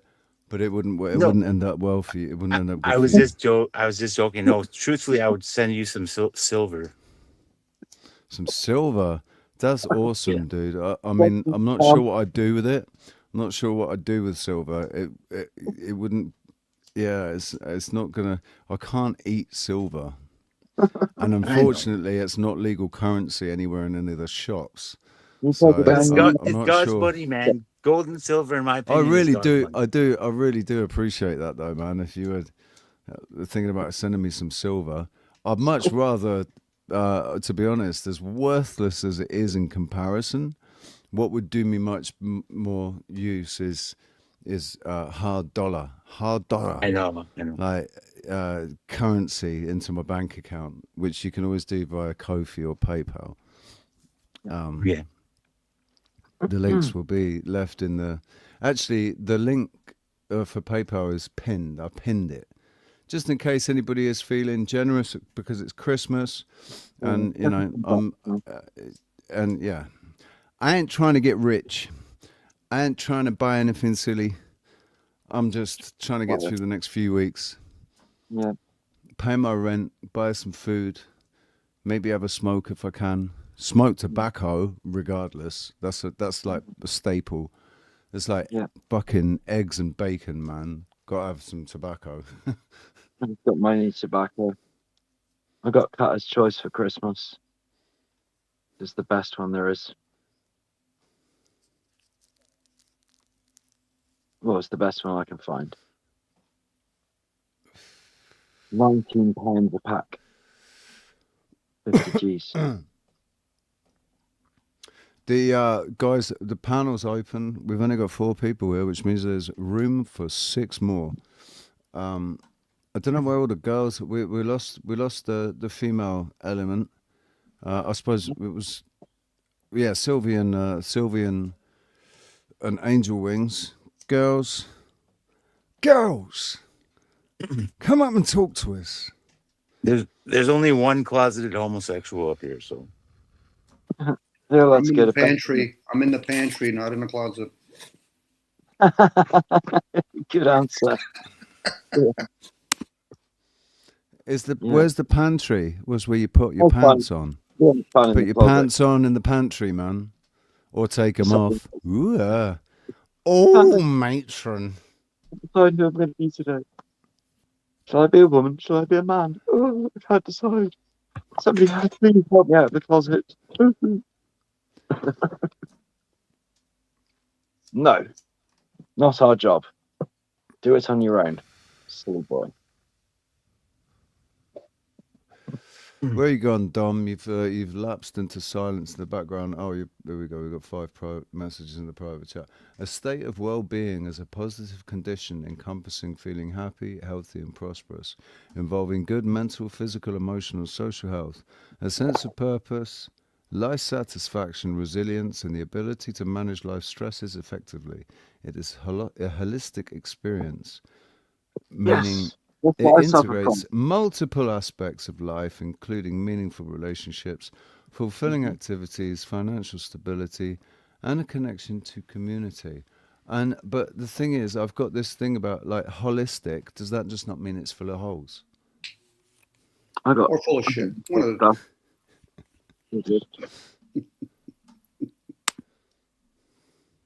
The connection to community, that's something I've been building more the last year or so. I can't help but feel cynical whenever we all know the answers and we all know the fucking answers, but fuck it. It's pretty hard to actually, I don't know. It's Dude, fucked up. what you're saying is, I know what I should be doing. We all do. I can't be bothered to do it right now. You're not doing it. I don't want to do it right now. I know what I need to do. I know what I should be doing. I just. I'm not supposed to. I'm just not going to do it yet. I need to go through shit. Have you thought of this?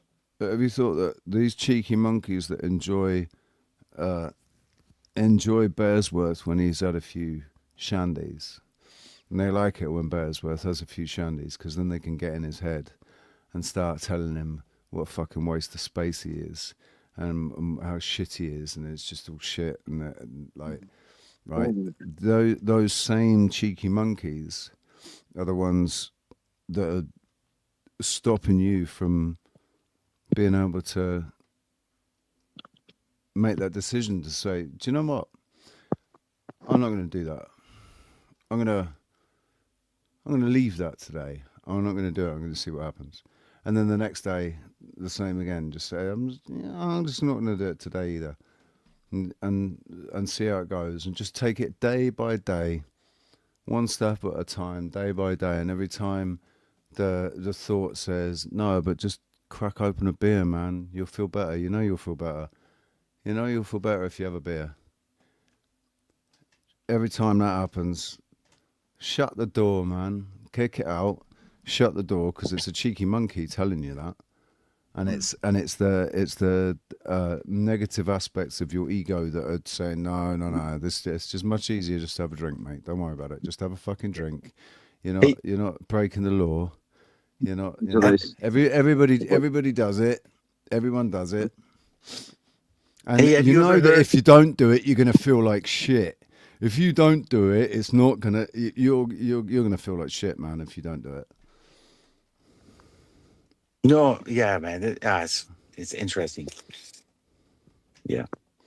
It's But all about focus, right? It's about what you it's what you focus. focus But on. okay, when it- have you ever like listen to all these different theories and shit, like about like demons like attaching themselves to people and shit like that? Yeah, I don't like call them demons. I don't call them demons. That's what they want to be called. Cheeky monkeys. Yeah. Yeah, they want to be called demons. That's beautiful. You call them demons, it gives them claws and fangs and fucking. They come from the fiery pits of hell, right? But if they're cheeky monkeys. They don't have that power. They don't have that power over you. They're just annoying little fucking cheeky little monkeys. You just fucking bat them off. Say, go on, Richie. Yeah. And Well, don't but get I think- angry. You don't get angry with them or anything. If anything, you laugh at them. Yeah. Because Well, that's the most effective thing is to laugh at it, not to be afraid of it or give it any sort of power at all, other than thank you for you just made things more interesting. Thank you. Go on, jog on. Yeah. Yeah, it's weird, man. Like I don't It is much easier to acquiesce, dude. Yeah. But one weird thing, like I've kind of felt that belief too about cheeky monkeys and shit. But so one weird thing that happened last week is that like, man, it's so weird. Man, my mom went through some crazy shit. I think I don't know. It's almost like I think like she went through crazy pain and like, yeah, I don't know. Anyways, who knows? It's so fucking weird. Dude, But I, like, spit felt- it out. Spit it out. Spit it out. What happened?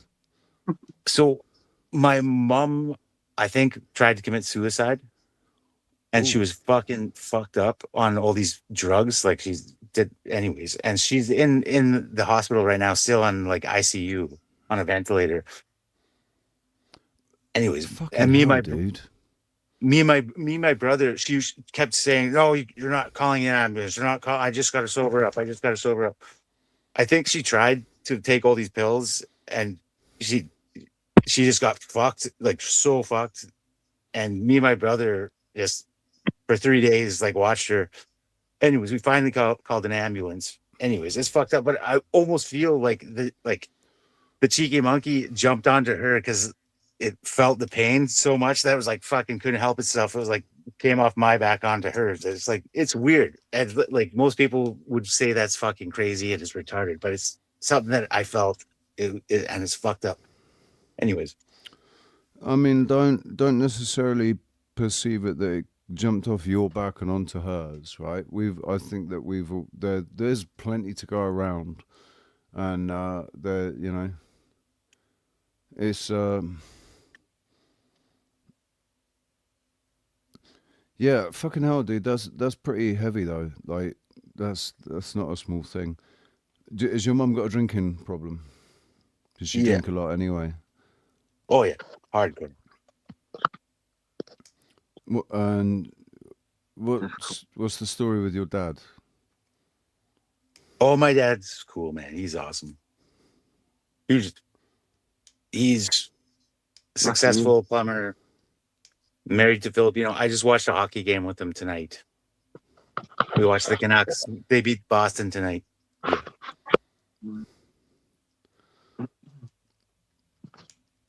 I mean, maybe your mum. It wasn't an intentional thing. She wasn't maybe intentionally trying to, unalive herself. It was just she was just trying to escape. Just float off into fucking, float That's off possible, on a cloud, and she mixed a lot of stuff and took it with alcohol, which just makes it 10 times worse. And, Anyways. Yeah. All right, guys. Richie, Bear, I've got a question for you, if you don't mind. You don't have to answer to me. Was this cheeky monkey by any chance wearing a baseball cap backwards? No. I don't think I've ever seen it. Okay. You know what wearing your baseball cap backwards means in Australia, don't you? No, I don't. Does it mean you got semen in your mustache? Yeah. I already told you I do. Yeah. I already told you I do. I'm not gonna lie to you. I'm honest. But the baseball cap guy wearing it backwards. Back in a minute. Is he or she the cheeky monkey? I don't know what you're going at with that. You'll figure it out.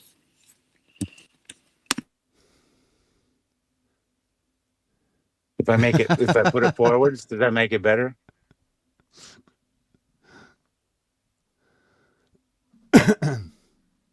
Anyways, I'm sorry.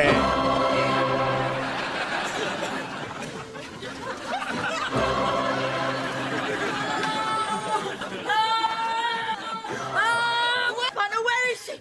Where is she? When you're feeling under pressure, do something different. Roll up your sleeves or eat an orange.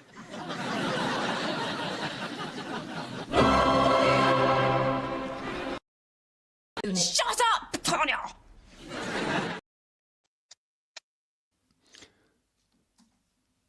So, boys and girls, it's a open panel, and the conversation can go wherever you want it to go. But it's got all heavy, and I think we all. Sorry, need I to... didn't mean to. I didn't mean to go there. No. It's not your. No, don't worry about that. It's just I don't know what we can say about the situation.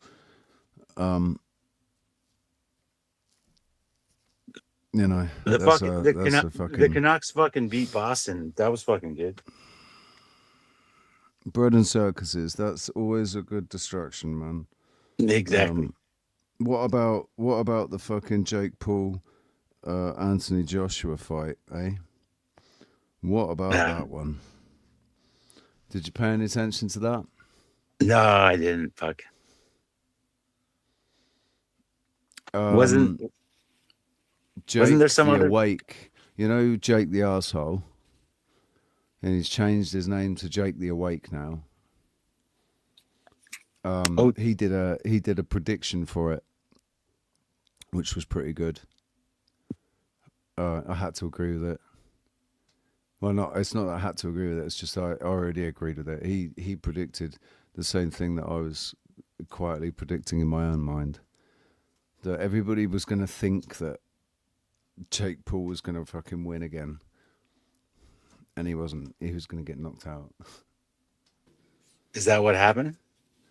Yeah, I think it was either knockout or technical knockout in the 6th round. His comeback will probably be the selling pitch at that point, Richie. He's going to recover from his jaw being broken. Was his jaw broken? So I'd love it if it was. That was brilliant. Again, it's all PR, right? So it'd just be awesome, though. Like, you know, my part of me, my ego, wants to see Jake Paul's fucking jaw get broken. Yeah, me too. Bring him down a peg or two. Yeah. I wanted Tyson to beat him so bad, Mike Tyson. When it's never going to happen.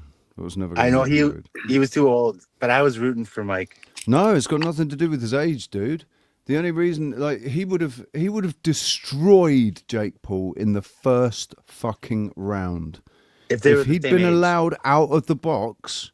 If he was allowed to release the beast in the and be himself and use his own signature iconic move, he would have broken fucking Jake Paul's skull in the first round. Just bop, knocked him straight out, mate. We watched him pulling his punches and biting his fucking glove because he was not allowed to fight how he fights. Yeah, it was in his contract not to do so.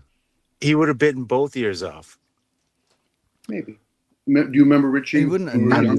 I'm joking. Do you remember when we were younger and they had the Sugar Ray against Marvelous Hagler? His hands were tied too. Like Sugar Ray did all his little thump, thump, thump. But meanwhile, Marvelous Hagler, if he was able to be able to untie his hands, it would have been probably quick. There's a lot of money bet on these things. Yeah. Is that Sugar Ray Johnson, wasn't it? Sugar Ray. Oh, what's his name? Anyway, these were the middleweight guys. But a lot of it's betting. There's probably a lot of betting going on now with Jake Paul. I love Mike Tyson, though, man. That's how he's Jake the like a Awake. real. He's a beast, mate. He's a Mike Tyson. fucking beast. Well, and he's a real person, man. Like he's a real, just like a fucking. He wears his heart on his sleeve, man. Like you can see it. It's fucking yeah. Well, I think he sounds a bit like Chris Eubank. Yeah, no, he's Bit of a man. strange I'm one. sure he's pretty kinky, like some other people on the panel. But like but yeah, man, he's him. He's it, yeah. Who's kinky again? I was talking about his little list, but I wasn't talking about being kinky. But yeah, I know. Dude, he's part of the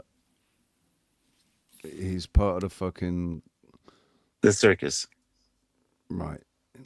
And all of that was all for Jake Paul's benefit to be part of the circus too.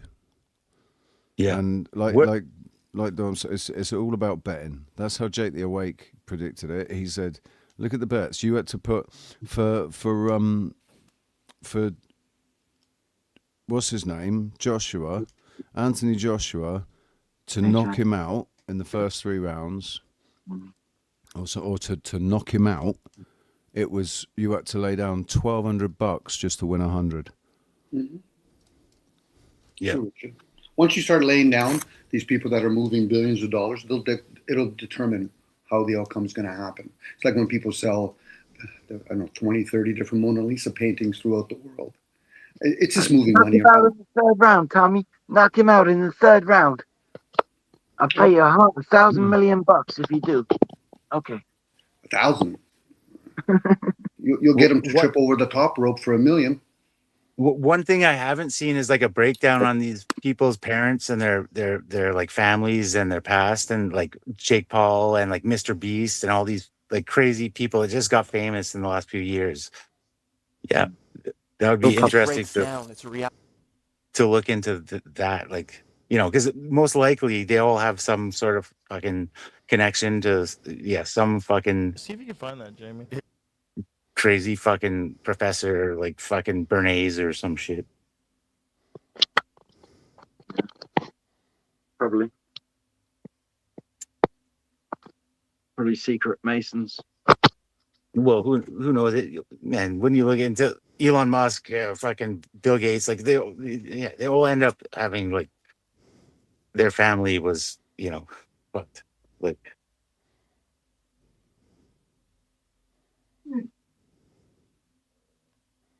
Murdered. I guess the question would be, how does it serve you to know whether or not these families, generational family wealth, are doing what they're doing? It just means we should not give a fuck about them. Like, not like. It's good to be informed. It's good to be informed, but how does it serve you? No, it doesn't serve you at all. It serves them. Again, how does that serve you? Like, we're speculating at this point when we talk about these families. Yep.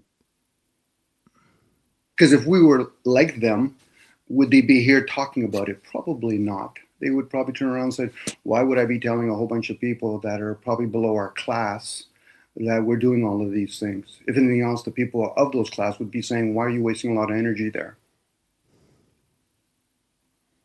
Yeah. Just something to ponder. It'll give a person a better direction.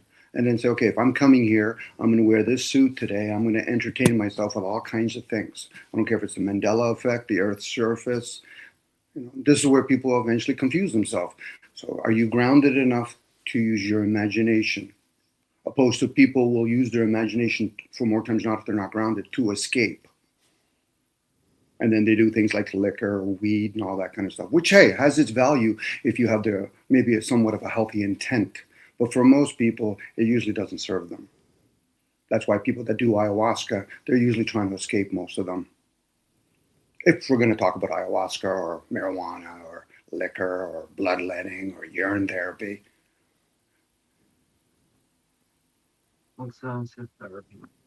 But again, I'm kinky again, guys. Sorry.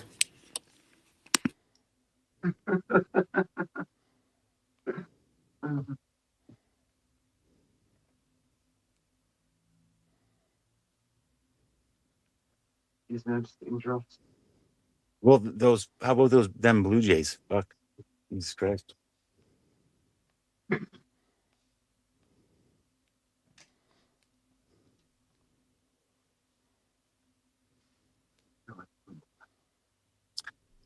How about that popular sport in Spain? Fuck. Bullfighting. Huh?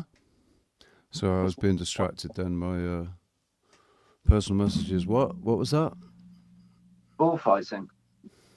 You're talking about in Spain. That doesn't really happen very much in Spain anymore. No. No, they closed. They closed the bull. The bull. There's a bullfighting ring here, and it's all closed down. It's been closed down for years. It's a bit. The animal rights people. Long ball, wasn't it? They still do the running of the bull though. They do the running of the bulls in oh, what's it called? Salamanca or something.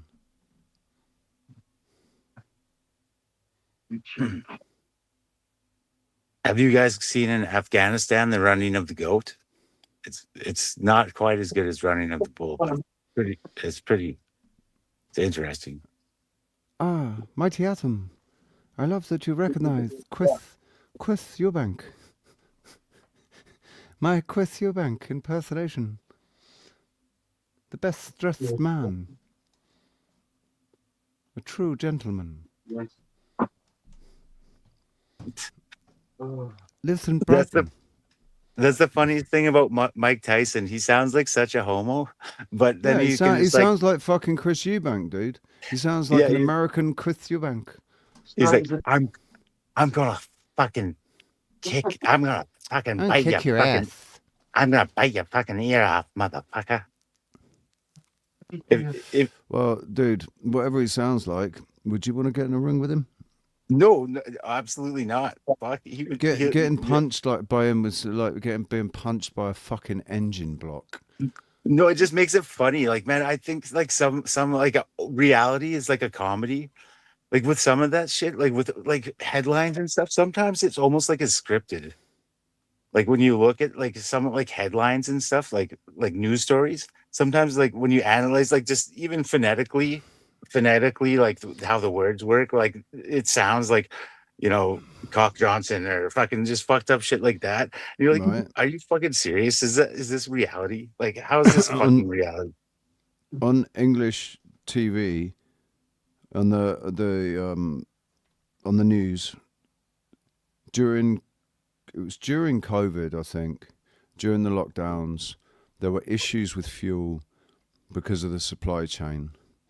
And one of the reporters stood there in a petrol station reporting on how there was a shortage of fuel. Guess what his name was?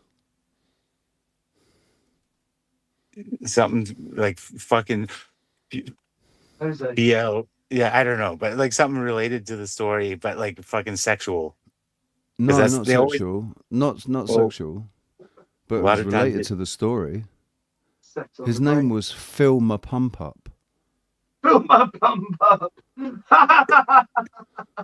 I shit you not. No, man, PHIL Phil My Pump Up. Man, and once you see it and you start looking for it, it happens so fucking often that it's like taking the piss out of us. Taking the piss, mate. And once you start looking for it, it's like it's seriously, the odds are zero that it happens that often. There's seriously, it's If Keir Starmer can stand there in front of Donald Trump and start spouting off about how proud he is about the long-standing, and may it stand forever, British, the freedom of speech in Britain, right? If that can happen, and nothing actually happen as a result of it, you like base everything that you're seeing on the TV is to either piss you off, or it's taking the piss out of us. Exactly. And it's like I enjoy paying attention to all of it, but sometimes it's like you see all this shit and it pisses you off. But then you look into your real world and the people you actually know, and like none of this shit's actually happening. Well, do you not see when you do that and you look at the people that you know and you interact with and everything? Do you not see that they're just repeating Yeah, they're just scripts blind. going on? They're going on the same things. They're on rinse, repeat, eat, sleep, rinse, repeat, Work, pay a bill. eat, sleep, rinse, repeat, eat, sleep, rinse, repeat. The same thing. Just it's the same thing playing out everywhere. People chasing their tails. And they think it's Right. normal. They think that that's normal, and everybody just wants to be normal. It's fucked.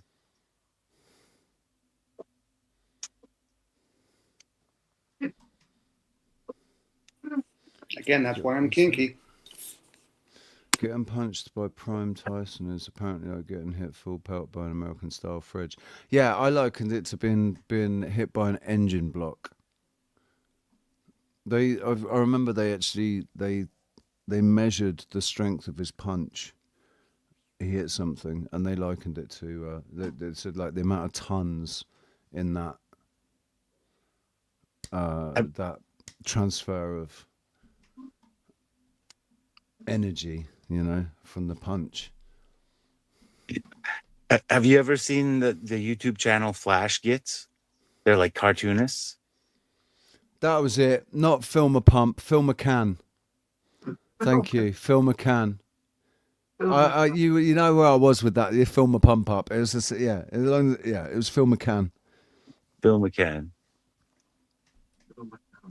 Like, do you think they like Phil? Hey, we've got a perfect fucking. Hey, we need somebody to report on this thing about the fuel shortage. Who should we get? Hey, what about Phil McCann? That'll be a funny one. Hey, Phil, do you want to do this story about? Do you think he fought against it? Do you think he said, "Are you kidding me? Are you kidding me? My name's Phil McCann. Are you going to put that on the fucking screen? We're talking about fuel shortages. Don't you think that that's a bit of a,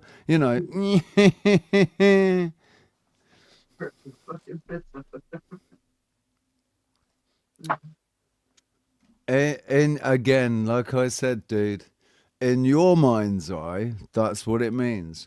But in the majority of English people in England, they just think you're being a bit kinky.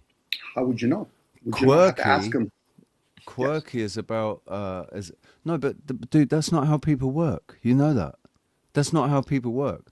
You're right. Whether that's how they should work or not, doesn't matter. The way that people work is they jump to conclusions. You're right, That's Richie, why we're in the but mess that we're in now. You're right, Richie, but I'm having a conversation with only 3 or 4 people. If you're going to bring in the assumption that other people think that way, then my question would be, have you asked them?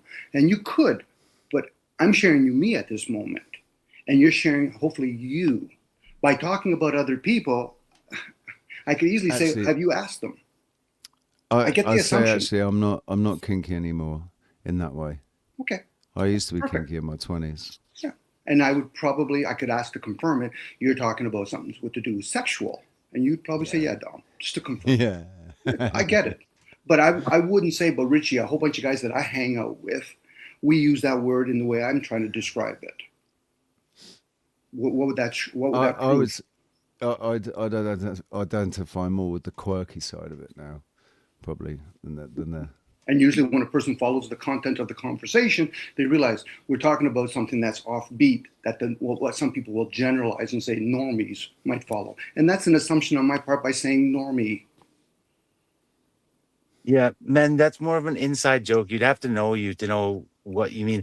I call my mom cunt all the time, and people get so offended.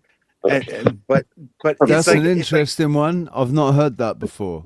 Man, it's like it's a term of endearment. Yes. Because Right. I've turned it into that because I've tried to break this into her mind. Like all language has meaning, and it all depends. Like you can and so I've turned cunt. Mom, you're a fucking cunt.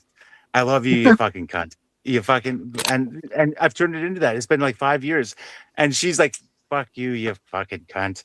And we've turned cunt into like a term of endearment. So like you can do anything with all language. Like Yeah, and if you were talking to a bunch of women, and let's say they quickly get offended, you would get the wise one would say, "Excuse me, Bear, what do you mean when you use the word?" And then you would explain it and say, "Oh, so you're used to talking a certain way with certain people, but you have to be socially aware of the environment that you're in." It's like using the N word. You know, again. Well, yeah, that's just the same, exactly the same thing. The N word is yeah. So you have to know your surroundings. And this is why, if it's a community and they're trying to help each other, better each other, we should ask for clarity, opposed to an assumption. Because if not, then we're back to the shit show. And most people don't realize they're in it. Go ahead, guys. Well, but man, you're changing everything. Like you're talking about LOL, yeah, we all just assume. We all assume LOL means LOL. Like, how do we none of us know you. We've never met you. Ask. We forget to ask each other. Dom, you said enough time. What do you mean? I would tell you my perception of it. I don't always have to voluntarily share everything, but people should ask. It tells you that you're trying to be engaged with another person, but most people are self-absorbed. They don't even know how to be rational. Go ahead. Every time I see an LOL in a chat, I should ask them what they mean by that. If you're having a relationship with those particular individuals, I get the assumption when it comes to group hive mind mentality, but we've been with each other long enough that we should at least be asking questions. And if a person doesn't feel confident to ask a question, then how would they understand somebody that's confident to respond to it? This is about being mature, not this wayward. But anyway, I would say in those relationships where if I'm using a term in a different way, when I'm with people that I'm building a relationship with, I'm not going to wait for them to ask me for what I mean by the term. If I'm using it in a different way, I'm gonna also assume that they're going to jump to the conclusion that I mean what everybody else means when I say that. So when I do say it, I'll add a little caveat. A caveat saying, by the way, you know that I don't mean this. I mean this. When I say LOL, I don't mean laugh out loud. I mean lots of love or learn out loud. You're right, Richie. But people will say phrases like, "I question everything." Do you? And then they wonder why a whole bunch of people taking a jab? Because they don't question what they do or say. But yeah, people think, well, look at those sheeples. They're just not, they're showing you openly. They don't question their surroundings, let alone the words they use. I'm just telling you about me a little bit. Not necessarily. I don't necessarily agree with that, because sometimes people don't question because they don't think they have a reason to question. It's not because they trust what they've been told, so they think that the question's already been answered. Therefore, they don't. Why, like the people that accepted the explanations given to them by the media and the medical industry didn't feel the need to question the medical industry, because they felt, well, hang on, I'm not a doctor, I'm not qualified, I don't understand about these things, but these people do, and they spent their lives doing it, so maybe I'm just going to trust them on what they're saying and not think about the financial incentives that might be behind these suggestions that are being made. Then you're going to burst the balloon. You're going to burst the bubble that people think that the medical industry is there to actually help them, right? When it's not, it's there to maintain its business model. The energy is because it's become an industry. The energy behind a lot of those, Richie, is not trust. It's actually assumption. Most people assume.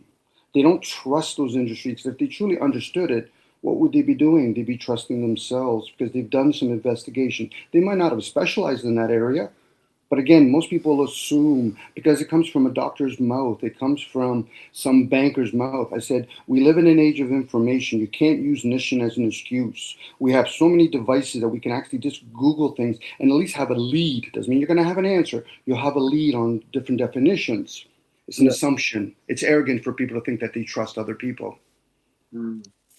But normal people do trust. And it's stupid to trust the answer you get from Google if that's where you're asking. I said it's a lead. Listen to the words I'm sharing. It's a lead. It's somewhere where, I'm an electrician. Okay, that's nice. What do you do for electrical work? I said, have you gone online to see what electrical is in the first place? See, again, most people don't realize they want to be babysit. This is nanny state mentality. How many of us, Dom, are taught to trust ourselves? over everything. Very few. Most of us are ill-equipped as we get older. Most people are ill-equipped to even know what to do once you're actually no longer in that suit. But then, of course, people quickly defend themselves. I don't believe in that stuff. Whatever. Anyway, go ahead. Sorry, Ricardo. The idiocracy has got to the level now where you cannot. There's some people that shouldn't be trusted to trust themselves because they're not capable of the. Yeah, no, it's okay. I trust if I jump off this building, I will sprout wings and be able to fly. I trust that. I trust myself. Wishful thinking. I trust my own ability to be able to morph into something else. Man, I'm kind of scared with the AI coming out. Because man, it is so weird, man. The last few years, it is like they're just throwing the kitchen sink at us.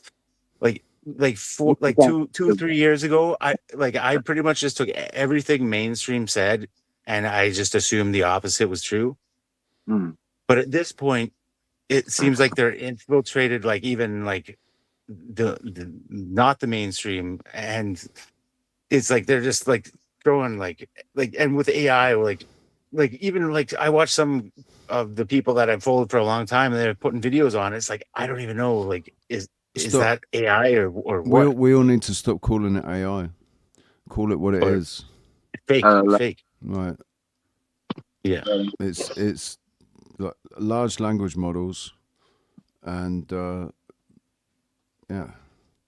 fake intelligence.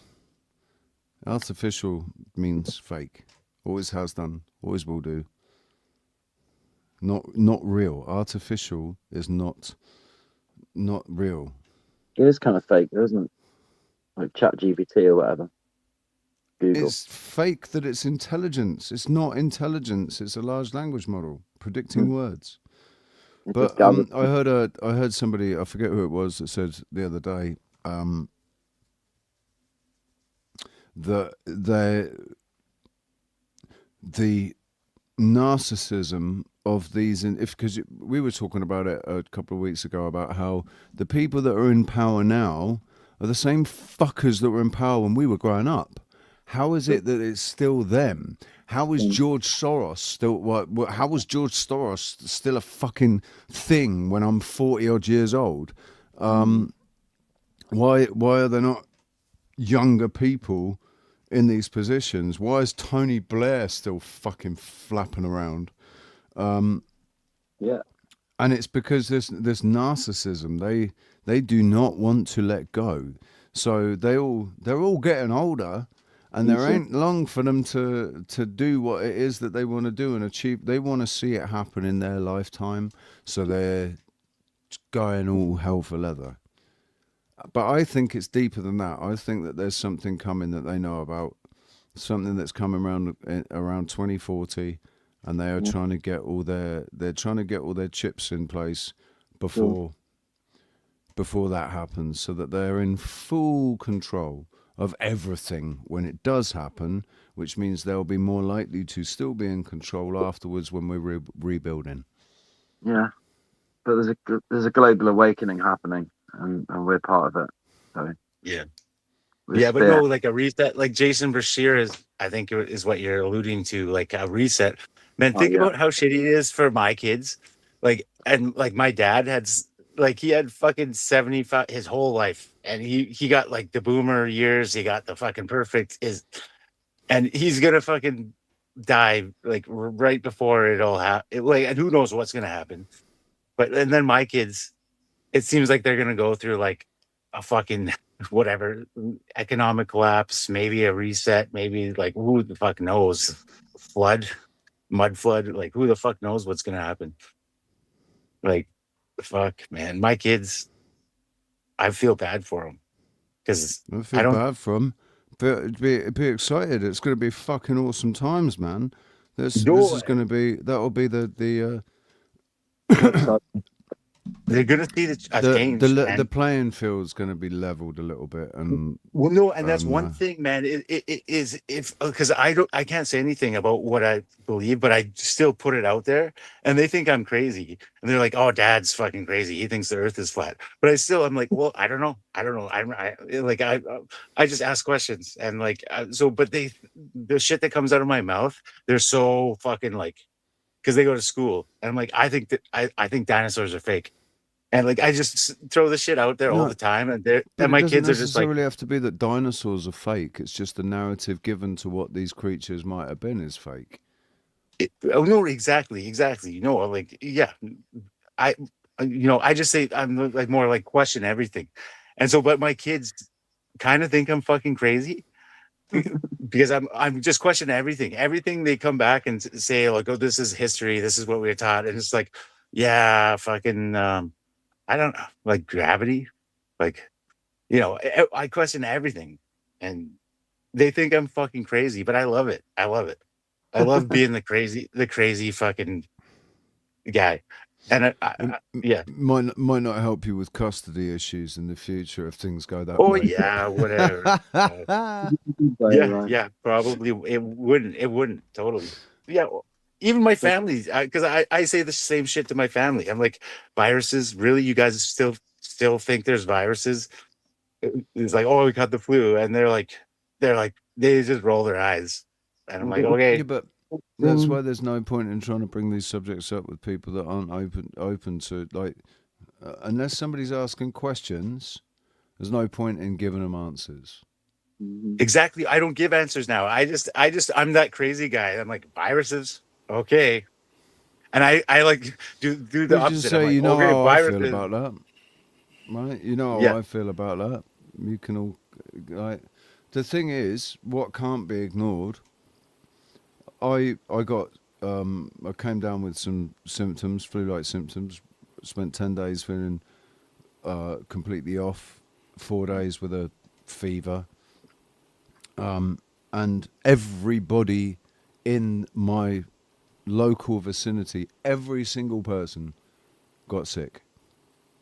Well, at slightly different times, but everybody came down with the same symptoms: bad chest, flu-like symptoms, fever, whatever. And so that all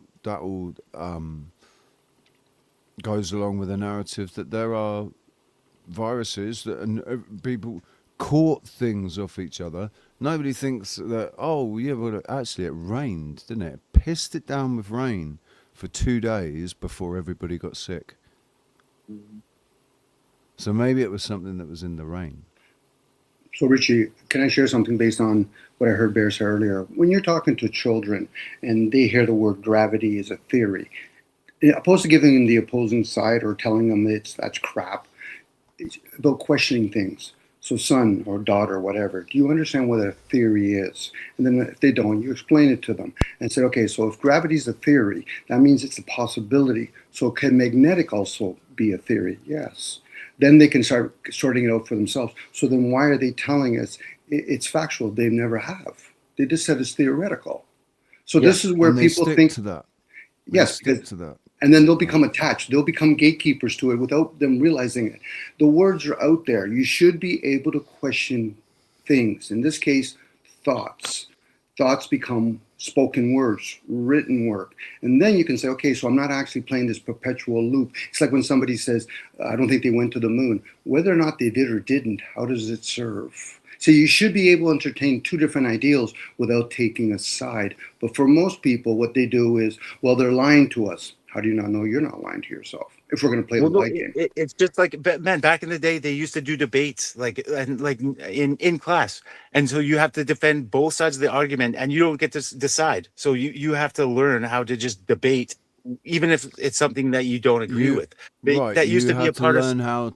yeah, exactly. You used to learn how to debate, even if it was something that you didn't necessarily, you were put on as, you will debate this side and you will debate this side. And you're meant to bring up the best arguments for and think about how like mind, like, man, I've never even done that, but like that would be so mind bending, and like I think it would be so good for your brain to like think about like strategy, like, okay, well, how am I going to debate that fucking the earth is a fucking horseshoe or a fucking hot dog or fucking, or like bridges run off fucking cow farts or whatever the fuck it is. Like Okay, so something knowing that, Bear, absurd or something. do you think that playing a chess is only about winning and losing? See, a debate for most people, they don't realize they're reinforcing your rights and wrongs and you agree or disagree. If you could actually hold back and then realize those two shall pass, you just see it for what it is. I'm not here to coin in on that. That's the whole vote mentality. That's the whole, do you see the glass half full, half empty? That's well, no, just, and it's not exactly. It's not about winning the debate. It's just about learning how to talk civilly, and to talk. Because if we were taught that, man, me and my wife might have. That's our main. Was our main issue for a whole relationship. We couldn't fucking communicate. We can't fucking talk. Yeah. so where's the main communication? Most people, their communication error or going sideways is within. Yeah. Anyways, I don't want to go too far down the rabbit hole with that. Okay, shit, good enough. but I'm more of a bird, but if you want to go down a rabbit hole, you go right ahead. But it's interesting that like there must have been a time when you could communicate because you got together. Yeah. Oh man, there's so much shit. It's too complicated. I don't want to talk about my fucking bullshit. It's too much. Is it complicated or is it just really simple? It was a sexual thing, and you end up having children, and then that's it. You're married. Yeah, you're probably actually. That's so funny you say that because that's everything is so simple. You're right, man. We were never in love. We got together, and then we were two incomes, and we were compatible. Yeah, man, it actually is so simple. Mm-hmm. And then we changed. I changed. I became a conspiracy theorist, and I grew into this different belief. And she stayed the same. Mm-hmm. What people change, yeah. Yeah. So no, it is simple. That's funny you say that. Anyways, I don't want to get on me. I wasn't here to fucking talk about my bullshit. I'd rather talk about yours than mine. Because then because I don't think like you guys aren't going to solve it. It's going to be resolved when it gets resolved. But it does help talking about stuff. But I almost think sometimes now it's like perennial. It's going to happen when it happens. It blossoms at some point. Everything's going to fucking I'm going to get it, dude. Like shit's going to happen, and then it's the cheesiest phrase, but it does hold some water. Be the change you want to see. Yeah.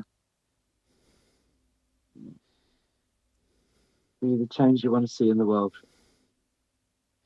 Yeah, Because I know. The only thing that we can change is ourselves. Can't change anybody else. Yeah. But what happens when I've told you before, like if there's certain things, like if you want things to work with your missus, there's certain things that you might need to do just to be able to get some respect back from her. Oh no! At this point, it's over. At this point, it's so done. Like unless in the only. So you're just going to keep kicking the can down the road. Well, no. Things are slowly changing. It's just interesting, like financially and fucking with kids and fucking. Yeah, it's just slow going, and we're both kind of the same sort of people. I don't know. It's weird. Like we're not like aggressive. We're just like easygoing, and it's like we'd rather just fucking. I don't know. It's weird. We're not. Maybe you just sit. I don't know if you've done this. Like just sat down with each other, totally relaxed and neutral, and say, "What are we going to do? What are we going to do about this situation?" Like this, and actually talk about it like two adults and come to an agreement that whatever you do, but something needs to change, and you'd rather be in control of what changes rather than I don't know, the man. change be happening because of something I know outside of it's your too control. complicated, man. We hate each other. That's the thing. It's also fucked up, man. It ends up we try to talk, and it's like within 15 minutes, it's like fuck you, bitch, fucking like, and she's like, you're fucking like it's like 0 to 60. It's It's we difficult respect when each. relationships get to that point. It's Yeah, really difficult when but that's the relationships weird get thing. to that point. We respect each other so much because we do. Like I respect her so much as a mother and as a like a worker, as a fucking. She's a solid fucking person. But like, there's just certain things that I can't forgive, and same. She thinks the exact same as to me, so she respects Forgiveness, me. what like the forgiving and forgetting, right? You should always forgive but never forget. Yeah, I don't. But There's you no should answer. always forgive. You should always forgive. Because in a moment in time, anything can happen. We all make mistakes. We all fuck up in the moment. And we need to be, we're all capable of fucking up in the moment. Every one of us in different ways. Right? Yeah. So we all want, if I fuck up in the moment and it was a mistake and I really feel bad and do my best not to do it again, I would want to be forgiven, right? Yeah. And also, you got to forgive yourself because shit happens in the moment. You can't, especially if it was in the past. It's one thing if it keeps happening, you keep making the same mistakes and keep fucking up, doing the same things. That's something different. But if it's something that is in the past and hasn't happened since, then absolutely forgiveness should be.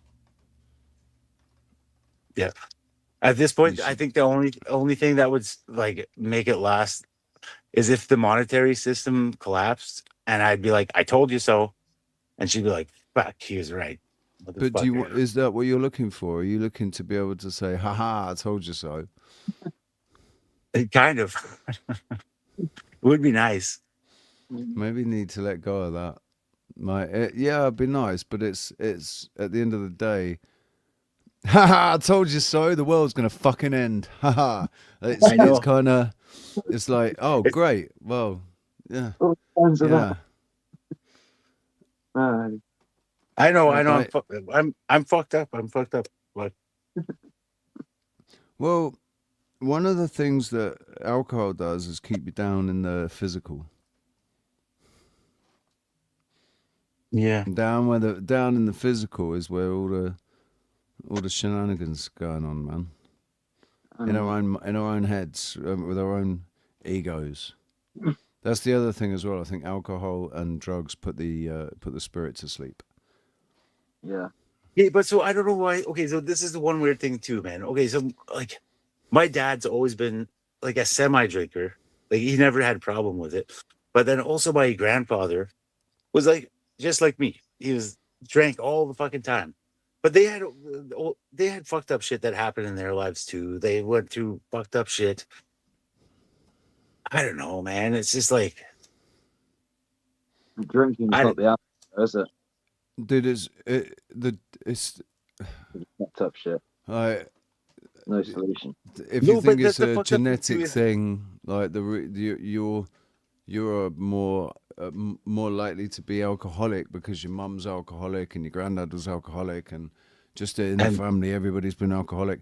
Well, my dad's an alcoholic, and that's like an excuse. he was an alcoholic, not a bad one, but he couldn't go a fucking day without having a drink.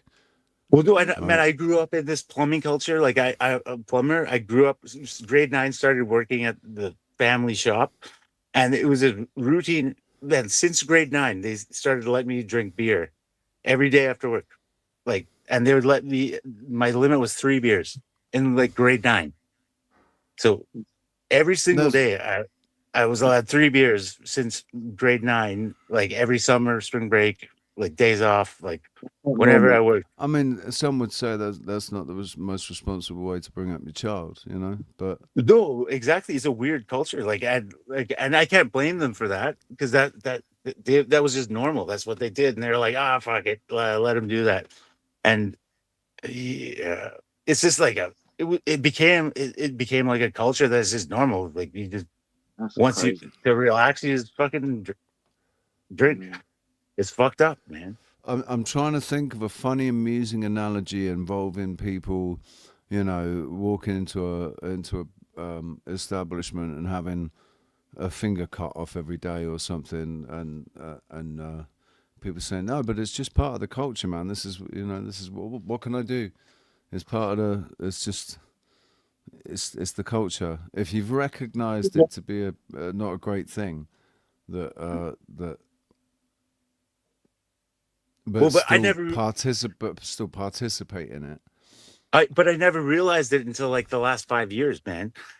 Like the last 5, 6 years. Before that, I never had a problem with it, with any of it. It was just normal. It was just fucking, this is life. It's always just been normal. And then now I'm seeing it's like, fuck, yeah, drinking every day is not normal. What the fuck? Yeah. Who did you have a good conversation with last night, Atom? I don't know that guy. Was it? Oh, you're talking right. Yes, you're having a conversation with Heidi. You guys ever talk to that Australian guy, the AO beer guy who just gets shit faced? What's his name? Fucking Guy. LC. Which one? Oh yeah, LC. Lincoln Kane. No. Fourth with watchers.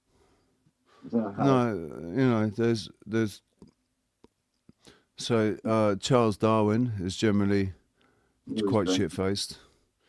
Jim Bowden, Jim the only one Bowden. I've Jim only Bowden gets shit faced. I've only talked to LC. Ken Rotman gets shit faced. What's his name? Oh God, what's his name? Glenn and Ken both get shit faced. It's an Australian thing to do, man, to get shit faced. You're always shit faced. When I only come on live panels when I'm drunk. Truthfully, Angry Casper's always shit faced. He's a Kiwi, adopted Kiwi. Been there since he was 10, so pretty much he's a Kiwi, really. And even if he is Serbian or Slavic or whatever it is. but LC's panel is quite, that's quite a culture. Like, something else. It's weird.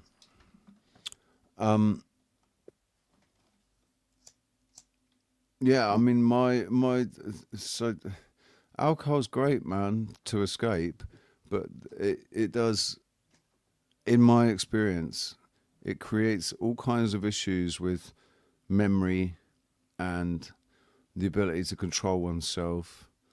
Like hearing, you're totally right. All kinds of things. Self-control. Yeah. It's like putting a fucking gauze over everything, so it's all slightly blurry, and you don't have full control of yourself.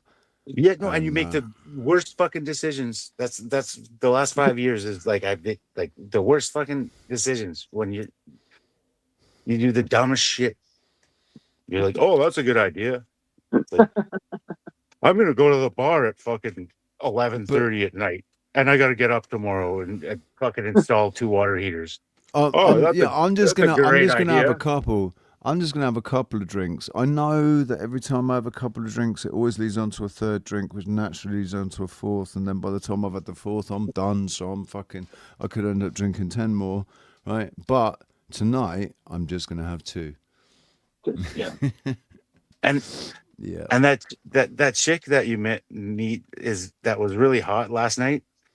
The next day is usually not fucking very hot. Yeah. Well, I mean, yeah.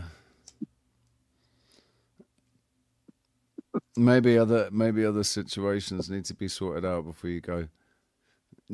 Oh, totally. In the knickers of someone else, man. Exactly. Oh man, I've totally realized that. But I'd say, I mean, for myself, being single and celibate has been very beneficial to my state of being. Mm-hmm. Yeah. Oh man, I went through. Yeah. Yeah. There's phases. Yeah. I went through the phase of like, not having any relations with the mother of my children.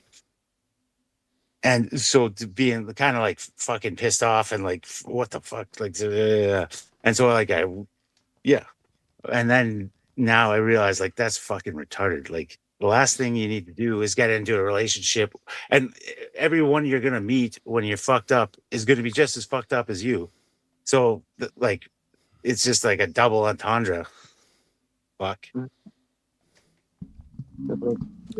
Ladies and gentlemen, welcome to the Sunday service for sinners. This is not a place to come for therapy. We are not therapists. Nobody here is qualified in any way, shape or form to provide any sort of therapy or consultation about anything. And if you are having serious issues yourself, I suggest that you go and seek professional advice and probably stay away from this channel. If you want to get semen in your mustache, keep listening.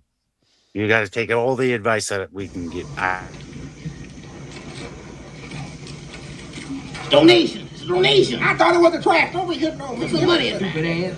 I whoop your ass, Clarence. Don't call me now. Watch it, you tall black motherfucker. There's women up inside. I don't give a fuck about them. Ain't nobody give me nothing. And up next, I don't know why I'm like this or what's wrong with me. Stay tuned for more. Wow.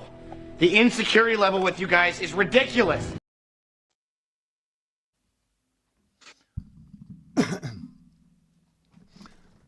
What time is it? It's 3 o'clock in the afternoon here. Yeah. Here too. Let's have a little. I want to have a little look. I want to completely change the subject. Fucking raining here. I want to have a little look. What's going on over here with Paz? Paz 49. We watch some videos. Yeah. Be nice to Talking about thousands of Brits arrested for social media posts because of the change. I think it's because of the change of law. The law that's just been adopted, the one that's been imposed by Israel.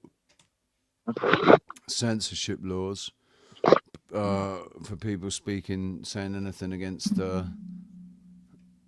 official narrative. Against the people with the little small hats who like to kiss walls.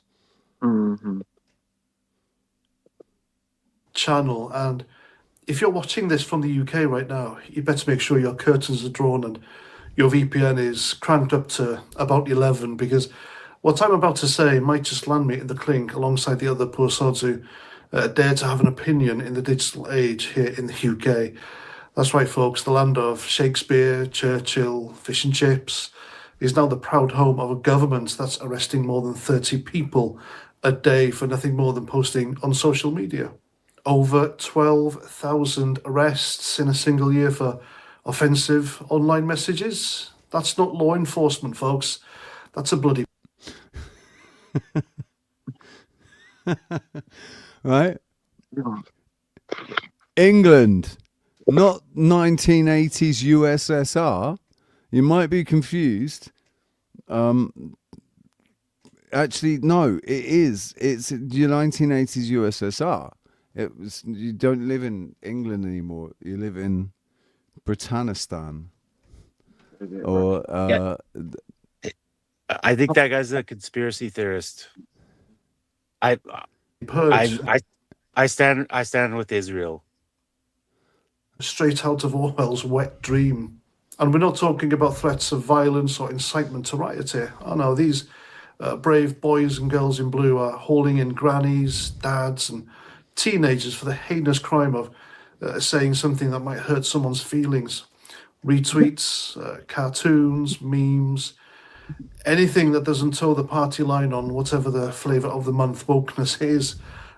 I've made sure that my VPN is not sending me through the UK.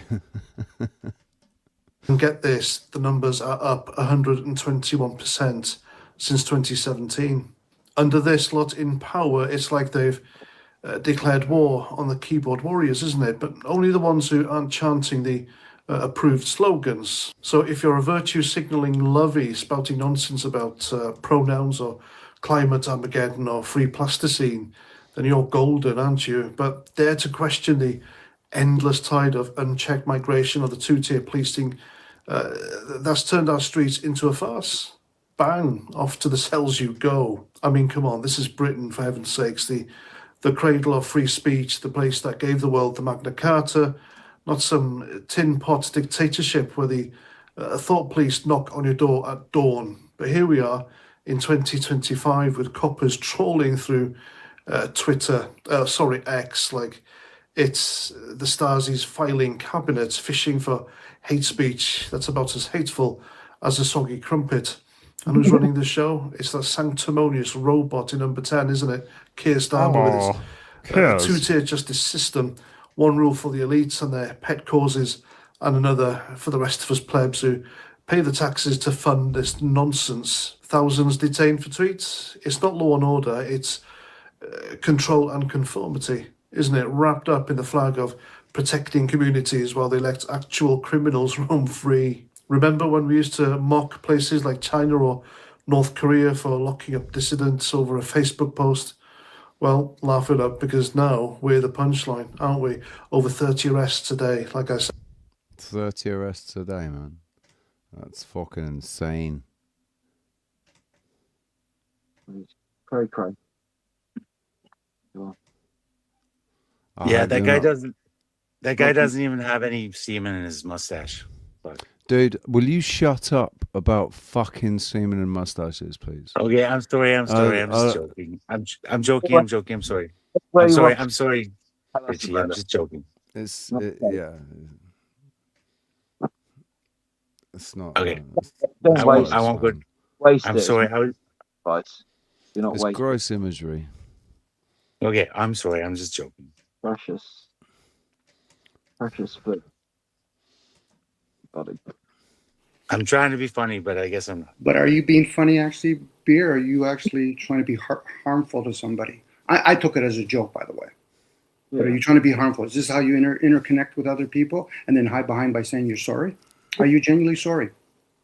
Well, no, I genuinely joke like this because most of my friends know it's jokes, but I find on panels and shit, some people get really offended and they. Okay. So well, then Richie, the host, has asked you numerous of times. So, are you really trying to establish a friendship with him? Anyway, go ahead, guys. Anyways, I'm sorry. It's shock value. It's shock value humor, right? And which is cheap, low hanging fruit. It's cheap humor. We're more sophisticated over here on the 007 channel, Mr. Bearsworth.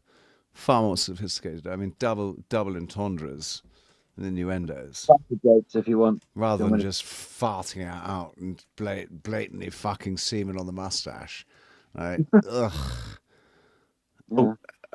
Okay, Richie. I'll try and talk a little bit more classy, like. No, you just sound gay now. I was trying. Now you do actually sound camp.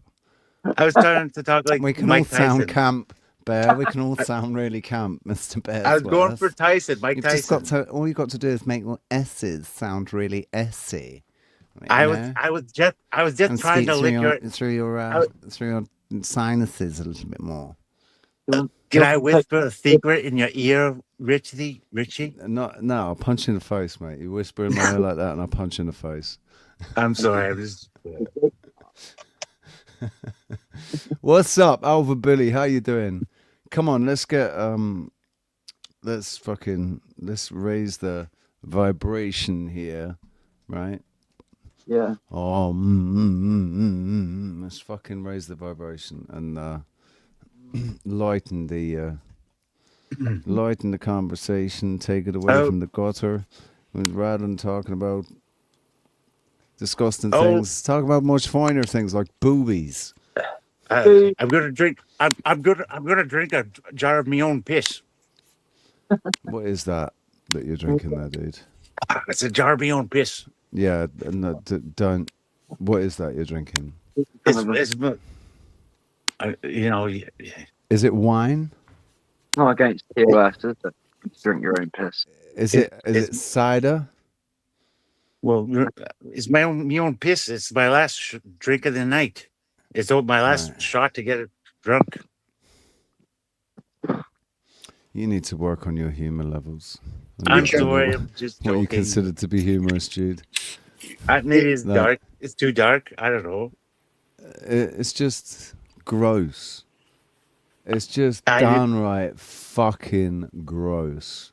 No. Like just like the other comment, it's just gross. It's like What if I was an Irishman? I was like, I'd still kick you in the fucking dick, my friend. I'd still fucking kick you in the dick. Okay, I'm just joking, Richie. I'm not trying to offend you. Fuck. I'm sorry. Actually, Richie, I put something in the back earlier if you want to look at it privately or share with the public on vibration, actually, since you brought up the word.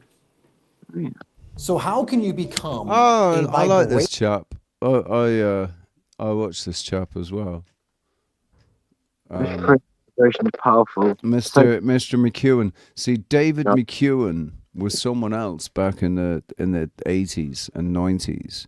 McEwen, and it was spelt differently. The McEwen, I think, was spelt differently, but David McEwen was somebody else. He has the same name as David McEwen. I'm sure was like it was something political. He was something to do with something political, wasn't he? Or maybe he was a newscaster. He was like on ITN or something like that. No idea. And I think he was Scottish as well. But this guy, yeah, I've come across his work before. Cleaned up afterwards. Vibrational powerhouse to such an extent that life is responding so powerfully to this vibration that you are receiving pretty much everything that you want.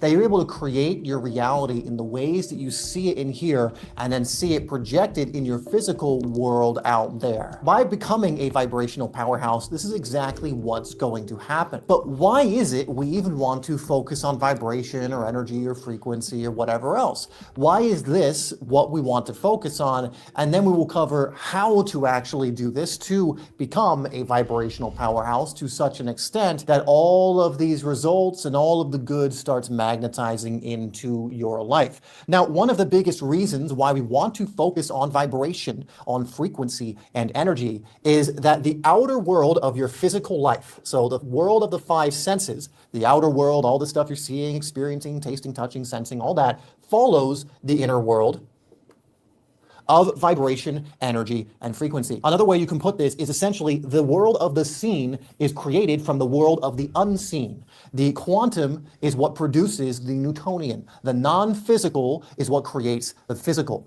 Everything in your physical world has taken cues from things in the non-physical world to determine what it's going to become or what comes in your life. And what non-physical, yin, physical, yang.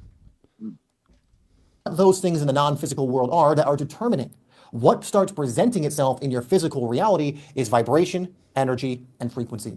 And when you change the energy, frequency, and vibration in your life begins to change. The outer world begins to shift to match the vibration, energy, and frequency that you are offering most often. And so if we want to change our lives, we have to change our vibration and the frequency of our vibration. So if you want to become a vibrational powerhouse, we must first understand that the outer world follows the inner world. There's so much we've done on why this is. In fact, our reality is mainly empty space and energy, non-physical. And then there is this very narrow bandwidth of frequency, this very narrow bandwidth of vibrational frequency that we call the physical, that when vibration, energy, and frequency is at that bandwidth, then shows up in this world of our five senses. However, if we were to change the frequency, energy, or vibration of certain things in your physical, they would cease to be what we call physical because they would be outside the range of that narrow bandwidth that we know as the physical. But understand, it is because of the vibration, energy, and frequency. And so the way in which we can start creating life in the ways that we want, to start living a better life. And how amazing would it be to live a life where you feel good most of the time? You're manifesting the things that are in your heart that you really want, whether it's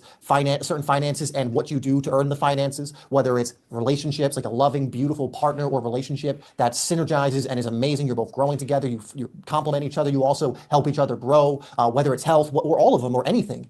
The way we do that is we start with the vibration first. So we focus on vibration first. A lot of people are looking at their circumstances. So what's the best way to change your vibration? Well, like this, of course.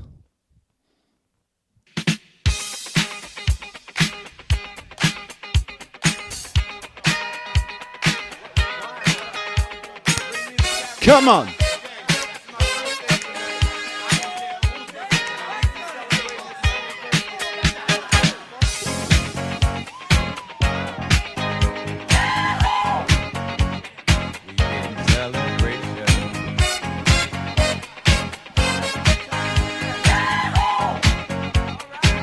I'm sorry, if you're not chair dancing or bopping along, then you have no soul. There's nothing that we can do for you. I'm really sorry. But you're a soulless individual. If you just sat there staring at the screen going, what the fuck's going on? Why is he playing Cool in the Gang? And you're not bopping and getting ready to start going, celebrate good times, come on. All right? You've got no soul. There's nothing we can do. I'm really sorry. Fuck, I'm an MVC. Shit. Jesus Christ. And trying to manipulate their circumstances first without recognizing that the whole reason the circumstances are even there is because of your vibration. The vibration you have been offering over time has created the circumstances you currently find yourself in. And yet, what most people do is they react to the current circumstances, which ultimately puts you in a vibration. So understand, even if you're not intentionally sending out vibration, you're always sending out vibration. Even if you're doing it unintentionally or unconsciously, you are always sending something out, which is creating your world. So if you're not doing this, don't think, well, I won't send out vibration and it'll be fine. No, you're always sending out vibration. You're always at some level of frequency. You're always offering some kind of energy that is then being responded to by God, source, the universe, or whatever else to bring you more of whatever you are offering. You can think of it like this is the asking for what you want. You do it through vibration, energy, and frequency. And so when you send out, let's say, less than ideal frequencies, you are essentially communicating to the universe, God, and source that you want more of this. So that's how the people that want to control everybody, if they can get everybody focused on this reality where they actually, the people are being controlled, and there's these other people that have control of everything, and there's this external locus of control over your actual experience, then they don't actually have to do any work, do they? They don't have to do anything. All they have to do is get everybody vibrating on that frequency, and that's what will play out. That's what will happen. So by controlling everybody's perceptions of what's going on, they control the frequency that everybody's vibrating at, and therefore the reality that they want created is therefore created or sustained. Simple as that. Right. And Dana, I'd say you don't want to change your life because you're a very balanced individual that's actually having a good experience, and you're a good person, putting out a good energy. So good things are coming back.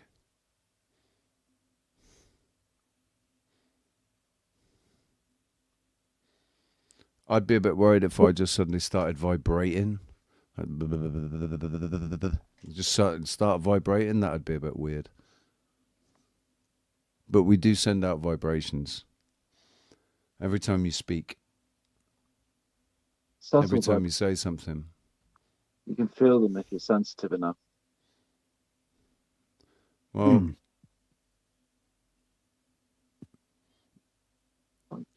like I was saying, you know, the other day when somebody was getting passionate about what they were saying, and so with every word that they were speaking, I was getting a fucking wave of energy that was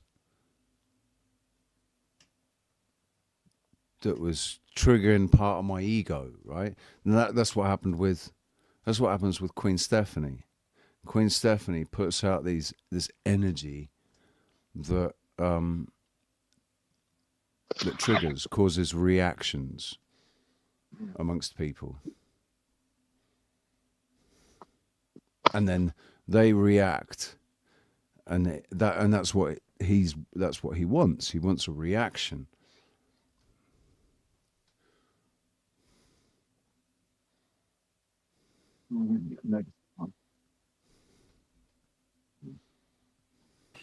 I guess I'm going to drop a link to this video for anybody that's interested in going and I'm watching it. I am, like I said, yeah, I'm already. David McEwen is on my radar already, so that's cool you shared that. Man, I believe that concept wholeheartedly, totally, and like it's so true. But yeah, like when yeah, you can't help it. That's a weird thing. Like when you know, even when you know the truth, even when you know the right, when you know the answer, like it's so weird when you know the answer, but you don't do it. You even I know it's so hard to yeah. So Look, Barry, I know what you're saying because I spent 16 years in a loop. You know Right? the answer. You know what to do to fix it. Right, And but it's like uncomfortable. you just It's don't do it. You're just like, uncomfortable and it puts you outside of your comfort zone to do it. That's what it is. It's like it might be shit the situation you're in, but at least it's familiar. Yeah.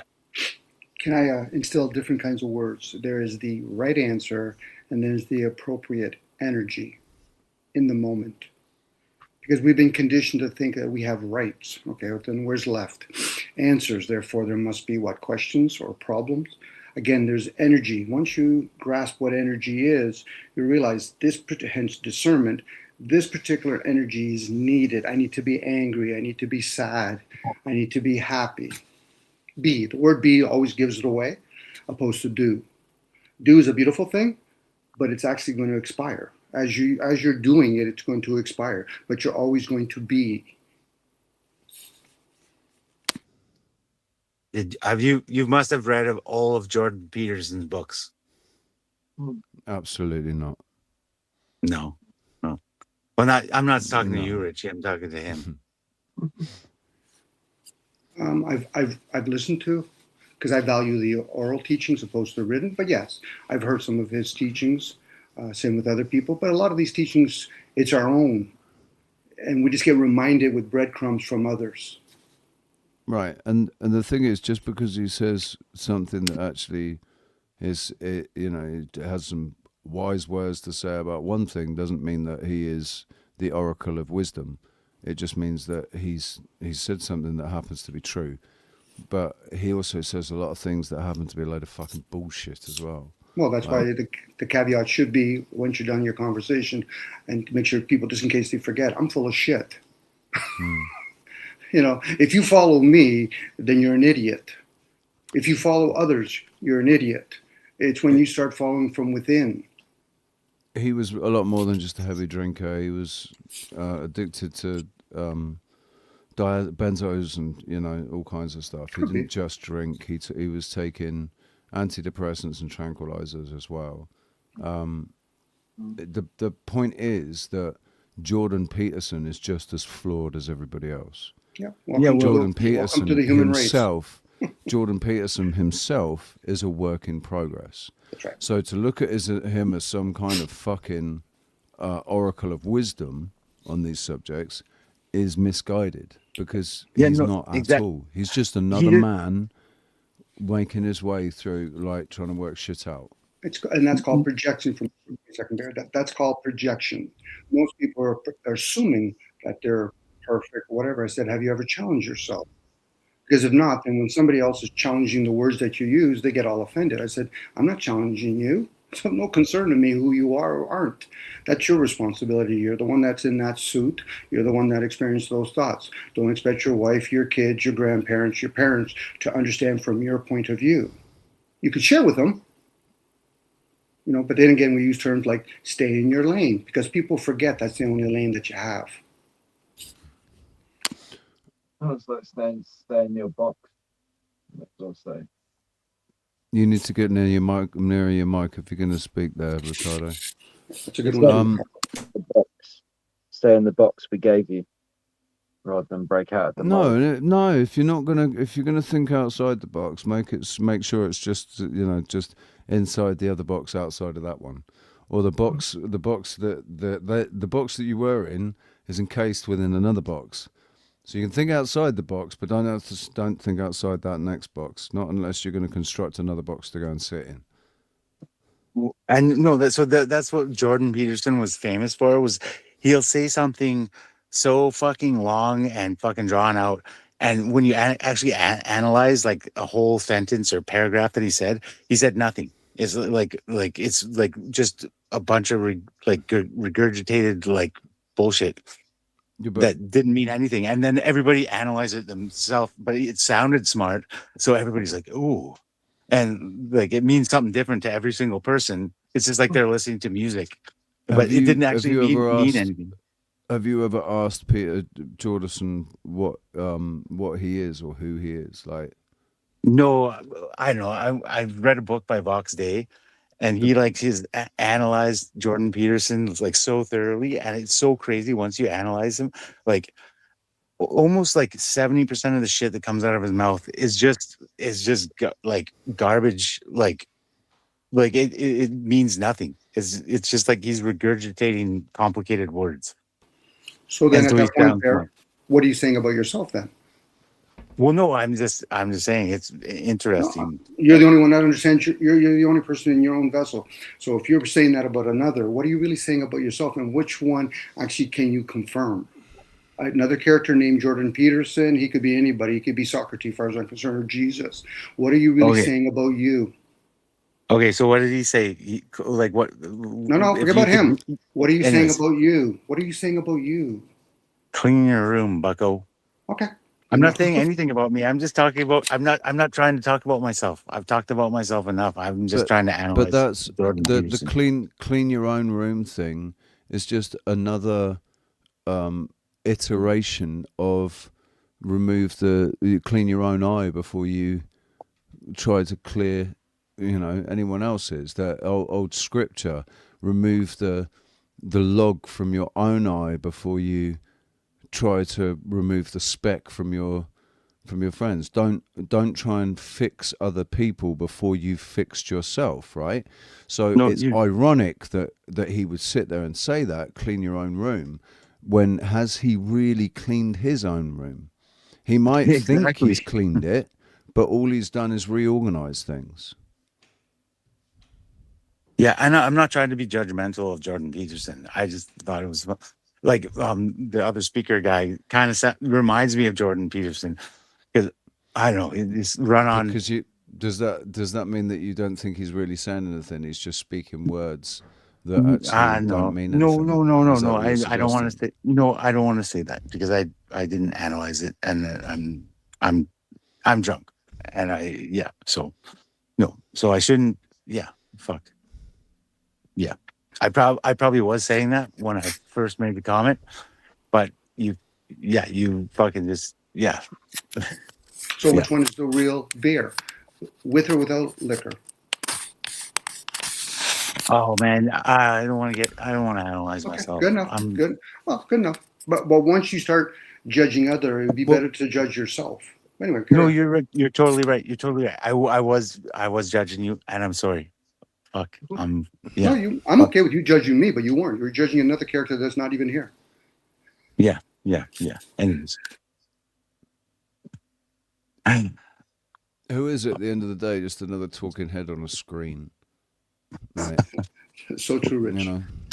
We all are at this point. At this point, that's all we are. Which is why meetups are good, right? But Bearsworth, don't worry about it, dude. All can be fixed with a PayPal. You can fix all problems by donating making a small donation to my PayPal. Did you know that? Yeah.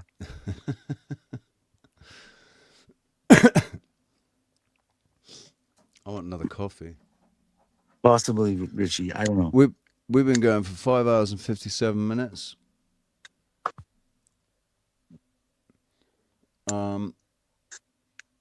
Shout out to the 26 people still sat here.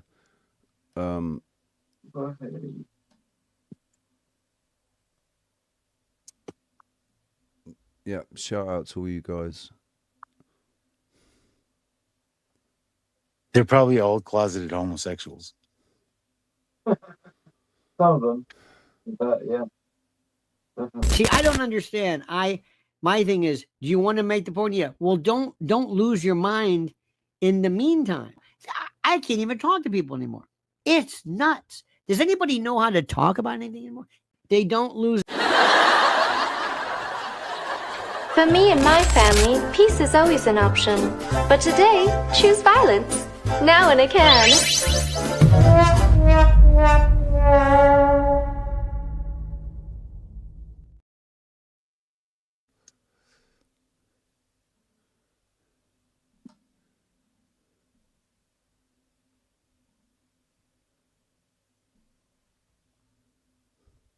Well, obviously, I can't rely on you guys to make sure that people aren't left with dead air. So I'm going to have to put some tunes on or something while I just go and make a coffee. Oh, actually, let's have a listen to. Put some nice music on or something. Let's have a listen to David Icke, to Gareth Icke. Yes. Because we love Gareth Icke, man. He's a good man. I like Gareth Icke. I'm gonna forget about the fact that his dad's David. And I'd like to welcome to the stage Gareth Icke, everyone. Please make some noise. Thank you. Pronounced his name wrong, love. His name's Icke. Gareth Icke. But Thank you so much. I'm not rapping. Not this time. It does feel like 2020 all over again, doesn't it? I was thinking that. I'm like, right, we're right back at the coalface. But I will say it was an honor to stand in defiance with all of you then, and it is now.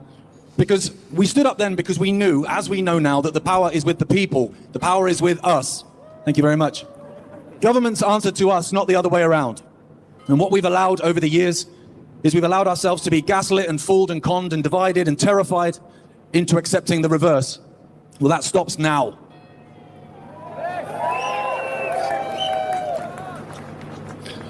Now, back in 2020, this is the main difference here, because right now we're being asked to accept something that none of us want. Absolutely no one wants digital ID at all. But in 2020, when we stood up, we were the minority, and we were fighting back not just against the state, but we were fighting back against our friends, family members sometimes, work colleagues, employers, Jeremy Vine. But we're the majority now. We have the numbers that we didn't have back in 2020. Now, that's not to say that, fighting back against digital ID is going to be simple or easy or without sacrifice, because we will be asked to give up stuff that we love and things that we hold dear and take for granted to resist digital ID. And that, I think, is a conversation that all of us are going to have with ourselves at some point. What are we willing to give up? What are we willing not to do that we normally did in order to stand back and refuse digital ID? Because let's have it right, they will put those blockages in the way for all of us.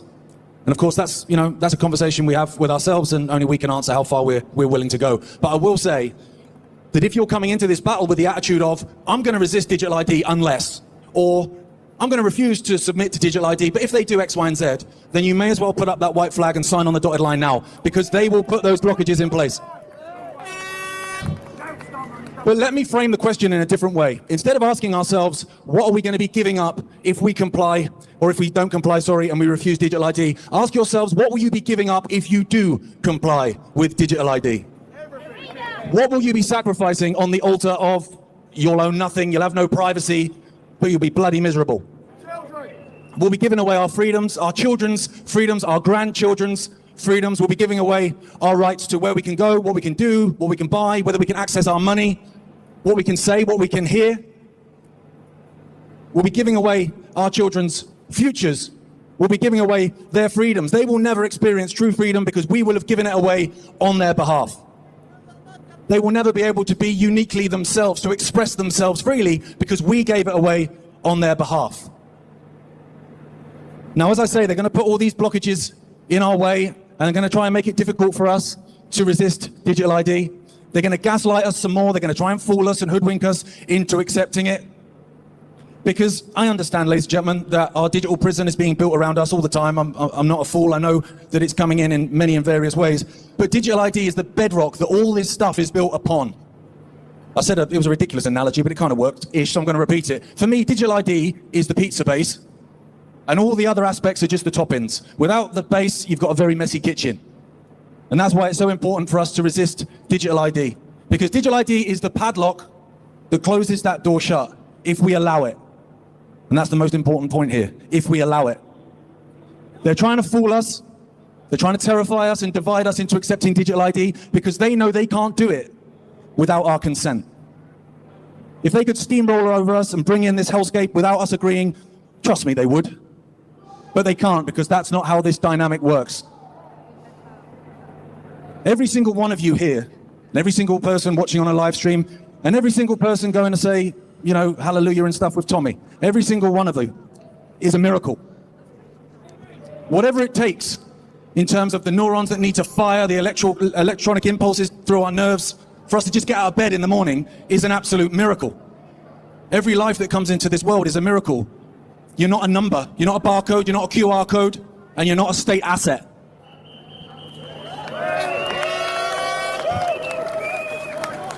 We are free human beings, and we decide our future, not Larry Ellison or Tony Blair or Zippy from Rainbow, or any of his Ukrainian arsonists, none of them. We decide our futures, not them. Now, I'm absolutely sure that they will seek to divide us, and they will throw dirty tricks there to get us to turn on each other, because they know that when we stand together as one, we are uncontrollable and unbeatable. So when they throw in those dirty tricks to get us to turn on each other, we need to refuse. We say, no, I'm not going to hate each other. I'm not going to hate my neighbor. I'm not going to fall for this. We put all our differences aside. We can go back to hating each other tomorrow. That's fine. We can argue tomorrow. But when it comes to digital ID, they're coming for all of us. It doesn't matter what differences we have between us, and I'm sure there's a multitude of differences. Me and that flag for one. There's a multitude of differences. But we have so much more in common than we do that divides us.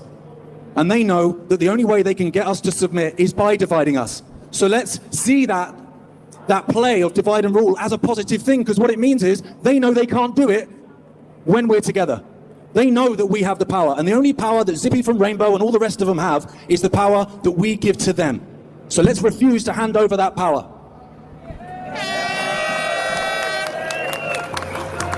We do not bend, we do not break, we do not kneel at the feet of Xerxes at the hot gates. We do not accept that 30 pieces of short-term convenient silver. We stand together, united. When those literal or metaphorical jackboots come to our door, we stand tall and we look that enemy in the eye, and we refuse to blink. And perhaps more importantly, we refuse to stand aside when those jackboots come to the doors of our neighbor. Like I say, we can fight again tomorrow if we need to.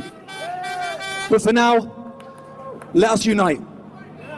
And let us remind those that would rule over us that while some tyrannies last longer than others, in the end, they all ultimately crumble. Because when faced with the indomitable force of the collective human spirit, evil will never win the day. No more false heroes, no more idols, no more saviors. The person that wins this battle is the person that stares back at you every single morning when you're brushing your teeth. And when that reflection stands tall, it puffs out its chest, and it looks these demons in the eye, and it refuses to bow and to comply, then we win, and we win together.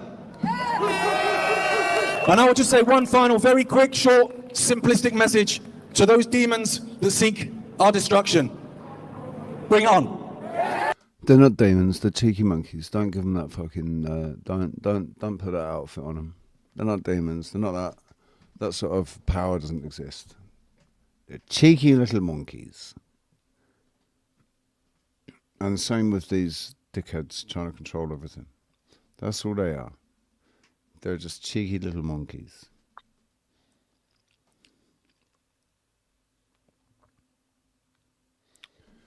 I went with apple juice instead of coffee. I could tell everybody it's brandy. I'm fucking drinking me some brandy now. Fucking go on. Get on the same level as everyone fucking else. Richie, how does that brandy make you feel in your soul? Well, if it was real brandy, It'll make me feel really fucking warm inside, and then really drunk, and then really fucking hungover. And then you probably start talking about semen and mustaches. No, dude. I'm sorry. I'm just joking.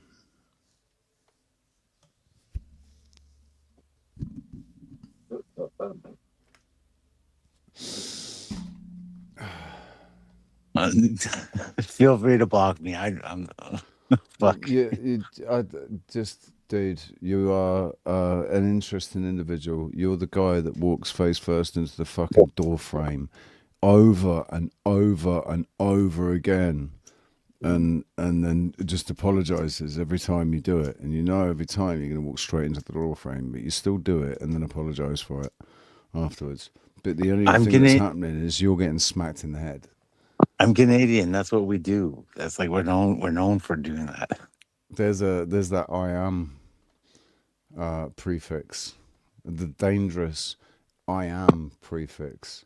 I am Canadian. Are you? What is Canadian? What does that mean?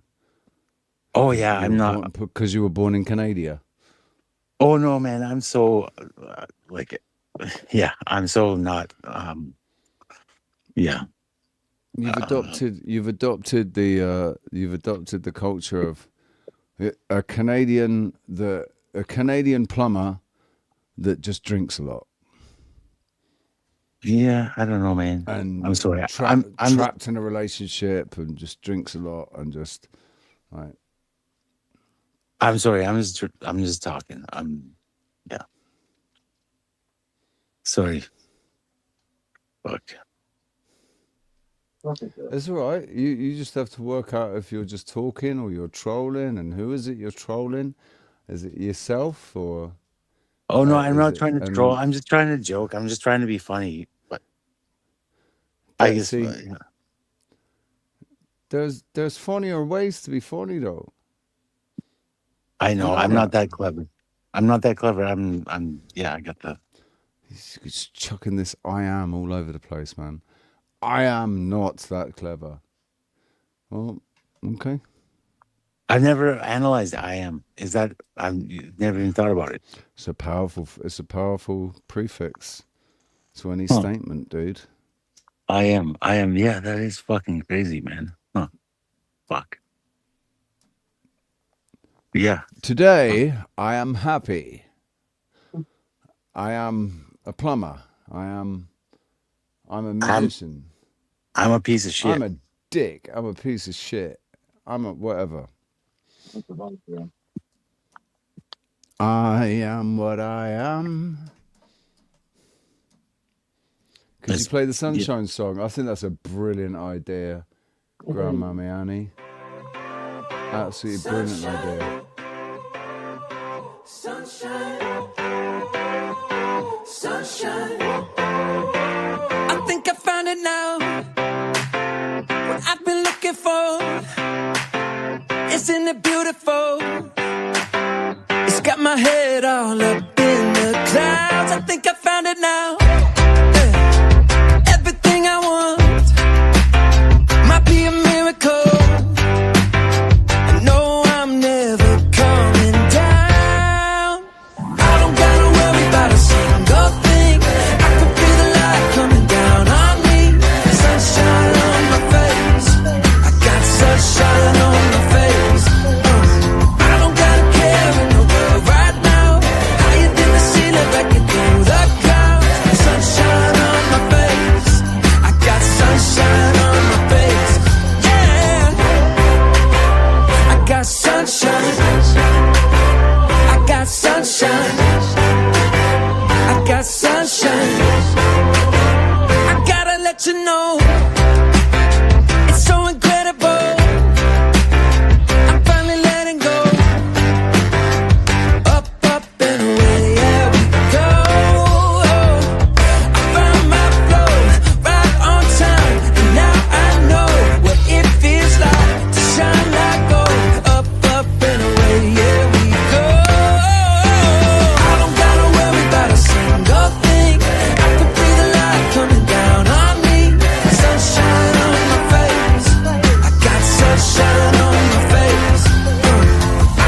Yeah, baby. That's a nice song. Always puts a smile on my face. It's a beautiful song, though.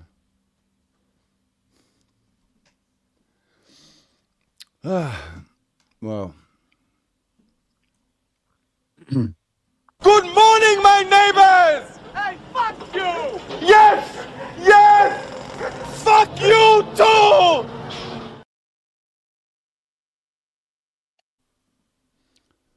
Hey, Richie. On a separate note, okay, what do you think about pianos? I think pianos are fucking amazing, mate. I would Me love to too. have a keyboard.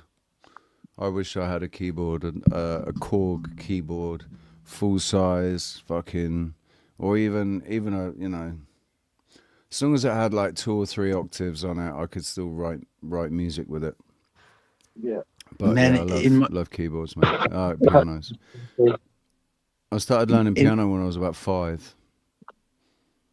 My daughter's in piano.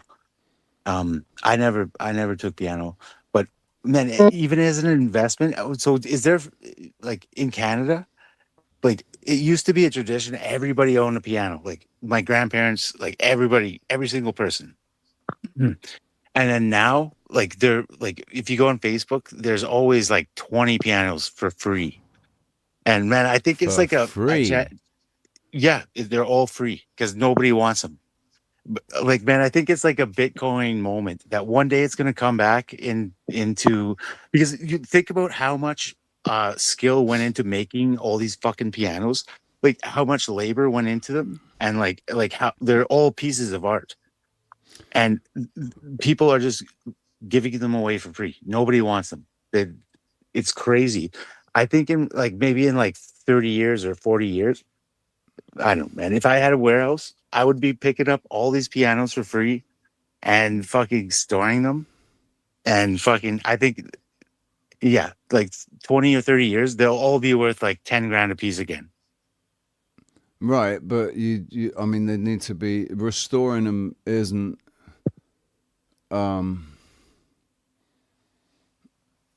Isn't just about like you can restore all the woodwork and everything, but like you got the strings and the hammers and all of that on the inside, and then once it's all restored, you got to tune it all up, and that's all. You would have to invest money into them, a bit of money, and I imagine if they're being given away for free, they're probably fucking out of tune and broken No, keys they're and not, stuff. man.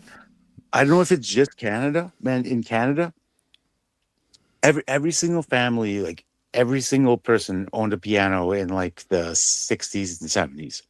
That was like Right. the thing, and every single kid, that was like the thing everybody did was their kids were put in piano lessons, and everybody had a piano in the front hall. But and none of them need to be restored, or like some of them do, but like I bet you 80% of them don't. Like they could be tuned, but anyways, when you do like the cost, like how much wood and labor and art and how much shit went into all these people. Do you have the ability to be able to transport them? I Have you could got a transport van? them. I have a trailer and a van, but I have a trailer. I've thought about this for like the last like 2 years. I just don't have this anywhere to store them, so it's not going to happen for me. But I think if somebody, I don't have anywhere to put a piano here either. exactly, That's why exactly. I need a keyboard. Oh, but like, there's something about a piano that, man, everything digital I think is kind of fucked up. Like even pictures and even music. There's something, about a record or about like actual analog music that I don't know, you can't touch. Hey Vivi, by the way, good to see you. Pianos are cool because they're a standalone instrument, right? You don't. You can just have a piece of music that's just played by a piano, and it stands alone. Like, I think it's like the strongest instrument. Like yeah, man. In my Well, opinion, yeah.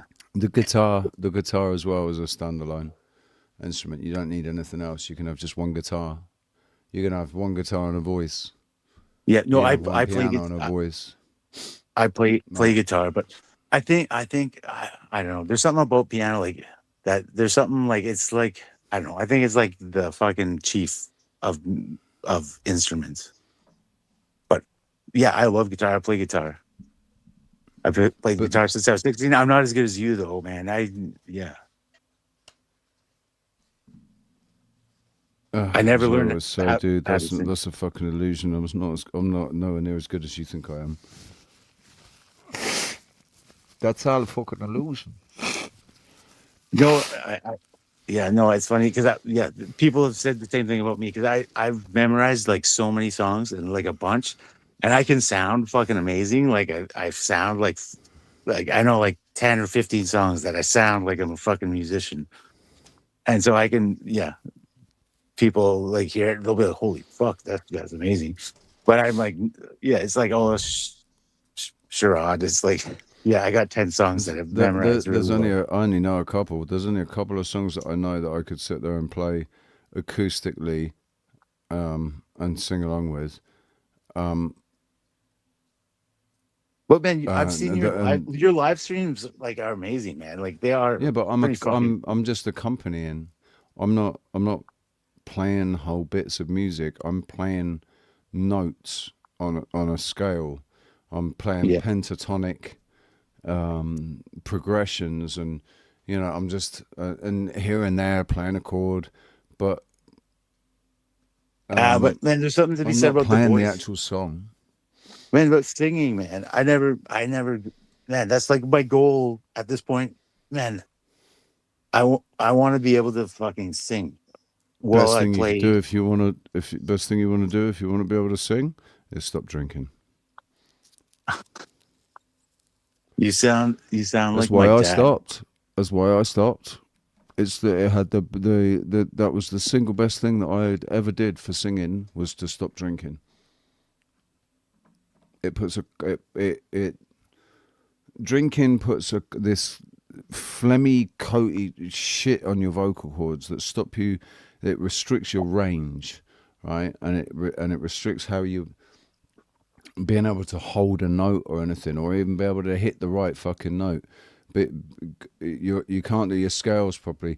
Your voice takes longer to it has to recover, right? Your vocal cords have to recover before you can sound good again when you're singing and be able to hit the notes that you want to be able to hit. The only time my range and everything all increased when I stopped drinking. It's got nothing to do with smoking. Smoking, I haven't as even, far as I'm aware, hasn't really. If anything, it's just put a little interesting bit of gravel in my voice. But I haven't even gotten to get the rhythm of like being able to strum and sing at the same time. That's practice, mate. That's practice. The way I taught myself with that was to work out where the words were sung when like the only one I got close is There Is a House in New Orleans, The Call the Rising Sun, The Gambling Man. Yeah. It's the only one I'm right, close but to being able to sing and strum. you just need to It's so hard, it's muscle man. Like, memory, dude. It's muscle memory. It's allowing your body to just carry on and play because your body knows how to play the song. Your body knows how to play the song, so you let your body with the muscle memory play the song, and you focus on the singing. yeah, it's difficult. Like I can strum fucking Hotel California like a motherfucker. But then I try to sing it. It's like, I can't even get, the right tone, like the right cadence. It's like my strumming is, I can't fucking key it up at the right time. Yeah, it's interesting. Dude, the only way you can do any of these things and build these skills is with practice. Like 10,000 hours of practice is not a lie. When you've done 10,000 hours of practice, you're going to be good at whatever it is you're doing. Yeah, totally. You would have you would have developed a skill at whatever it is that you're trying to do. Do you think Robert Johnson? Do you think it was sped up, or do you think What? the king of Delta Blues, Robert Johnson? I don't even know what that is. Eric Clapton. Eric Clapton. Do I think Eric Clapton was sped up? Oh, I know. So it was an episode of Crow 777, and they talked to there's one guy. Watch Crow 777, dude. No, okay, sorry. Crow 777 was associated with, what's her name? 777. Oh, Rose. Yeah, Rose 777. Yeah, she was crazy. Well, I'm not into any other politics. I don't know anybody. I just they're get just drunk. cults, dude. It's all cults. Everybody's trying to fucking build their cult. Do you know their way to Carnegie Hall? I don't know, but the information, I don't know, Pro 777, like their episodes and stuff has cool, like, I don't know. I think it's, information that is cool, like analyzing history and different psyops and shit. He's done some interesting things. He's got some interesting content. I don't like. I didn't take to his personality. I like Crow, but Rose and what's her fucking boyfriend? Like, he's, I think he's, anyways, who knows? I don't know. I'm not, who am I to judge anybody? Fuck.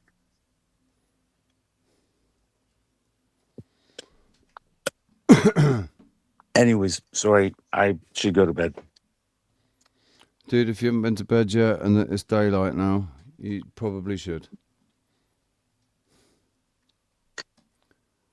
Okay, Richie. Peace out, man. Okay, take it easy. And drink some water before you go to sleep. Make sure there's a nice pint of water for when you wake up. Definitely. Okay, man. Thanks for the good to conversation. hydrate. Cheers, Bears. Always, mate. Cheers, guys. Take care, dude. The universe is unfolding as it should. Absolutely. The universe is unfolding as it will, and how much, the universe in that sense, the one verse. Ugh, let me started. Ciao, piano man. Well, this conversation's hit a fucking snowdrift, doesn't it?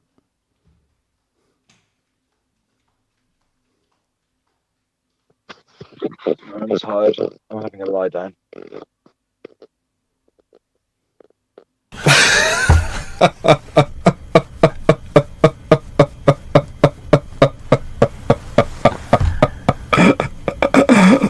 That's excellent. Really good. It's about duality. Well, I'm all about duality. She just said her name used to be Kyle. I respect it, just wasn't ready to meet the extra fork on the first date. Just got to third base, turns out it was bigger than mine. Fuck that, I'm out. I ain't even mad she had one. I'm mad it had veins. Bro, it winked at me.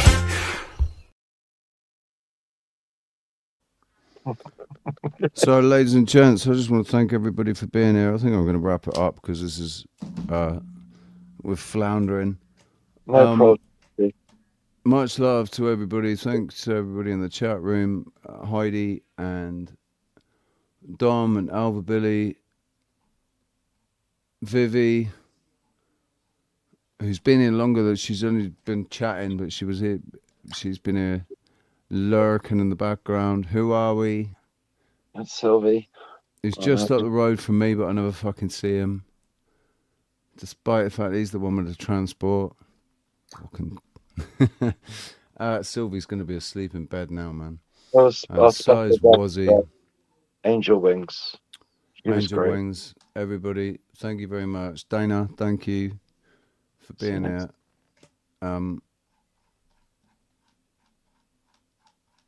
Scrolly. Grandmammy Annie. Yeah. We're going to say, see you anon. I'll be back tomorrow. Peace and love. When we relate to each other with attentive and generous gaze, Simone Weil said, attention is the purest form of generosity.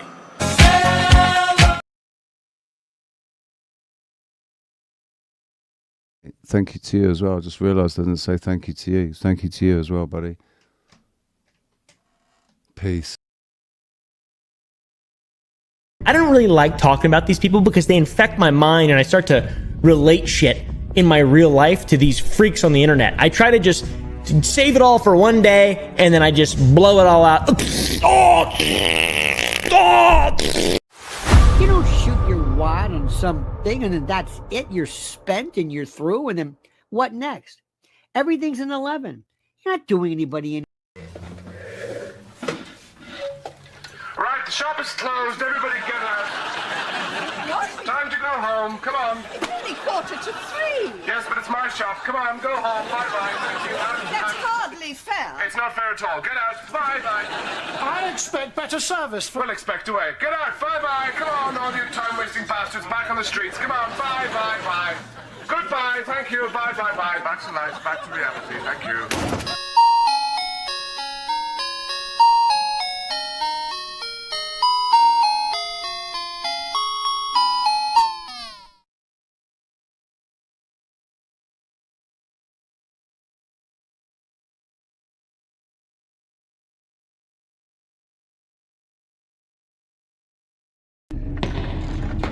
Shut it down!